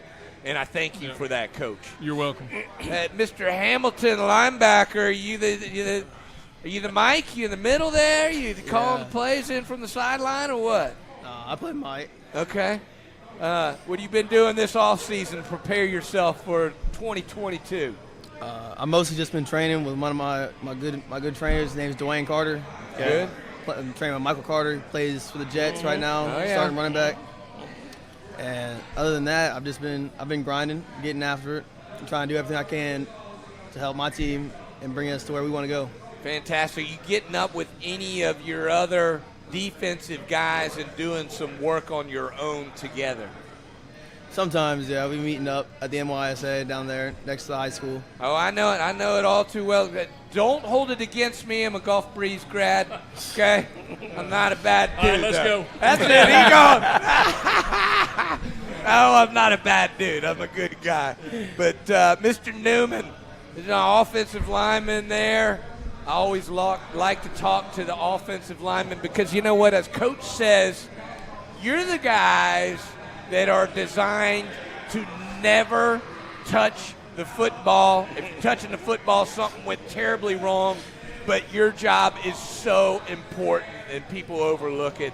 Tell me about that and how that affects you and just life too. But tell me about that role as an offensive lineman. I love it. I mean, I kind of like doing my job, so Feaster and Terrence, they can do theirs. That's kind of what I like. I don't like being the center of attention. I kind of like just doing my job, and you know what I mean? Yeah, sure. No, keep on going. Yeah, so how do you apply those skills to just your everyday life? I mean, do you find anything bleeding over, the things that Coach Walls has taught you and that you can apply in your everyday life? I would say everything, especially O-line. You have to work as a unit, and I think also like with also having a job, you also need to work as a unit to get the job done. That's nail on the head right there, because these principles you're learning, you're going to apply in the job world, because rarely will you be working on your own on anything, and it takes a team going for one common goal, and those are being instilled in you right now. Mr. Marshall, you got those hands. You've been working on those hands this summer, sir? Yes, sir, I have. All right. You've been working with Mr. Fester? Yes, sir. Okay. Y'all getting some extra time together away from the team, doing routes and working on some timing and doing that kind of work? Yes, sir, we do. We train together. Fantastic. Oh, nice. Terrence, you do any camps this summer? You've been yes, I went on a few camps. Where'd you go? I went to Kentucky, nice. Clemson, Tennessee, nice. And I think pretty sure that's it. I like it.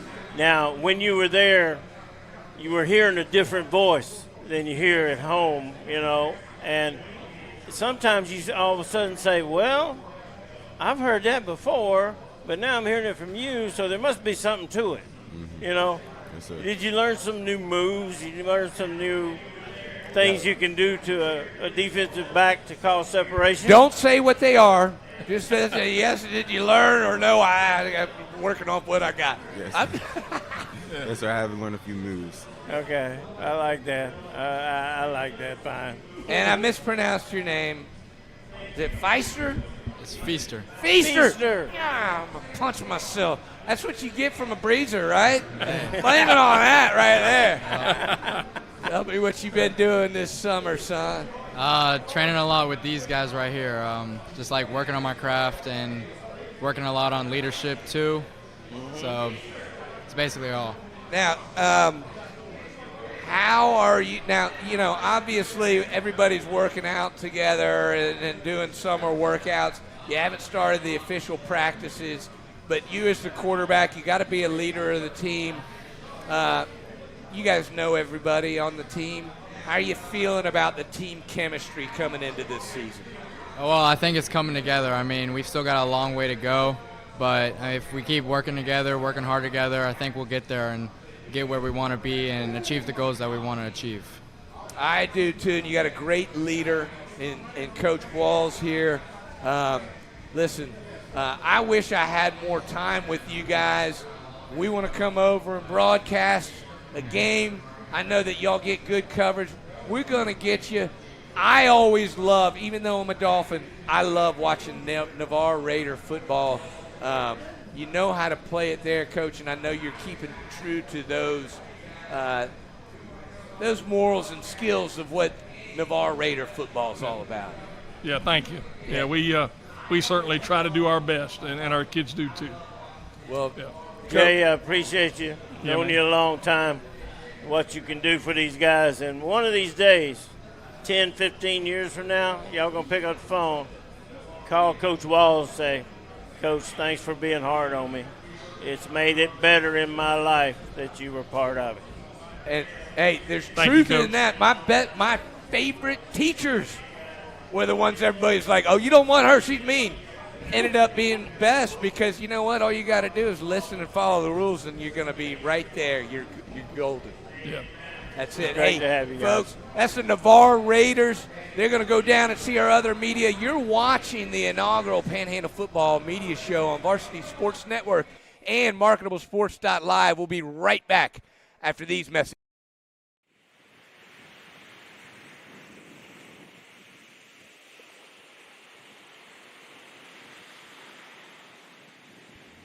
Hey folks, I'm Josh Sitton, and you're watching Marketable Sports.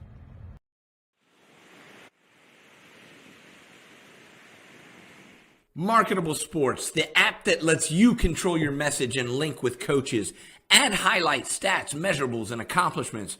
Right now for football and soccer, version 2 in the spring will have baseball, softball, basketball, volleyball, lacrosse, and hockey.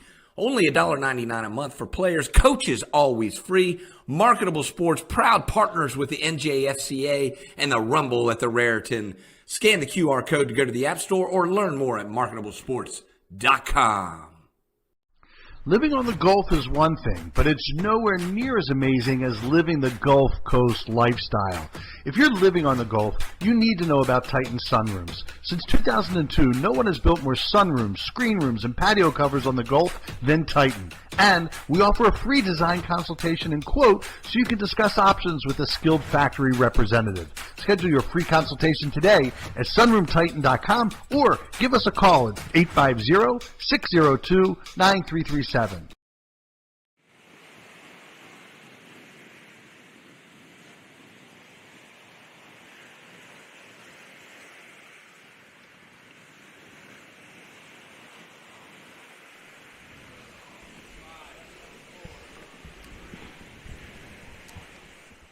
Welcome back, ladies and gentlemen. We are at Pensacola Blue Wahoos Stadium. Coach, we are burning through them. I think we're trying to catch up. We haven't caught up yet. We are now joined by the Escambia Gators perennial powerhouse. I know you don't want me to say that, Coach. I'll stop. But, you know, Panhandle football, you're always talking Escambia. Coach Mike Bennett here. Coach, introduce yourself and the gentleman you brought with you today. I sure will. Hey, I'm Mike Bennett. I'm the head football coach. This is Jake Frazetta. Jake plays quarterback and linebacker.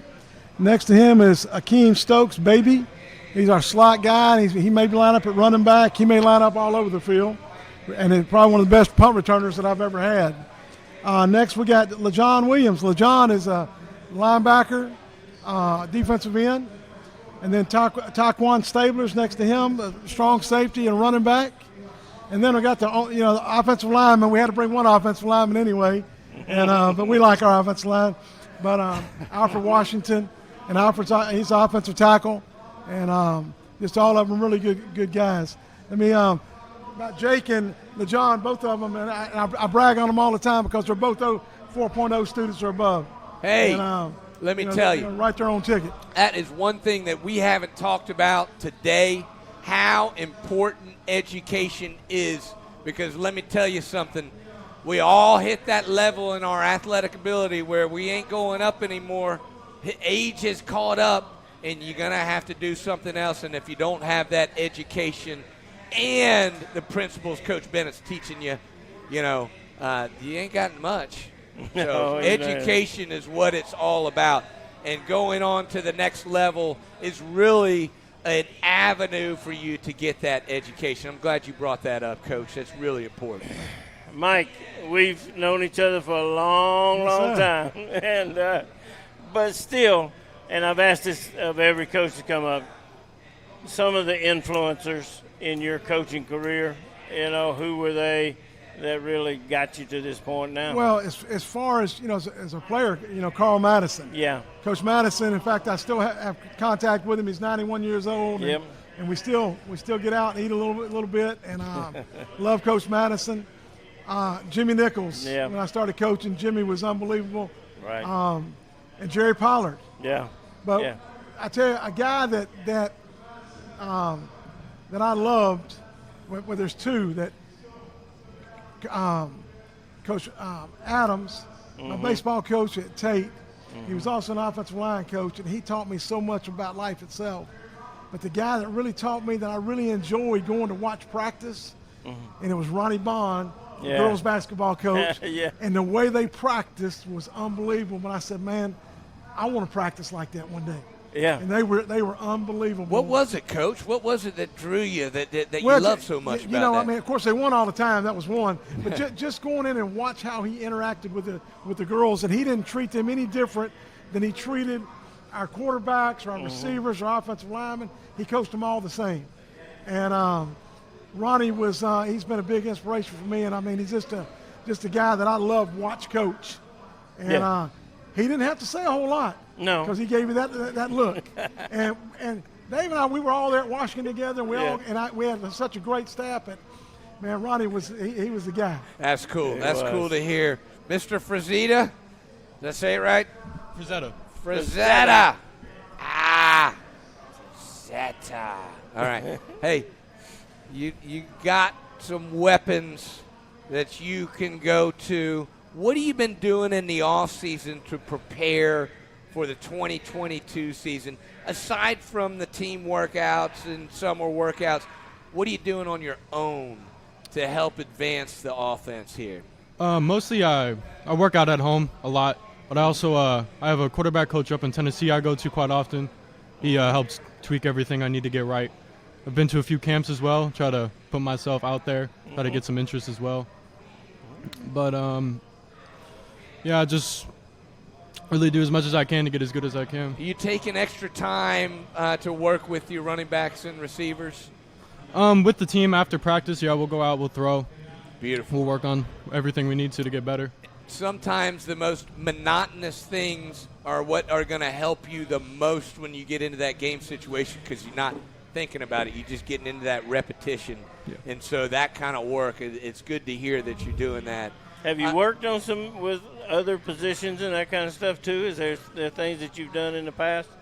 We might work with defense as well. Yeah. Just to get a good feel for it. But hey, that's great. And think about it, when you go over there and work on that side, now when you're on the offensive side, you know what they're trying to do. I know to everything. You, I know everything. That's a good thing. That helps a lot. Mr. Stokes, did I hear him call you baby? Yes, sir. I'm not going to call you baby, but all right. He said you could be one of the most dynamic punt returners that he's ever seen. Running back or punt returner, what do you like more? I like the whole field. I just like the game, but I say punt return more because I can do more, like get more explosive, do everything, and be a dynamic ball player. There's a little more space in that punt return, isn't there? A little more space. It's not as dictated that you got to go right to the I can hip get of loose. the tackle. You can get loose a little bit. Yes, sir. I love that, man. What's been happening this summer for you? What you been doing? Really just hard work on the field and off the field. I work out outside of practice, summer workouts. Mostly anytime I can work out, I have a chance to do it, take control of it. All right, Mr. Williams, linebacker. You also play some defensive line. Do you see yourself playing a little more defensive line this year than linebacker? You got the height and the size for that defensive line, man. Yes, sir. Coach Reggie and Coach Bennett, they think I'm a better defensive line, so I think I can really prosper there. You know, obviously, you look like one of those guys that and I think that's going to be true with anybody on your team, Coach. But you go where Coach wants you, and you're going to do the best that you can there. Yes, sir. What have you been doing this summer to improve your game to take it to the next level on the defensive line? Because it is kind of a big move when you're starting to get up against hitting that every play up against those big boys on the other side. I've been going to a lot of camps with, like, the footwork drills. I've been working with offensive line, Alfred. I was going to say, going up against Mr. Washington, how has that helped you?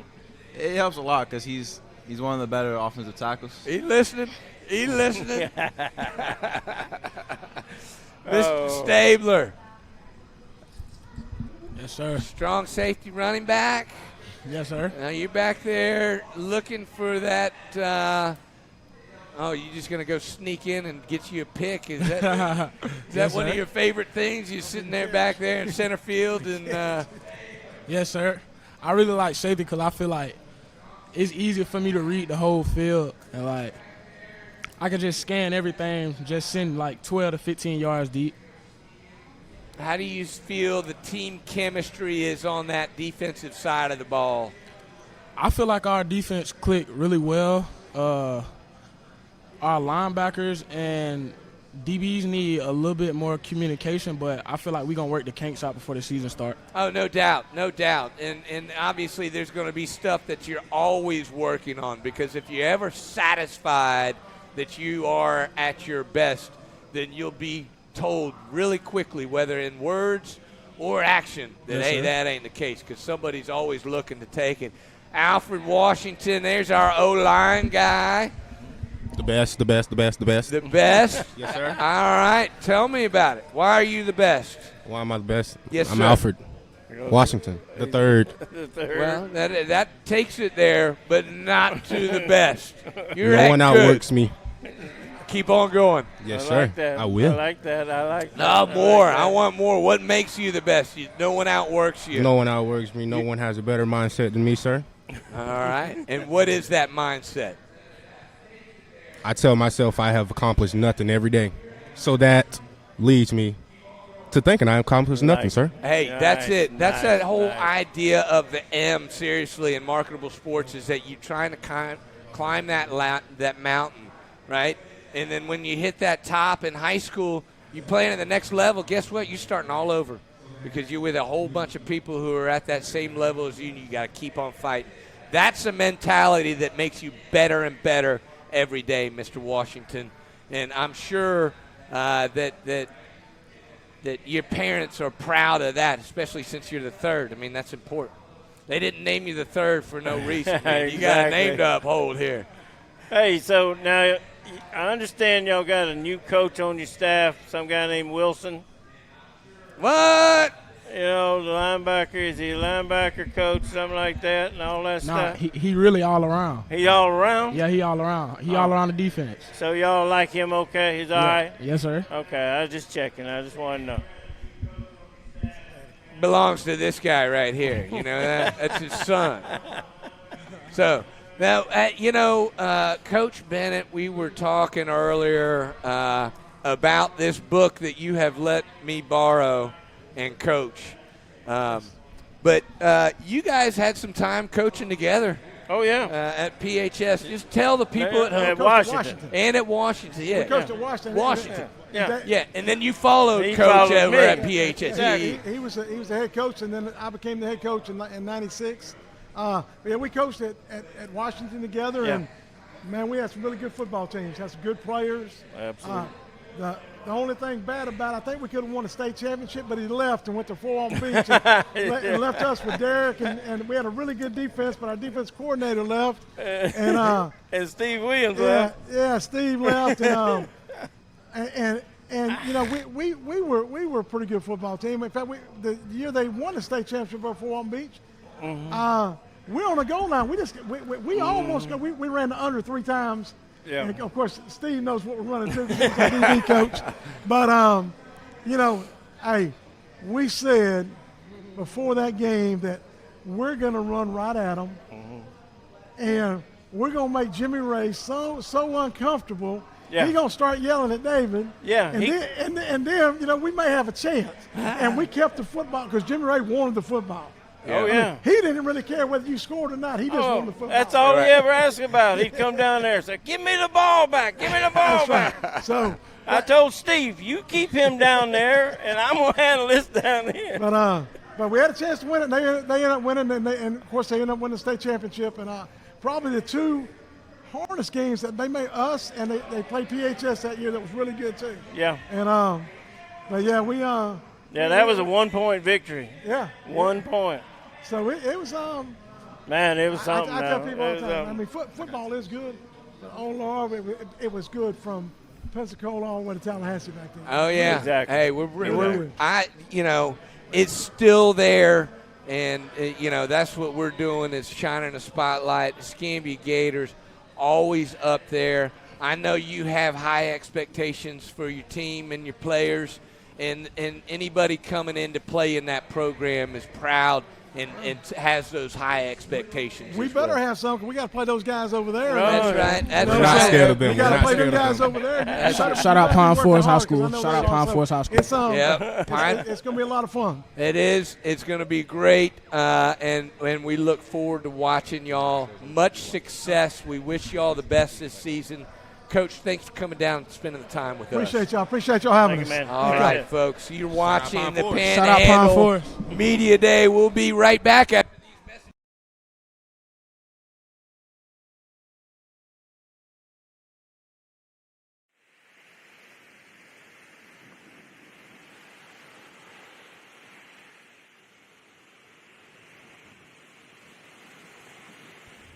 Hey folks, I'm Josh Sitton, and you're watching Marketable Sports. Marketable Sports, the app that lets you control your message and link with coaches. Add highlight stats, measurables, and accomplishments. Right now for football and soccer. Version 2 in the spring will have baseball, softball, basketball, volleyball, lacrosse, and hockey. Only $1.99 a month for players. Coaches always free. Marketable Sports, proud partners with the NJFCA and the Rumble at the Raritan. Scan the QR code to go to the App Store or learn more at marketablesports.com.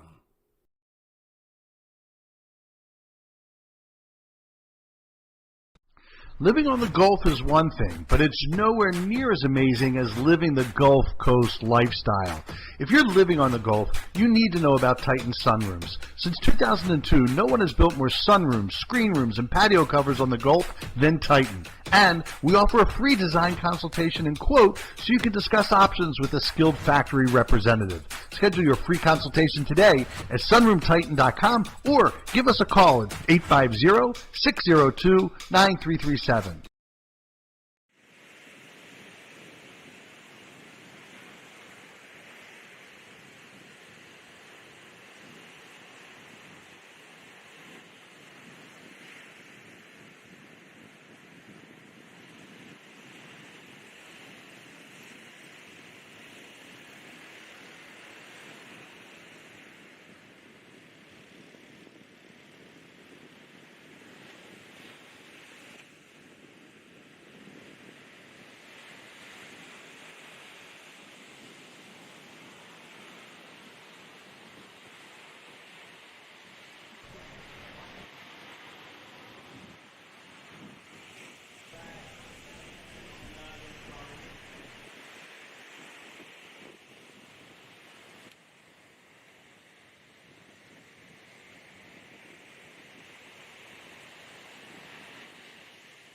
Welcome back, ladies and gentlemen. You are watching the inaugural Panhandle Football Media Day show. We are privileged to be joined by the Pine Forest Tigers. Tigers? What? Eagles. How about the Eagles? The Pine Forest Eagles. Look. He's messed up every name today that there's been. Personal names he's messed up. That's the first team name he has messed up. This is ridiculous. And you guys were in the state championship last year. Coach Ronnie Douglas here with us. Coach, Pine Forest Eagles, if you say that in the state of Florida, people know what it means. What does it mean to you? You know, coming to Pine Forest, Coach Pollard had been there, 29 years. Coach Madison was there before him. You know, Roy Roberts there. Pine Forest has probably played in more state championship games than all the other schools around here combined. And they've won 3 of them, you know. So to have the opportunity to be at Pine Forest High School and to coach these great young men and be in this community is just a dream come true. Like I say, Coach Pollard held it down for 29 years. He wasn't turning loose of it. So when the opportunity, came available, we were trying our best to get here because we knew it's a good place to be. You know, Ronnie, we've known each other for a long time, and you've just mentioned 2 greats in the coaching profession, but I know there were other people that you were with that helped influence your coaching ability. Talk about that a little. Yeah, you know, when I first got into it, a guy named Pete Wright got me into it, got me into coaching.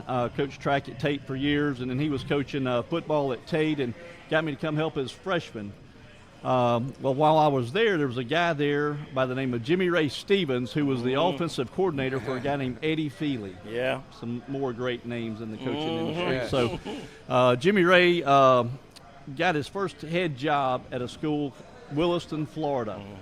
And since he knew me, he needed a coach, and I was getting out of school at about that time.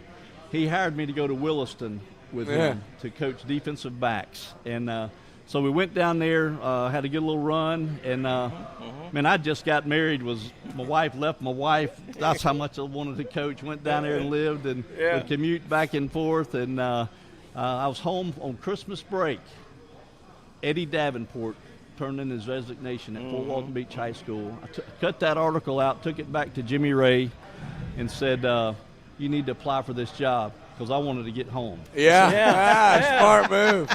So he says, you know, his deal is, you think we can win there? I said, they've always had a good program there. I said, I think we can do some good there. And so we go back over there, and he gets that thing going. He hires a couple of great coaches by the name of Dave Wilson to do our defense, and a guy named Joey Rankin to coordinate our offense and do our offensive line. Yeah. And it didn't hurt. We had a guy by the name of Danny Warfel playing quarterback for us. And you had E.G. Green's over here. And we had another guy named E.G. Green who went to become a great receiver. But somebody stole him and made him play DB his sophomore year. Well, I think that would be that's sort of that's sort of some of those great coaches. And I learned a whole lot from Jimmy Ray Stevens on bunch of good stuff on how to conduct practice and how to do some things. And then along the way, I did get to spend a year with a guy by the name of Mickey Lindsay at Pace High School. Coached offensive line with him one year, and over there, and learned a lot about, conducting practice and stuff like that. So, just had some great guys in my life that able to just take some notes from and learn from. And so that's sort of how we end up here. Man. And then at the end of the day, none of that matters unless you got some good players. Absolutely. And we got some great players, no and that's what it's all about. That's one of Coach Wilson's favorite things here, guys. He said, I was a fantastic coach when I had Derek Brooks. So, it's the players, and Coach is giving y'all compliment. Coach, I'd say you're bringing the big dogs, but y'all got so many big dogs you could bring up and fill up. Your whole team is big dogs. Top talent. Introduce who you brought with you. Who are the gentlemen that were selected to come today? Right here, sitting next to me, T.J. Wilson, our quarterback. State championship game, toted it about 33 times and kept us in that game all night and gave us an opportunity to do well there. Sitting beside him, Elijah Douglas, like my son, so he got the same last name. So great young man, defensive line. He had a couple of great defensive linemen with him last year, but this year it's his baby. So looking for a lot of great things out of Elijah. Kobe Johnson, best running back in the city, and I'd say in the state of Florida. And glad to have him coming back. And then good to have him with us. And then on the end down there, Johnny Daniels. And so my mom's maiden name's Daniel, so I'm going to claim him as one of my own. Well, you got Johnny, so hey, and you spell it right, I think. Is it 2 A's? Jonathan, Jonathan? Yes. You do it right, man. All right. Hey, listen, let's start with you, TJ. Listen, we don't talk about what happened last year, anything like that. We're focused on this year because in high school – you had new team chemistry because you got seniors that graduated, people coming up that are going to be playing side by side with you, and you're going to be one of the leaders. Tell us about that experience for you, about how that's going to be. How's your team chemistry look with these young guys coming in? I feel like it was like last year, where we're going to build up before the first game of the season. Build up as one accord, play as a family. I love that. And TJ, I tell you what, you're a handful now. You bring a lot to the table. On the field, not off the field, right? Oh, absolutely on the field. I mean, I see that big joker coming at me, I'm saying, whoa, how am I going to get him down? But you've worked so hard on your passing, on your accuracy, and that type of stuff, and I've seen it improve. And so tell me how you went about that. Coach Runyon signing me up to go to Mobile every weekend, go to the quarterback country so I can work on my techniques. Me going out, working with my quarterback coach every day before practice, an hour early working, and going on my own, like hitting targets, throwing my brother, working on my accuracy. That's commitment right there. That's commitment, and that's the type of work that you need to be doing in the off season so that when you get in the regular season game, you don't have to think about those things. It's just second nature for you. And now we got the big man, Elijah Douglas, next, taking over the leadership role on that defensive line. Yes, sir. It's like Georgia Tech. Yes, sir. Now, listen, you got that. But you got to just put that totally aside because you got something else to focus on right now. Most definitely. Tell us, for those out there, players that are listening and watching, you've committed, you're going to be Yellow Jacket. Yes, sir. And how do you put that aside and focus on your high school team this season? Talk to the kids, the younger kids, about how that goes and how you apply that. Well, it was a long recruiting process, and once I was ready to lock in, and so I could focus on my senior season. So once I locked in, and when I got back to Pensacola after I committed, I was ready to build my team, and so we can go back and take it all the way. So that's fantastic, and I like that thought process. It's not sitting over you all season. Where am I going? What am I going to be doing? No, you get to focus on your team and helping your teammates out. Definitely. What have you been doing over the summer to help your game improve for the 2022 season? Well, I've been working a lot, actually, to get faster, working on my hands, my feet, just my explosiveness, everything, just trying to get better so I can help the defense as much as I can. Because last year we had a great D-line, and we lost them too. So now I got to step up, play a big part. So you're ready to take on that leadership role? Yes, sir, most definitely. Kobe, all right, you've got, hey, best running back in Pensacola and in Florida, according to the great coach, Ronnie Douglas. I know you couldn't do it without people like your offensive line, Jonathan Daniels, and you're going to give him the props. But what have you been doing in the off season? Because obviously, if you've been watching Panhandle football, you know who you are. Saw you playing last year. What have you been doing to improve that fantastic running game right there? Well, what I've really been doing lately is make sure my ankle, because, before the state I had an ankle injury. Mm-hmm. But ever since then, I've been rehabbing it, icing it, working hard, and just trying to keep forward and not try to think about it no more. Slow process to do that. You don't want to overdo it because that's going to extend your healing process. So you've been taking it slow but also pushing it. Is that what you're saying? Yeah. So when do you expect you'll be out on the field given 100%? Do you think that you're going to get there in the near future? You're going to be there for the team at 100? I'm 100% right now, so you're ready to go, but I'm ready still to go. taking it a little bit easy to make sure everything's still in line. Good. Yes, sir. Jonathan Daniels, offensive lineman. And once again, if you've been watching Panhandle football, you know who you are. What have you been doing this offseason, man? So I've been pretty much going to my workouts and going to camps around Pensacola and out of state, so much like that. But we saw you guys in the spring. You were one of the, that spring game was really something cool. I had never seen anything like it. 4 teams. They all started from the 35-yard line, reset there. But you were standing out in that game to me on that offensive line. Do you find yourself as the leader of that offensive line? Yes, sir. Tell me how that is. How do you express that leadership to your teammates? I try to push my guys to keep everybody motivated on the line and make sure they're okay, they know what they're doing. Fantastic. Yeah, if you get to that unit, that on every snap we know what each other's doing, and I got your back and you got my back, you're unstoppable then. Because between this guy right here and that guy right there, if y'all just get your body on bodies, they'll handle the rest. Yes, sir.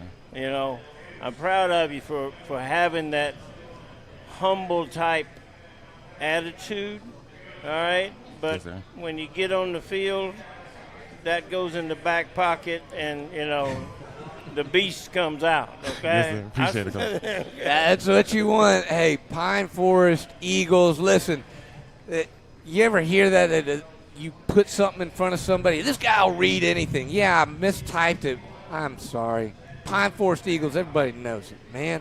Hey, Coach, thank you for coming here. Thank you for bringing these gentlemen down. I know you wish you could have brought a lot more because you got a great group there. We're excited to see what y'all do this season, Coach. Thank y'all for having us. Absolutely. Hey, so Pine Forest Eagles, you're watching the inaugural Panhandle Football Media Day. These guys are going to beat me up on their way out because I was bad. But anyways, we'll be right back after these commercials. You watch Varsity Sports Network and MarketableSports.live.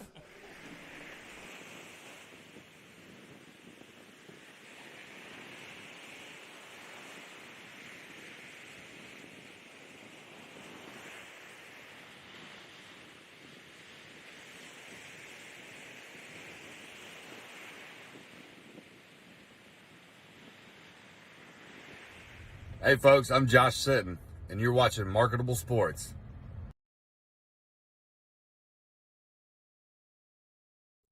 Marketable Sports, the app that lets you control your message and link with coaches, add highlights, stats, measurables, and accomplishments.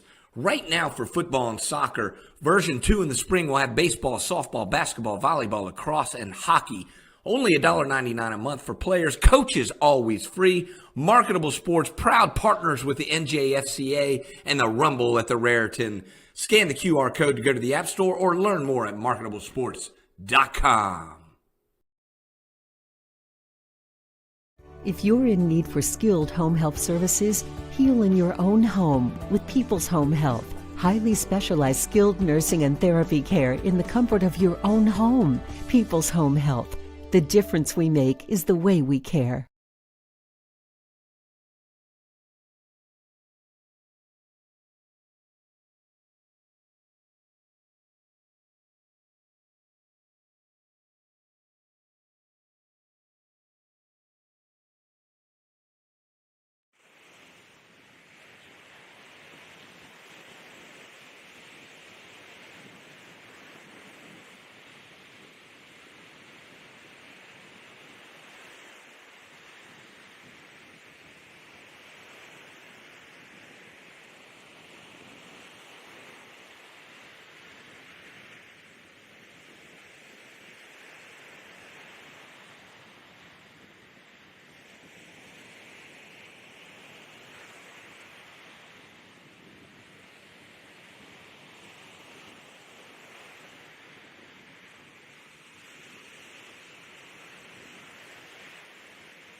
Living on the Gulf is one thing, but it's nowhere near as amazing as living the Gulf Coast lifestyle.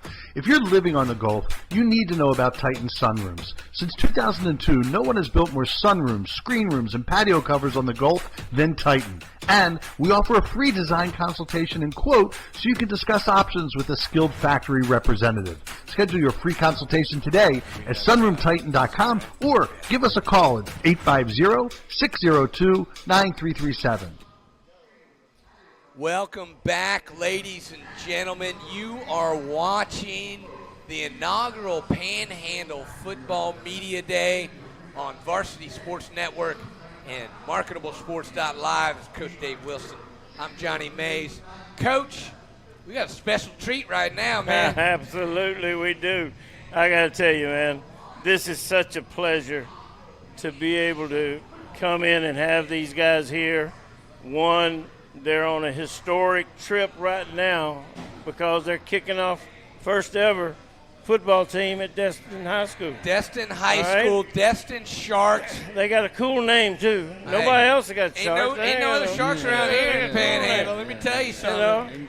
And Coach E.G. Green, you are building a program. Tell us about how that is. Not a lot of coaches get that opportunity, and that's a lot of work. It is. It's been great. It's really been a blessing. Great support, first and foremost, from the administration, the community, but also great players, great kids, great backgrounds, great parents. I mean, we have a great foundation to start from. So, and they're putting in the work. So we're excited. Before we get into that, guys, I'm sure you know about your coach, but these two had a little run in the early 90s. Why don't y'all talk a little bit about that? What was it like playing for this guy right here? Best coach ever. Best coach ever. Coach Wilson, I mean, he was really one of the better. I've been around a lot of great coaches. I was fortunate to be a lot of great coaches, which allowed me to have a successful career and get me to this point, and he was definitely one of them. He was one of the greatest coaches I've ever been coached by. Johnny, it was the hardest practice ever, because who am I going up against and trying to defend in practice? Is this guy and Danny Werfel. Yeah. Well, I fooled Danny, I think, one time in that whole in the 2 years. I think I fooled him with a coverage, and we picked one off in practice, but that was about it. But E.G. was like a guy, he was like a man playing with boys. He's just so smooth. He broke his routes. Everything was a catch, all those type things. And so those were the things that contributed. We surrounded them with good guys that would do their job. And those stars right there, took the rest. So, and it's great to see him succeed. I'm going to ask him this question. I know what the number one answer is, but who's been your influencer in the game of football? I mean, my dad first and foremost. I would definitely start with him. He's a very unique individual. I mean, when I was in high school, we had a great coaching staff. I mean, I think maybe 4 or 5. How many went to college and coached? I mean, it was and he was on that staff as well. And actually that year we won the state championship. We was number 2 in the nation, I think, or 5, something like that. By the time we ended, we beat St. Thomas, Aquinas. So it was a historic run. And to do it with my dad. How cool. It was just one of those things that, Look, I got to practice law with my dad for about 15 years.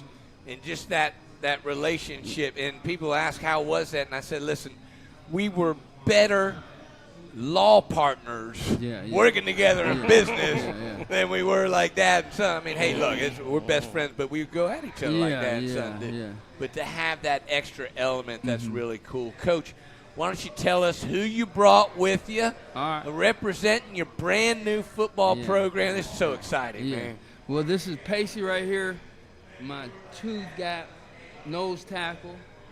Avery here, he's a running back. Tailback extraordinaire.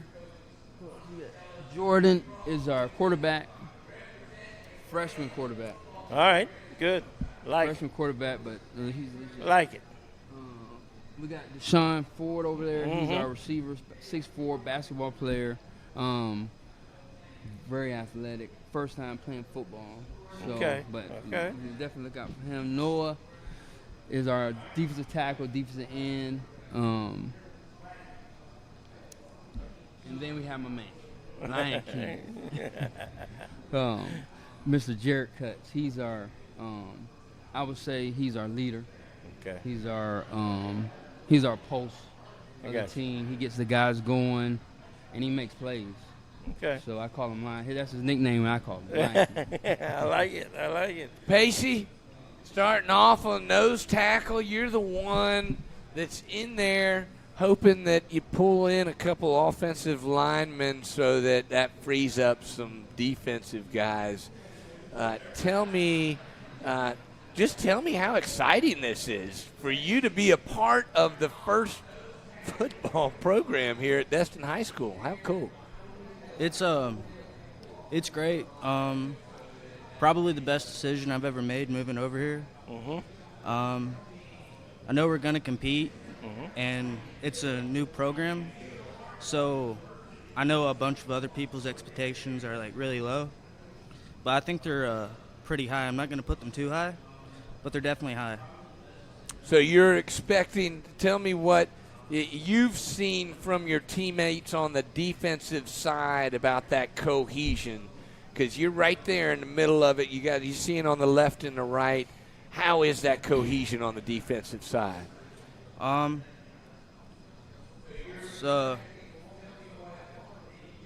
feel like everybody's getting together and kind of on the same page? Yeah. Because this is all brand new, some of y'all probably played together growing up in various aspects, but to be on, the same team and representing the high school, you feel like that everybody's gelling together and stuff? Oh, absolutely.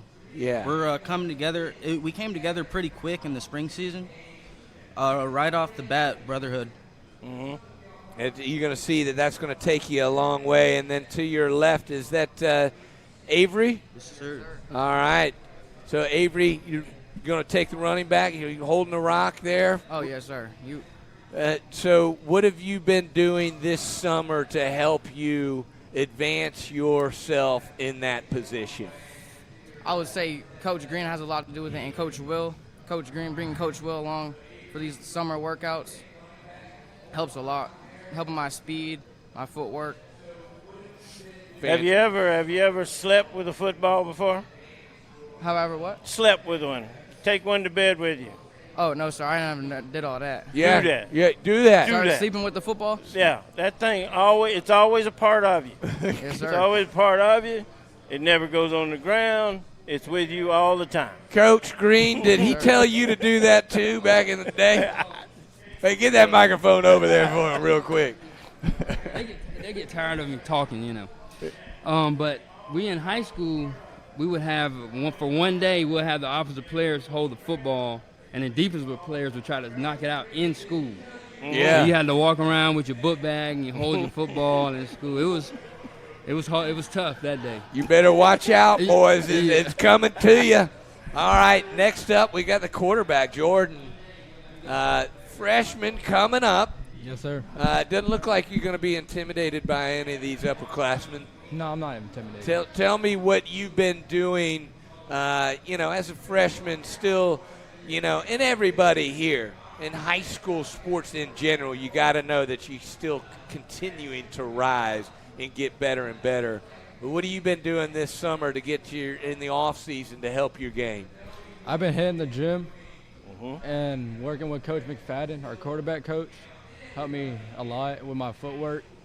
This is my second year playing quarterback, so I really didn't have the footwork last year. So it really helped me a lot on my footwork and how to throw the football. Have you been working with your wide receivers and running backs and getting that timing and stuff down? Yes, sir. That's the little stuff, and sometimes may seem monotonous to you. It pays off in the long run because then you're not even thinking about it when you're in the game. How do you feel about the way your chemistry is with your wide receivers and running backs? We need to build it a little bit more, but right now it's pretty good for being my third week in the summer program. We just need to build it a little bit more. It is. It's a process now. It takes time. Takes y'all getting used to each other and all that kind of thing. I mean, when we came to this group, they were a bunch of surfer boys. I swear, they were a bunch of surfer boys. So we sat down and we asked, all right, what are we going to do? So we started kicking around ideas. Well, we went to a camp up above Milton, Florida, up here. Camp K. Camp K up there. Coach remembers it. For a week. We went up there for a week. They didn't have phones. They didn't have the car keys. They didn't nothing. Can't do kids like that. So we had to get that out of them, you know, get that out of them. So when it's time to play football, be football players. When it's time not to play football, go be just a kid hanging out in Destin, you know, have fun. Mr. Ford, you going to be catching the ball there from Jordan. You guys been working together? Somewhat, yes, sir. Okay. Tell me what else you've been doing this off season to help your game out. Working on my routes, also working on my catching, talking to Coach Green. Like, you know, it's my first year playing football, so definitely I was nervous at first, but talking to him and playing with my teammates, I feel like I have more confidence right now. You got basketball experience, right? Is that what I heard? Yes, sir. And there's a lot that you can take in that experience that comes over to the football field. Yes, sir. But what the coolest thing probably for you is, now I'm Florida State Seminole, but you got one of the best right here who's going to teach you that position, and wow, what an honor! How does that feel? How did to have that opportunity to learn from somebody like Coach Green? It feels great to learn from Coach Green. You know, especially having a head coach that's a wide receiver, like you're saying. It feels great. Yes, sir. Fantastic. And then down at the end there, Noah, is it Papilli? Yes, sir. All right, you're on the defensive tackle side, eh? Yes, sir. All right, you ready to go? You know, I mean, this area, offensive lines, they grow them big in the Panhandle of Florida. So what have you been doing to build up yourself so that you're ready to take these guys on day in, day out, game in, game out? I've never been as strong as all the other linemen, but the key to having to beat that is becoming faster than them. Because they might be big, strong, but if you can be faster than them, that'll be game-changing.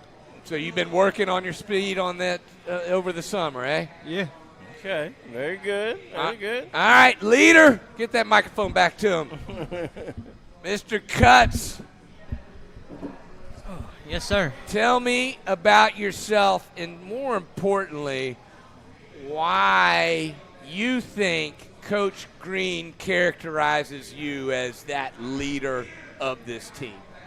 I've been playing football since I was 4 years old. You know, started out young, been playing linebacker for the past 4 years.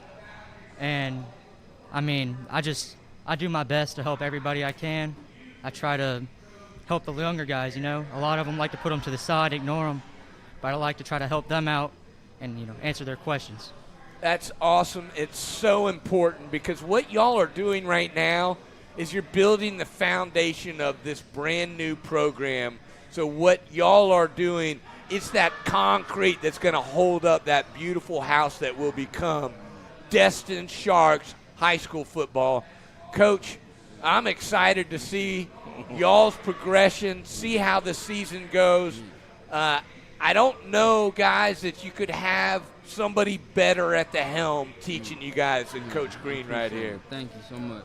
Coach, thank you for taking Thanks the time to for come having over here and join us on this. Thank you. And best of luck this season in building the program. I know it's going to be awesome, Coach. Amen. Thank you so much. Thanks for having us. It was this is a great experience. I mean, this is way past what I expected. This is a home run.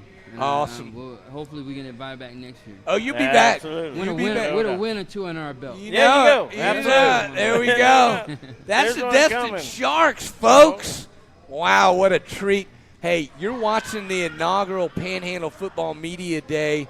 We're going to take a break. You're watching on Varsity Sports Network and MarketableSports.live. I'm Johnny Mays. This is Coach Dave Wilson. We'll be right back after these messages.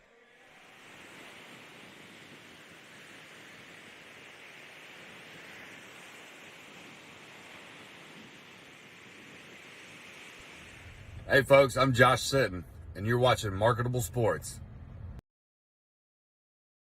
Marketable Sports, the app that lets you control your message and link with coaches.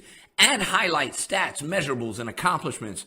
Right now for football and soccer. Version 2 in the spring will have baseball, softball, basketball, volleyball, lacrosse, and hockey. Only $1.99 a month for players. Coaches always free. Marketable Sports, proud partners with the NJFCA and the Rumble at the Raritan. Scan the QR code to go to the App Store or learn more at marketablesports.com. If you're in need for skilled home health services, heal in your own home with People's Home Health. Highly specialized skilled nursing and therapy care in the comfort of your own home. People's Home Health. The difference we make is the way we care.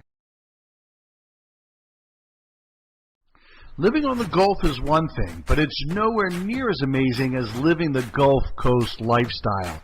If you're living on the Gulf, you need to know about Titan sunrooms. Since 2002, no one has built more sunrooms, screen rooms, and patio covers on the Gulf than Titan. And we offer a free design consultation and quote so you can discuss options with a skilled factory representative. Schedule your free consultation today at sunroomtitan.com or give us a call at 850-602-9337.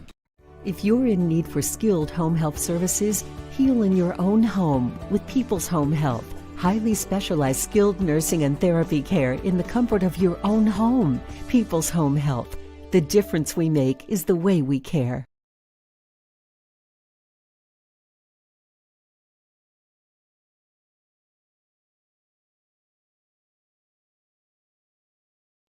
Living on the Gulf is one thing, but it's nowhere near as amazing as living the Gulf Coast lifestyle.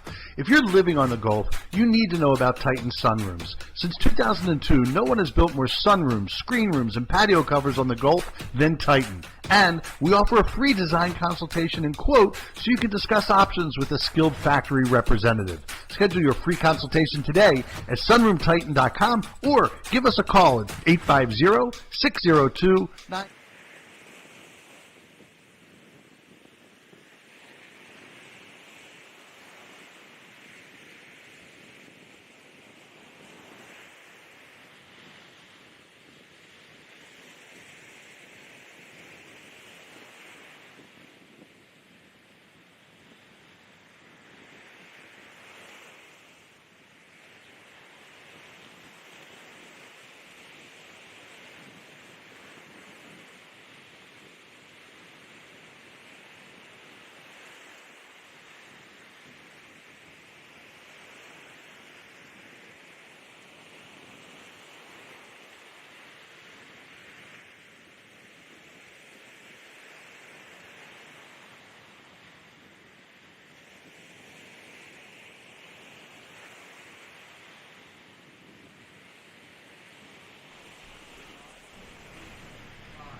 Welcome back to Pensacola Blue Wahoo Stadium.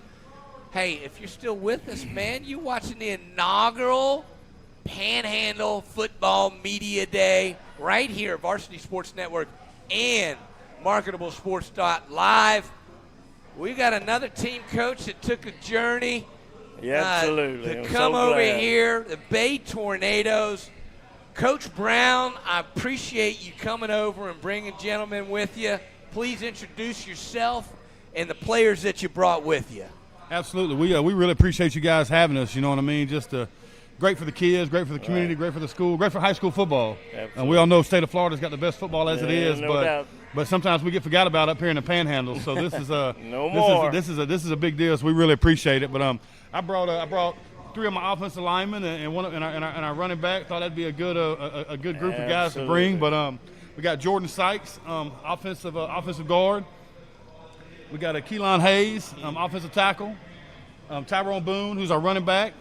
And then we got Levy Johnson on the other end, who's our left tackle. Wow. I love it. You brought the big guys. We used to call them big nasties. Yeah. Remember that? Oh, yeah. I was one of those guys. I got you. Well, you did. But, Coach, I know, you've had a great career so far, much more to come. Tell me something about the influencers in your coaching career. Yeah, I think the biggest influence in my coaching career is my dad. Yeah. My dad coached for 30 years, and he's still every year he says he's going to retire, but he's up in Prattville, Alabama. In the last 3 years, he's worked with the middle school football team up there. I don't know that he's ever going to retire. But he had a huge influence. I think probably the biggest influence he had was I remember as a kid at Christmas, my dad always getting Christmas cards from former players. Yeah. And I just always thought that was really cool. So I would always talk to him about, why do they do that? And he said, well, it's about relationships. There you know go. what I mean? Build relationships with kids, and they'll be your kids for life. And so I've kind of took on that philosophy. In high school, 2 coaches that had a tremendous influence on me were John Cobb, Coach Cobb, who's the only coach to win a state championship in Bay County in football at Bay High. Right. He was kind of a mentor to me. And then Coach Moon, Conrad Moon was my offensive line coach. And those 3 guys had a tremendous influence on me as a player. Yeah. And I think as a coach, Clint McCory, who's the O-line coach over at Mosley, who was at Niceville for a lot of years. And when I first got out of college and started coaching at Rutherford and working with the JV team, Coach kind of took me under his wing and kind of mentored me and really taught me, how to be an offensive line coach, but how to do it the right way and coach hard but love the kids. And so, those guys had a tremendous amount of influence on me growing up. Good news. That's so cool to hear. And, Coach has asked every single coach who's come on here that question. And I always like to hear the answers. And we do hear, we've heard a couple times, Dad and other coaches and stuff like that. But he said something here, Coach, that nobody else has talked about, and I'm glad you did, and it's something that's important to you, and that is those players writing back to the coaches. Guys, listen, coaches do it. It ain't because of the money. It's for the love of the game and because they want to help you guys become productive, awesome men in the future, and that's why these guys get those cards back, because they did have that influence. And I love hearing that. It's just fantastic. Mr. Sykes. All right. So you got the offensive line. Running back is here. Tell me what you guys, the 3 offensive linemen, just talk for yourself first. What have you been doing to prepare yourself for the 2022 season to make yourself better in that guard position? So I've made a lot of changes to how I've been practicing and how difficult I've been pushing myself. This year, for one, I've kept getting stronger and stronger in the weight room. I'm up to a 375 bench max after a long time. I've been changing my diet, a ton of little things like that to really just try to push myself. Oh, that is so smart right there. To hear that come out of a young man's mouth, that I'm changing my diet, looking at the things that are going to make me a better player. And we're learning so much more new stuff about that, what's one change that you've made? I actually count my calories. All right. There you go. I like it. Listen, I'm 48 years old, and I can't change my diet. It's to me admirable when young men like yourselves take those steps that, look, they're going to help you on the field, but this is better for you in life, taking these steps, these lifestyle changes. No doubt. Stuff like that. Absolutely. I wanted to ask him, have they moved you down sometime to snap the football as need be? Yes. Last year I played center. Okay. And I started out this spring season playing center, and then eventually I got moved to guard this year. Good. Okay. As long as you got that experience. A lot of that had to do with changing the diet, getting in shape. Sure. And we put him at guard because we realized he could move really well. He can move now. Yeah, you got those feet. So it kind of benefited us and benefited him. Yeah. Now you can get up on that linebacker, can't you? Right. You can get to him, get up on him. I got you. Mr. Hayes, now are you guys next to each other on the line? Or Yes, sir. All right. So y'all take care of each other, eh? Yes, sir. Y'all been doing some workouts this summer together? Yes, sir. We in the same rack. Tell me Okay, good. Tell me what you've been doing to help improve yourself this summer. Honestly, it's really been the weight room and the conditioning part of it. Because when we playing both sides, offense and defense, you really got to get conditioned for that. Playing offensive line and defensive line, getting contact every play. You really got to be conditioned for them things like that. And weight room, getting stronger, faster, all that stuff. Really benefits. You got big boys on the other side. You talking Panhandle football. the lines, whether they're offensive or defensive, they're stout always. So you know that what you're going to get. Are you getting that in practice? You got some big boys on the other side that are testing you and making you a better offensive lineman. Yes, sir. I got this man right here. We going at it every day at practice. I love it. Making each other better. That's what it's all about. I love it. Now, Mr. Boone, who is that on the other side of you? I'm going to hit all the offensive linemen before I hit the running back because I want to save you. Please say your name again. I wrote it down. I didn't write it down. Levy Johnson. Levy Johnson. Where you at on that offensive line, sir? Left tackle. Left tackle. You protect the slinger of the ball, eh? Yes, sir. What have you done this summer to help you? I mean, obviously that's, you got a right-handed throwing quarterback. Yes, sir. And so you're protecting that blind side. Really important part of the offensive line. What have you done to help your game and advance it? To be honest, I've been working on my technique a lot with all of my offensive lineman coaches, and it's really like my kick step and all that. Yeah. Like it is hard to like protect them when you're going against people. Like one of our D linemen, he runs a 10-9.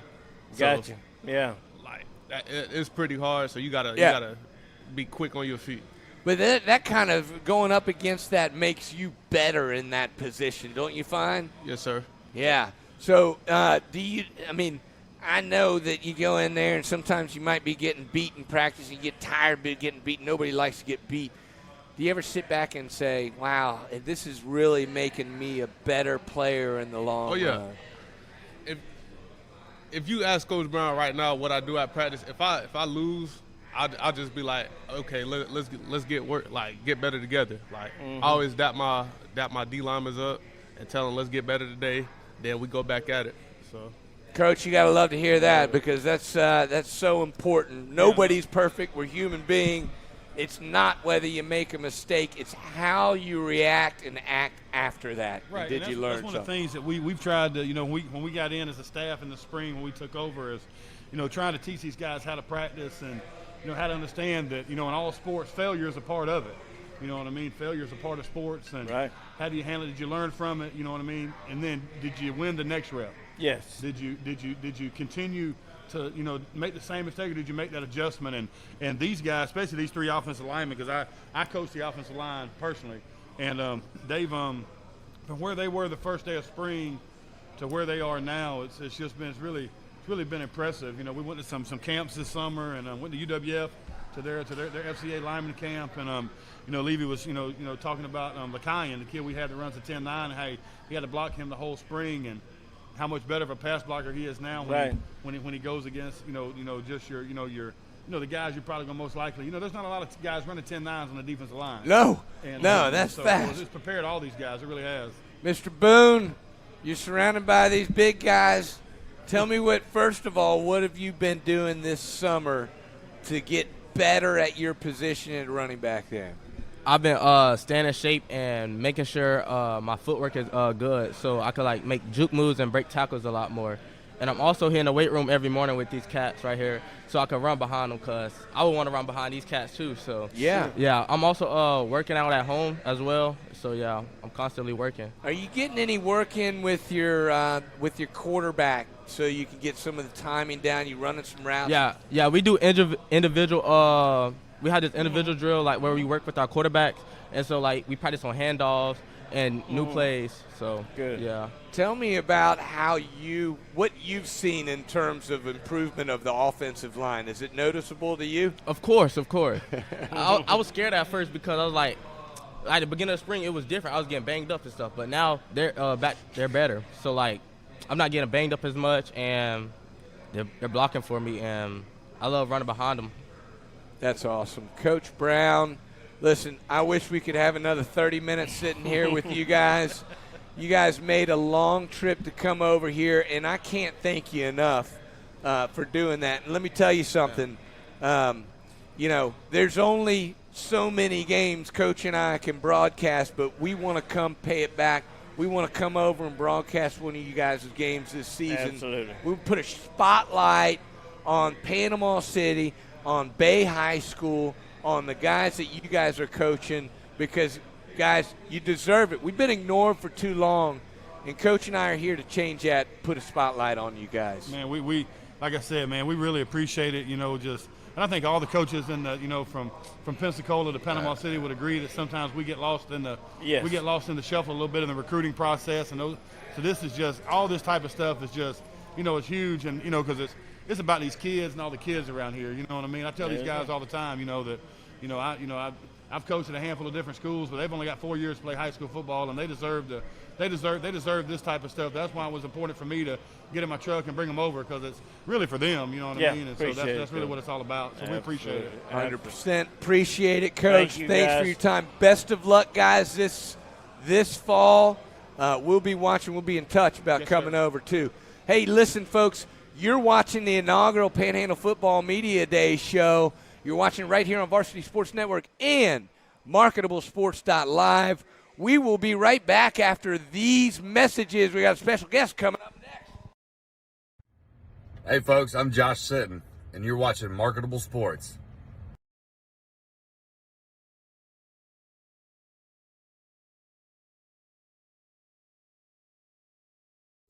Marketable Sports, the app that lets you control your message and link with coaches, add highlights, stats, measurables, and accomplishments. Right now for football and soccer, version 2 in the spring will have baseball, softball, basketball, volleyball, lacrosse, and hockey. Only $1.99 a month for players. Coaches always free. Marketable Sports, proud partners with the NJFCA and the Rumble at the Raritan. Scan the QR code to go to the App Store or learn more at marketablesports.com.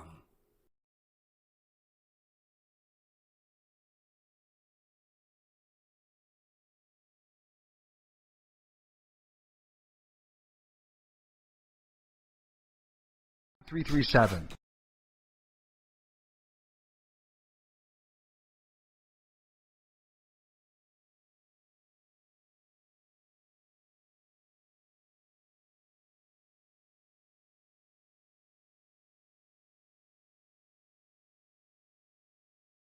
If you're in need for skilled home health services, heal in your own home with People's Home Health. Highly specialized skilled nursing and therapy care in the comfort of your own home. People's Home Health. The difference we make is the way we care.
Marketable Sports, the app that lets you control your message and link with coaches.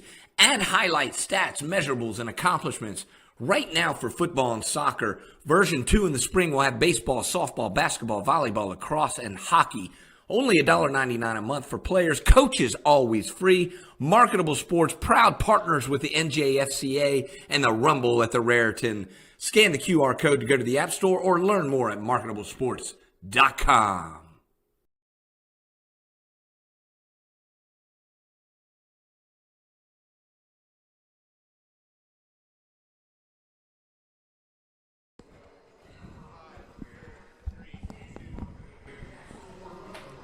Welcome back, ladies and gentlemen. You're watching the inaugural Panhandle Football Media Day. Never been done before, and it's a pleasure to have our next guest with us, Mr. Rick Fountain. I opened the show with this, Mr. Fountain. Yeah. I opened the show with a little story about your book, and in fact, what I talked about, I read from it. And talked about PHS's very first game against Pensacola Classical. That's it.